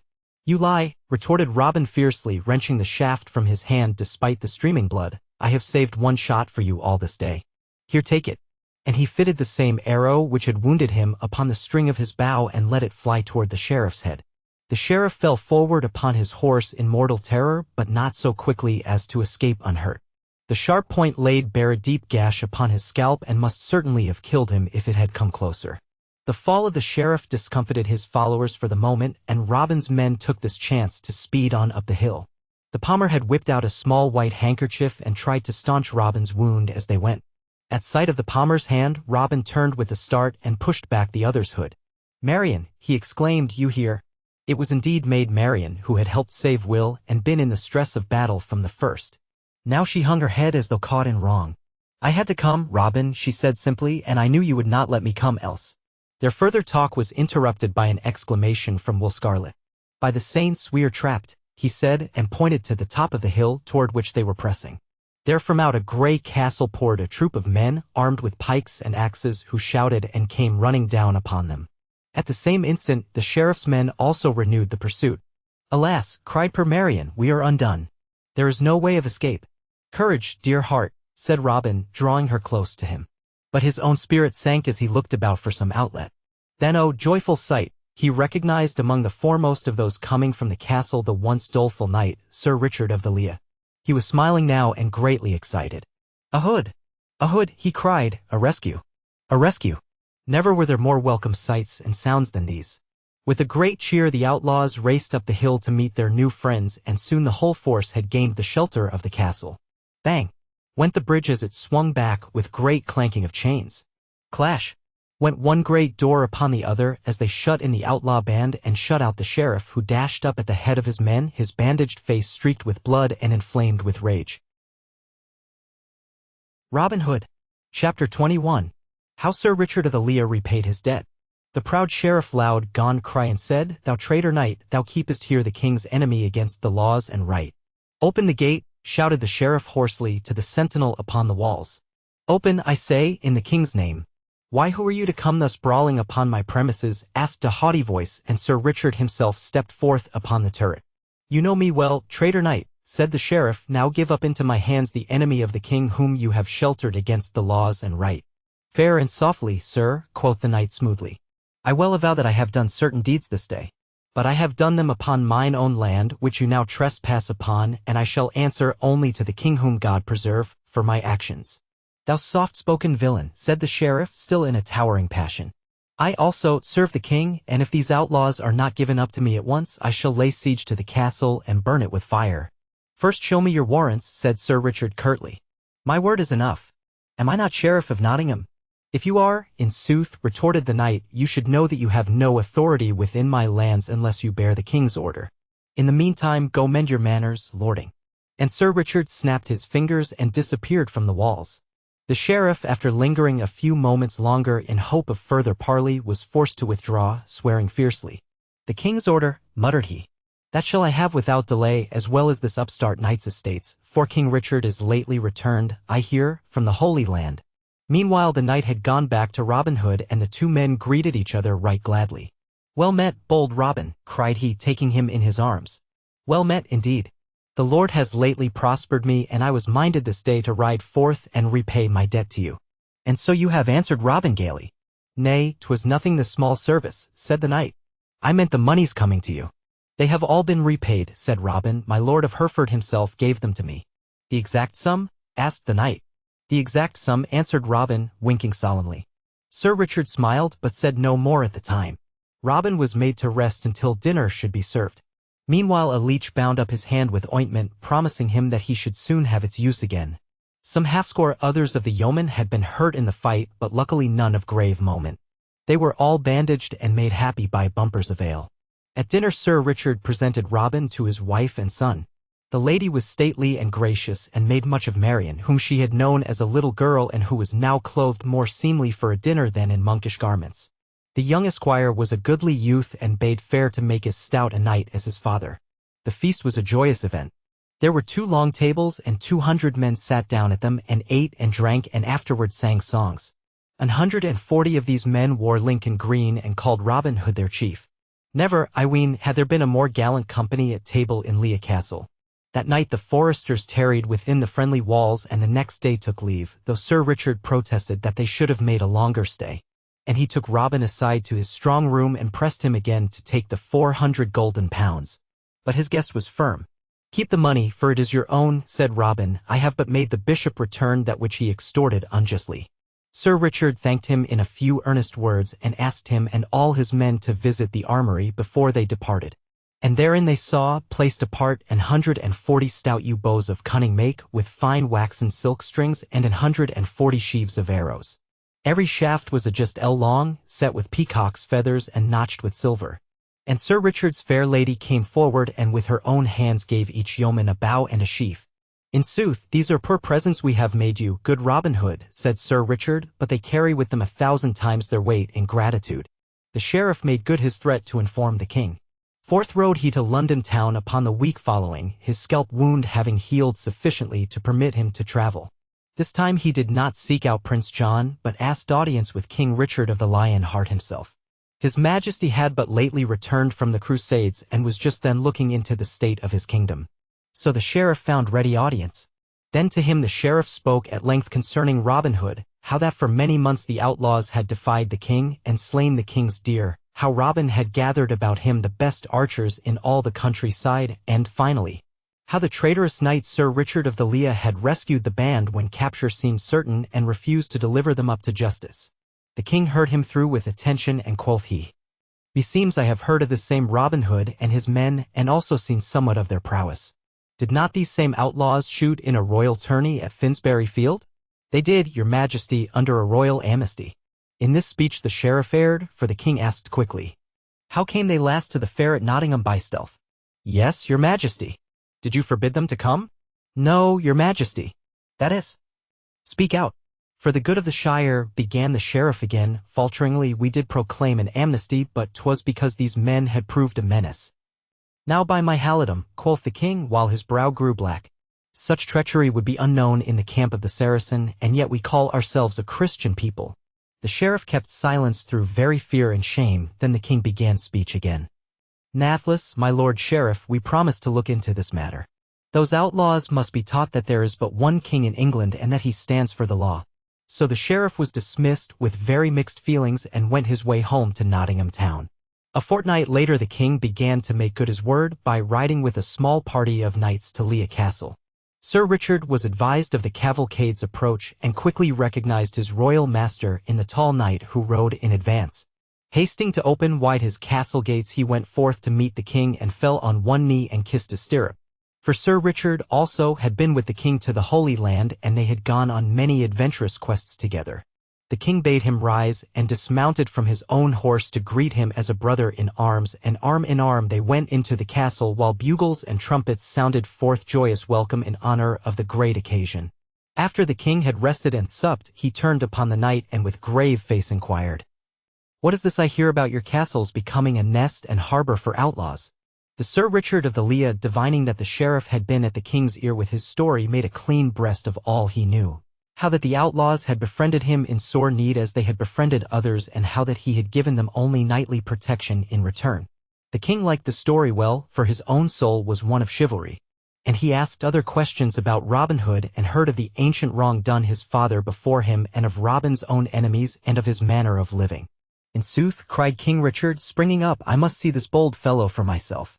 And you will entertain my little company and be ready to sally forth upon the second day in quest of me if need were. I shall e'en fare alone into the greenwood to seek an adventure with him." But of this adventure you shall be told in the next tale, for I have already shown you how Sir Richard of the Lear repaid his debt with interest.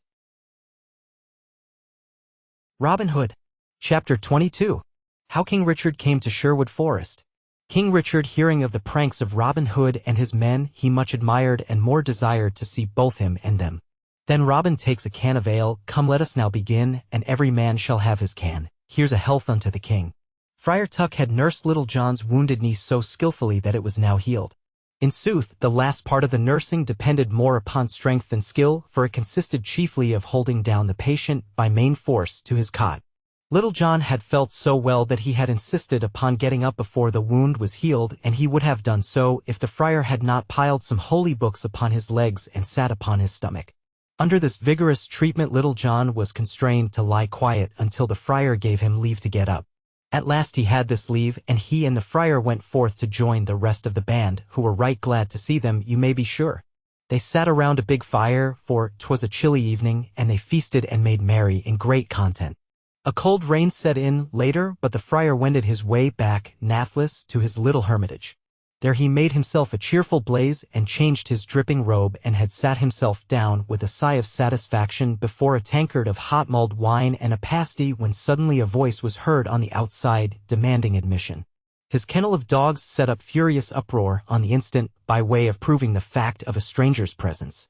Now by St. Peter, growled the friar, who comes here at this unseemly hour? Does he take this for a hostelry? Move on, friend, else my mulled wine will get cold. So saying he put the tankard to his lips when a thundering rap sounded upon the door panel, making it to quiver and causing Tuck almost to drop his tankard, while an angry voice shouted, "Ho! Within there! Open, I say! Go your way in peace," roared back the friar, "I can do nothing for you. 'Tis but a few miles to Gamewell, if you know the road. But I do not know the road, and if I did I would not budge another foot. 'Tis wet without and dry within. So open, without further parley. A murrain seize you for disturbing a holy man in his prayers," muttered Tuck savagely. Nathless, he was fain to unbar the door in order to keep it from being battered down. Then lighting a torch at his fire and whistling for one of his dogs, he strode forth to see who his visitor might be. The figure of a tall knight clad in a black coat of mail with plumed helmet stood before him. By his side stood his horse, also caparisoned in rich armor. "Have you no supper, brother?" asked the Black Knight curtly. "I must beg of you a bed and a bit of roof for this night, and fain would refresh my body ere I sleep. I have no room that even your steed would deign to accept, Sir Knight, and not save a crust of bread and pitcher of water. Faith, I can smell better fare than that, brother, and must e'en force my company upon you, though I shall recompense it for gold in the name of the church. As for my horse, let him but be blanketed and put on the sheltered side of the house." And without further parley the knight boldly strode past Tuck and his dog and entered the hermitage. Something about his masterful air pleased Tuck in spite of his churlishness. "Sit you down, Sir Knight," quoth he, "and I will fasten up your steed and find him somewhat in the shape of grain. Half also of my bed and board is yours this night, but we shall see later who is the better man and is to give the orders." "With all my soul," said the knight, laughing. "I can pay my keeping in blows or gold as you prefer." The friar presently returned and drew up a small table near the fire. "Now, Sir Knight," quoth he, "put off your sword and helm and such other war gear as it pleases you, and help me lay this table, for I am passing hungry." The knight did as he was told and put aside the visor which had hid his face. He was a bronzed and bearded man with blue eyes and hair shot with gold, haughty but handsome withal. Then once again the priest sat him down to his pasty and mulled wine, right hopefully. He spoke his grace with some haste and was surprised to hear his guest respond fittingly in the Latin tongue. Then they attacked the wine and pasty valiantly, and the Black Knight made good his word of being in need of refreshment. Tuck looked ruefully at the rapidly disappearing food, but came to grudge it not, by reason of the stories with which his guest enlivened the meal. The wine and warmth of the room had cheered them both, and they were soon laughing uproariously as the best of comrades in the world. The Black Knight, it seemed, had traveled everywhere. He had been on crusades, had fought the courteous Saladin, had been in prison and often in peril. But now he spoke of it lightly and laughed it off, and made himself so friendly that Friar Tuck was like to choke with merriment. So passed the time till late, and the two fell asleep together, one on each side of the table which had been cleared to the platters. In the morning Friar Tuck awoke disposed to be surly, but was speedily mollified by the sight of the Black Knight, who had already risen gay as a lark, washed his face and hands, and was now stirring a hot gruel over the fire. "By my faith, I make a sorry host," cried Tuck, springing to his feet. And later, as they sat at breakfast, he added, "I want not your gold, of which you spoke last night, but instead I will do what I can to speed you on your way whenever you wish to depart." "Then tell me," said the knight, "how I may find Robin Hood the outlaw, for I have a message to him from the king. All day yesterday I sought him, but found him not." Friar Tuck lifted up his hands in holy horror. "I am a lover of peace, Sir Knight, and do not consort with Robin's bold fellows." "Nay, I think no harm of Master Hood," said the knight, "but much I yearn to have speed with him in mine own person." "If that be all, mayhap I can guide you to his haunts," said Tuck, who foresaw in this knight a possible gold bag for Robin. "In sooth, I could not well live in these woods without hearing somewhat of the outlaws, but matters of religion are my chief joy and occupation." "I will go with you, brother," said the Black Knight. So without more ado they went their way into the forest, the knight riding upon his charger, and Tuck pacing along demurely by his side. The day had dawned clear and bright, and now with the sun a good 3 hours high a sweet autumn fragrance was in the air. The wind had just that touch of coolness in it which sets the hunter's blood to tingling, and every creature of nature seemed bounding with joyous life. The knight sniffed the fresh air in delight. "By my halidom," quoth he, "but the good greenwood is the best place to live in, after all. What court or capital can equal this for full-blooded men?" "None of this earth," replied Tuck smilingly. And once more his heart warmed toward the courteous stranger. They had not proceeded more than 3 or 4 miles along the way from Fountain Abbey to Barnesdale when of a sudden the bushes just ahead of them parted and a well-knit man with curling brown hair stepped into the road and laid his hand upon the knight's bridle. It was Robin Hood. He had seen Friar Tuck a little way back and shrewdly suspected his plan. Tuck, however, feigned not to know him at all. "Hold," cried Robin, "I am in charge of the highway this day and must exact an accounting from all passers-by." "Who is it bids me hold?" asked the knight quietly. "I am not I the habit of yielding to one man." "Then here are others to keep me company," said Robin, clapping his hands. And instantly a half-score other stalwart fellows came out of the bushes and stood beside him. "We be yeomen of the forest, Sir Knight," continued Robin, "and live under the greenwood tree. We have no means of support thanks to the tyranny of our overlords other than the aid which fat churchmen and goodly knights like yourselves can give. And as ye have churches and rents, both, and gold in great plenty, we beseech ye for Saint Charity to give us some of your spending." "I am but a poor monk, good sir," said Friar Tuck in a whining voice, "and am on my way to the shrine of Saint Dunstan if your worshipfulness will permit." "Tarry a space with us," answered Robin, biting back a smile, "and we will speed you on your way." The Black Knight now spoke again. "But we are messengers of the king," quoth he. "His Majesty himself tarries near here and would have speech with Robin Hood." "God save the king," said Robin, doffing his cap loyally, "and all that wish him well. I am Robin Hood, but I say cursed be the man who denies our liege king's sovereignty." "Have a care," said the knight, "or you shall curse yourself." "Nay, not so," replied Robin curtly, "the king has no more devoted subject than I. Nor have I despoiled aught of his save, mayhap, a few deer for my hunger. My chief war is against the clergy and barons of the land who bear down upon the poor. But I am glad," he continued, "that I have met you here, and before we end you shall be my friend and taste of our greenwood cheer." "But what is the reckoning?" asked the knight. "For I am told that some of your feasts are costly." "Nay," responded Robin, waving his hands, "you are from the king. Nathless, how much money is in your purse?" "I have no more than 40 gold pieces, seeing that I have lain a fortnight at Nottingham with the king, and have spent some goodly amounts upon other lordings," replied the knight. Robin took the 40 pounds and gravely counted it. One half he gave to his men and bade them drink the king's health with it. The other half he handed back to the knight. "Sir," said he courteously, "have this for your spending. If you lie with kings and lordings overmuch, you are like to need it." "Gramercy," replied the other smiling. "And now lead on to your greenwood hostelry." So Robin went on the one side of the knight's steed and Friar Tuck on the other, and the men went before and behind till they came to the open glade before the caves of Barnesdale. Then Robin drew forth his bugle and winded the 3 signal blasts of the band. Soon there came a company of yeomen with its leader, and another, and a third, and a fourth, till there were 70 yeomen in sight. All were dressed in new livery of Lincoln green and carried new bows in their hands and bright short swords at their belts. And every man bent his knee to Robin Hood ere taking his place before the board, which was already set. A handsome dark-haired page stood at Robin's right hand to pour his wine and that of the knightly guest, while the knight marveled much at all he saw, and said within himself, "These men of Robin Hood's give him more obedience than my fellows give to me." At the signal from Robin the dinner began. There was venison and fowl and fish and wheaten cake and ale and red wine in great plenty, and 'twas a goodly sight to see the smiles upon the hungry yeomen's faces. First they listened to an unctuous grace from Friar Tuck, and then Robin lifted high a tankard of ale. "Come, let us now begin," quoth he, "and every man shall have his can. In honor of our guest who comes with royal word, here's a health unto the king." The guest responded heartily to this toast, and round about the board it went, the men cheering noisily for King Richard. After the feast was over, Robin turned to his guest and said, "Now you shall see what life we lead, so that you may report faithfully, for good or bad, unto the king."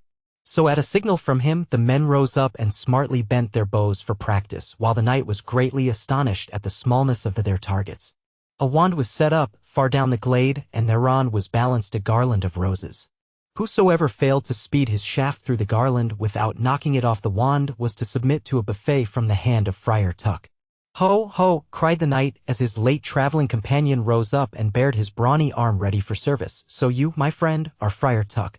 "I have not gainsaid it," replied Tuck, growling at having betrayed himself. "A chastisement is a rule of the church, and I am seeking the good of these stray sheep." The knight said no more, though his eyes twinkled, and the shooting began. David of Doncaster shot first and landed safely through the rose garland. Then came Alanadale and Little John and Stuteley and Scarlet and many of the rest, while the knight held his breath from very amazement. Each fellow shot truly through the garland, until Middle the tinker, not to be outdone, stepped up for a trial. But alas! While he made a fair shot for a townsman, the arrow never came within a handbreadth of the outer rim of the garland. "Come hither, fellow," said Little John coaxingly. "The priest would bless thee with his open hand." Then, because Middle made a wry face, as though he had already received the buffet, and loitered in his steps, Arthur Abland and Will Stuteley seized him by the arms and stood him before the friar. Tuck's big arm flashed through the air, hoof, and stopped suddenly against the tinker's ear, while Middle himself went rolling over and over on the grass. He was stopped by a small bush, and up he sat, thrusting his head through it, rubbing his ear and blinking up at the sky as though the stars had fallen and struck him. The yeoman roared with merriment, and as for the knight, he laughed till the tears came out of his blue eyes and rolled down his face.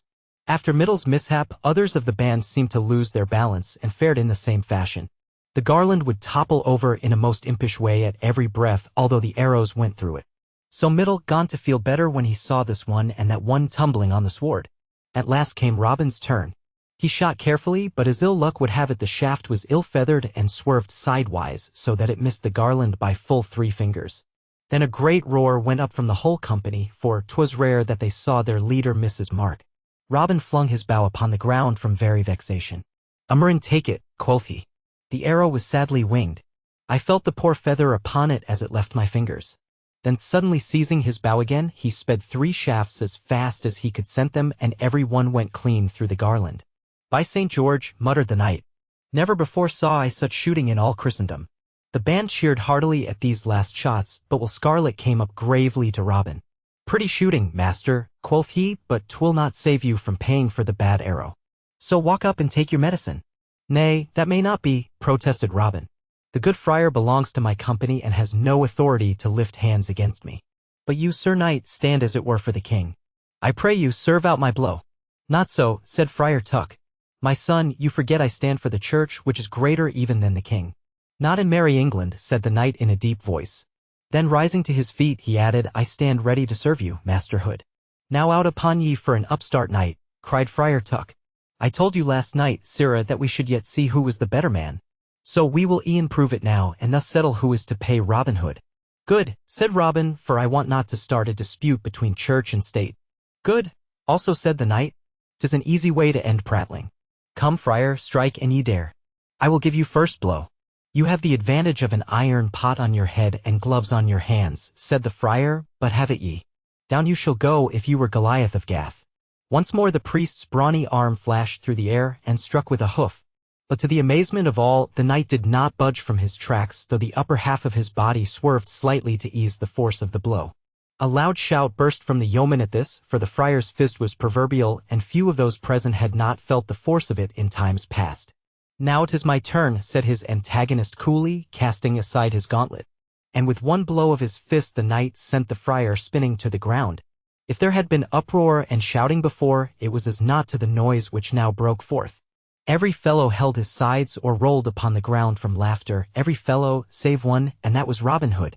Out of the frying pan into the fire, thought he. I wish I had let the friar box my ears after all. Robin's plight did, indeed, seem a sorry one before the steel muscles of his stranger. But he was saved from a tumble heels over head by an unlooked-for diversion. A horn winded in the glade, and a party of knights were seen approaching. "To your arms," cried Robin, hurriedly seizing his sword and bow. "To Sir Richard of the Lea," cried another as the troop came nearer. And so it was.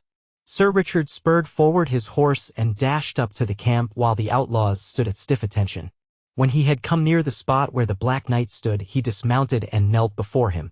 "I trust your majesty has not needed our arms before," he said humbly. "It is the king," cried Will Scarlet, falling upon his knees. "The king," echoed Robin Hood after a moment of dumb wonderment, and he and all his men bent reverently upon their knees as one man. Robin Hood. Chapter 23. How Robin Hood and Maid Marian were wed. "Stand up again," then said the king, "I'll thee thy pardon give. Stand up, my friend, who can contend when I give leave to live?" Then Robin Hood began a health to Marian, his only dear, and his yeomen all, both comely and tall, did quickly bring up the rear. "Your pardon, sire," exclaimed Robin Hood. "Pardon from your royal bounty for these my men who stand ready to serve you all your days." Richard of the Lion Heart looked grimly about over the kneeling band. "Is it as your leader says?" he asked. "Aye, my lord king," burst from 70 throats at once. "We be not outlaws from choice alone," continued Robin, "but have been driven to outlawry through oppression. Grant us grace and royal protection, and we will forsake the greenwood and follow the king." Richard's eyes sparkled as he looked from one to another of the stalwart band, and he thought within himself that here, indeed, was a royal bodyguard worth the while. "Swear," he said in his full rich voice, "swear that you, Robin Hood, and all your men from this day henceforth will serve the king." "We swear," came once more the answering shout from the yeomen. "Arise, then," said King Richard. "I give you all free pardon, and will speedily put your service to the test.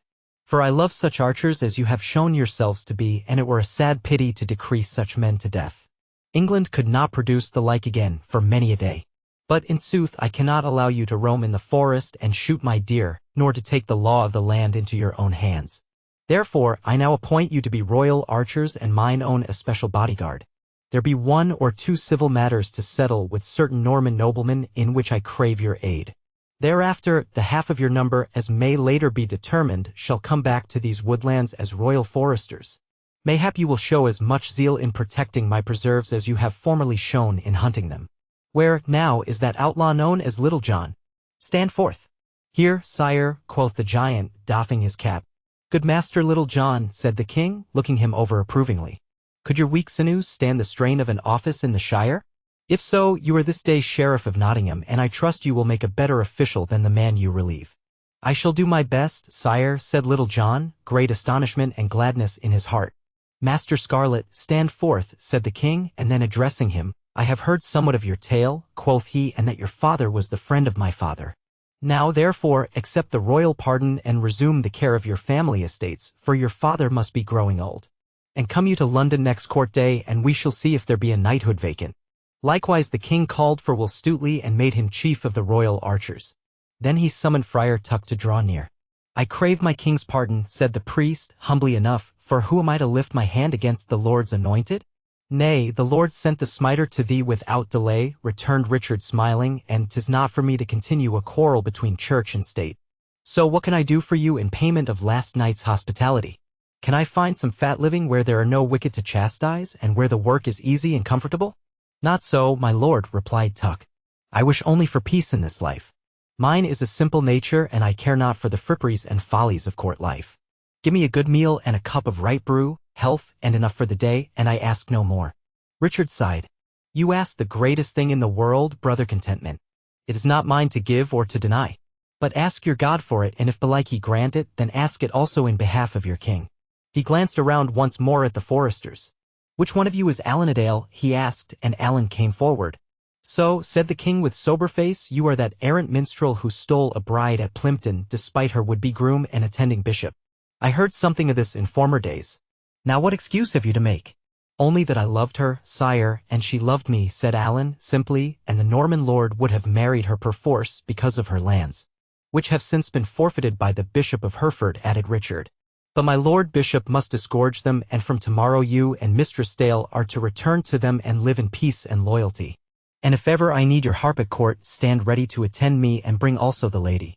Speaking of ladies, he continued, turning to Robin Hood, who had stood silent, wondering if a special punishment was being reserved for him. Did you not have a sweetheart who was once at court, one, Mistress Marian? What has become of her, that you should have forgotten her? Nay, your majesty, said the black-eyed page, coming forward blushingly, Robin has not forgotten me. So, said the king, bending to kiss her small hand in all gallantry. Verily, as I have already thought within myself, this Master Hood is better served than the king in his palace. But are you not the only child of the late Earl of Huntingdon? I am, sire, though there be some who say that Robin Hood's father was formerly the rightful Earl of Huntingdon. Nathless, neither he is advantaged nor I, for the estates are confiscate. Then they shall be restored forthwith, cried the king, and lest you two should revive the ancient quarrel over them, I bestow them upon you jointly. Come forward, Robin Hood. Robin came and knelt before his king. Richard drew his sword and touched him upon the shoulder. Rise, Robin Fitzooth, Earl of Huntingdon, he exclaimed, while a mighty cheer arose from the band and rent the air of the forest. The first command I give you, my lord Earl, continued the king when quiet was restored, is to marry Mistress Marian without delay. May I obey all your majesty's commands as willingly, cried the new Earl of Huntingdon, drawing the old earl's daughter close to him. The ceremony shall take place tomorrow, and this maid is willing. She makes little protest, said the king, so I shall e'en give away the bride myself. Then the king chatted with others of the foresters and made himself as one of them for the evening, rejoicing that he could have this careless freedom of the woods.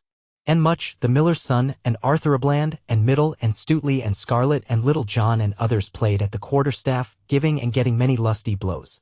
Then as the shades of night drew on, the whole company, knights and foresters, supped and drank around a blazing fire, while Alan sang sweetly to the thrumming of the harp and the others joined in the chorus. 'Twas a happy, carefree night, this last one together under the greenwood tree. Robin could not help feeling an undertone of sadness that it was to be the last, for the charm of the woodland was still upon him.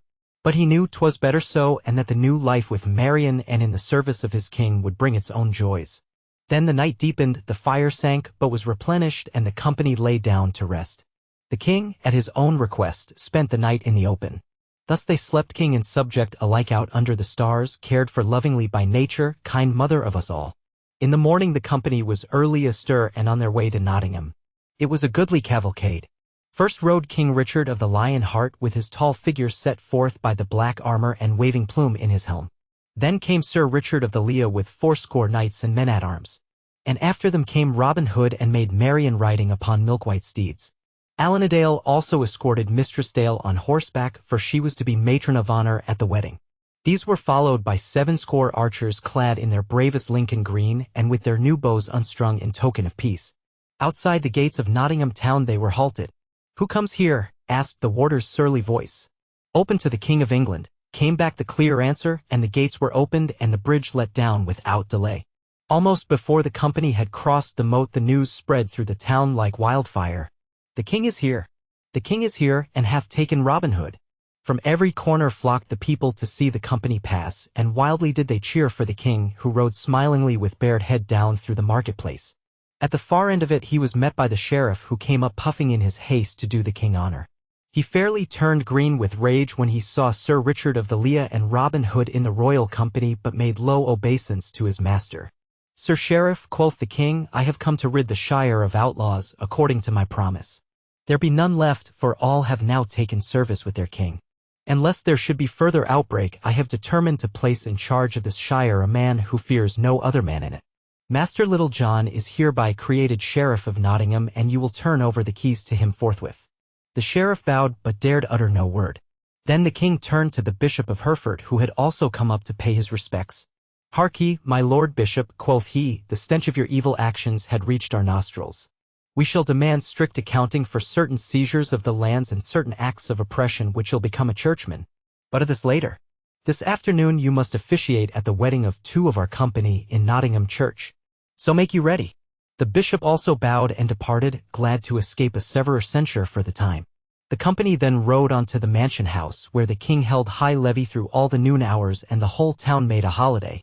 In the afternoon the way from the mansion house to Nottingham church was lined with cheering people as the wedding party passed by. The famous bowmen were gazed at as curiously as though they had been wild animals, but were cheered none the less.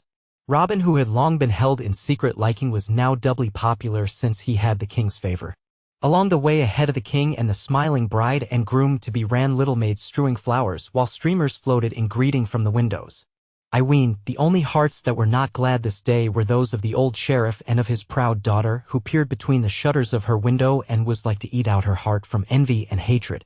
At last the party reached the church, where the king dismounted lightly from his horse and helped the bride to alight, while Will Scarlet, the best man, assisted Mistress Dale.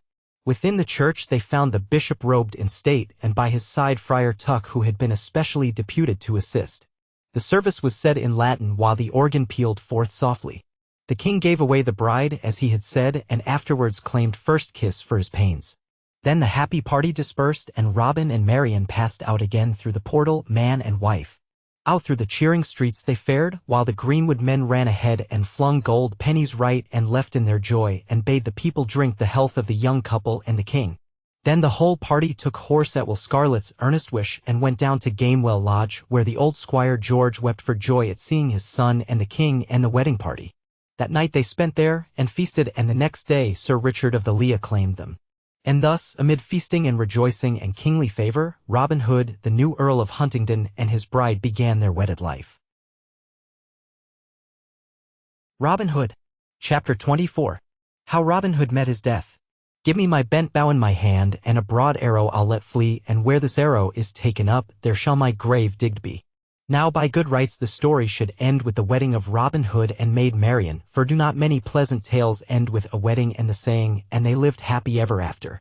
But this is a true account in so far as we can find the quaint old ballads which tell of it, and so we must follow one more of these songs and learn how Robin, after living many years longer, at last came to seek his grave. And the story of it runs in this wise. Robin Hood and his men, now the royal archers, went with King Richard of the Lion Heart through England, settling certain private disputes which had arisen among the Norman barons while the king was gone to the Holy Land. Then the king proceeded amid great pomp and rejoicing to the palace at London, and Robin, the new Earl of Huntingdon, brought his countess thither, where she became one of the finest ladies of the court. The royal archers were now divided into two bands, and one half of them were retained in London, while the other half returned to Sherwood and Barnesdale, there to guard the king's preserves. Several months passed by, and Robin began to chafe under the restraint of city life. He longed for the fresh pure air of the greenwood and the rollicking society of his yeomen. One day, upon seeing some lads at archery practice upon a green, he could not help but lament, saying, "Woe is me! I fear my hand is fast losing its old-time cunning at the bowstring." Finally he became so distraught that he asked leave to travel in foreign lands, and this was granted him. He took Maid Marian with him, and together they went through many strange countries. Finally in an eastern land a great grief came upon Robin. Marian sickened of a plague and died. They had been married but 5 years, and Robin felt as though all the light had gone out of his life. He wandered about the world for a few months longer, trying to forget his grief, then came back to the court at London and sought some commission in active service. But unluckily Richard was gone again upon his adventures, and Prince John, who acted as regent, had never been fond of Robin. He received him with a sarcastic smile. "Go forth into the greenwood," said he, coldly, "and kill some more of the king's deer. Belike, then the king will make you prime minister, at the very least, upon his return." The taunt fired Robin's blood. He had been in a morose mood ever since his dear wife's death. He answered Prince John hotly, and the prince bade his guards seize him and cast him into the tower. After lying there for a few weeks, he was released by the faithful Stuteley and the remnant of the royal archers, and all together they fled the city and made their way to the greenwood. There Robin blew the old familiar call which all had known and loved so well. Up came running the remainder of the band, who had been royal foresters, and when they saw their old master they embraced his knees and kissed his hands, and fairly cried for joy that he had come again to them. And one and all forswore fealty to Prince John, and lived quietly with Robin in the greenwood, doing harm to none, and only awaiting the time when King Richard should come again. But King Richard came not again, and would never need his royal guard more. Tidings presently reached them of how he had met his death in a foreign land, and how John reigned as king in his stead. The proof of these events followed soon after, when there came striding through the glade the big, familiar form of Little John. "Art come to arrest us?" called out Robin as he ran forward and embraced his old comrade. "Nay, I am not come as the sheriff of Nottingham, thanks be," answered Little John. "The new king has deposed me, and 'tis greatly to my liking, for I have long desired to join you here again in the greenwood." Then were the rest of the band right glad at this news, and toasted Little John royally. The new king waged fierce war upon the outlaws soon after this and sent so many scouting parties into Sherwood and Barnesdale that Robin and his men left these woods for a time and went into Derbyshire near Haddon Hall. A curious pile of stone is shown to this day as the ruins of Robin's castle, where the bold outlaw is believed to have defied his enemies for a year or more. At any rate, King John found so many troubles of his own after a time that he ceased troubling the outlaws. But in one of the last sorties Robin was wounded. The cut did not seem serious and healed over the top, but it left a lurking fever. Daily his strength ebbed away from him until he was in sore distress. One day as he rode along on horseback near Kirklees Abbey, he was seized with so violent a rush of blood to the head that he reeled and came near falling from his saddle. He dismounted weakly and knocked at the abbey gate. A woman shrouded in black peered forth. "Who are you that knock here? For we allow no man within these walls," she said. "Open, for the love of heaven," he begged. "I am Robin Hood, ill of a fever and in sore straits." At the name of Robin Hood the woman started back, and then, as though bethinking herself, unbarred the door and admitted him. Assisting his fainting frame up a flight of stairs and into a front room, she loosed his collar and bathed his face until he was revived. Then she spoke hurriedly in a low voice. "Your fever will sink if you are bled. See, I have provided a lancet and will open your veins while you lie quiet." So she bled him, and he fell into a stupor which lasted nearly all that day, so that he awoke weak and exhausted from loss of blood. Now there is a dispute as to this abbess who bled him. Some say that she did it in all kindness of heart, while others aver that she was none other than the former sheriff's daughter, and found her revenge at last in this cruel deed. Be that as it may, Robin's eyes swam from very weakness when he awoke. He called wearily for help, but there was no response. He looked longingly through the window at the green of the forest, but he was too weak to make the leap that would be needed to reach the ground. He then bethought him of his horn, which hung down at his knee. He set his horn unto his mouth and blew out weak blasts 3. Little John was out in the forest nearby, or the blasts would never have been heard. At their sound he sprang to his feet. "Woe! Woe!" he cried. "I fear my master is near dead, he blows so wearily." So he made haste and came running up to the door of the abbey and knocked loudly for admittance. Failing to get reply, he burst in the door with frenzied blows of his mighty fist and soon came running up to the room where Robin lay, white and faint. "Alas, dear master," cried Little John in great distress, "I fear you have met with treachery. If that be so, grant me one last boon, I pray." "What is it?" asked Robin. "Let me burn Kirklees Hall with fire and all its nunnery." "Nay, good comrade," answered Robin Hood gently, "I cannot grant such a boon. The dear Christ bade us forgive all our enemies. Moreover, you know I never hurt woman in all my life, nor man when in woman's company." He closed his eyes and fell back so that his friend thought him dying. The great tears fell from the giant's eyes and wet his master's hand. Robin slowly rallied and seized his comrade's outstretched arm. "Lift me up, good Little John," he said brokenly. "I want to smell the air from the good greenwood once again. Give me my good yew bow here and fix a broad arrow upon the string. Out yonder among the oaks where this arrow shall fall, let them dig my grave." And with one last mighty effort he sped his shaft out of the open window, straight and true as in the days of old, till it struck the largest oak of them all and dropped in the shadow of the trees. Then he fell back upon the sobbing breast of his devoted friend. "'Tis the last," he murmured, "tell the brave hearts to lay me there with the green sod under my head and feet. And let them lay my bent bow at my side, for it has made sweet music in mine ears." He rested a moment, and Little John scarce knew that he was alive. But on a sudden Robin's eye brightened, and he seemed to think himself back once more with the band in the open forest glade. He struggled to rise. "Ha! 'Tis a fine stag, Will. And Allen, thou never didst thrum the harp more sweetly. How the light blazes! And Marian, 'tis my Marian come at last." So died the body of Robin Hood, but his spirit lives on through the centuries in the deathless ballads which are sung of him and in the hearts of men who love freedom and chivalry. They buried him where his last arrow had fallen, and they set a stone to mark the spot. And on the stone were graven these words: "Here underneath his little stone lies Robert, Earl of Huntingdon, never archer as he so good, and people called him Robin Hood. Such outlaws as he and his men will England never see again."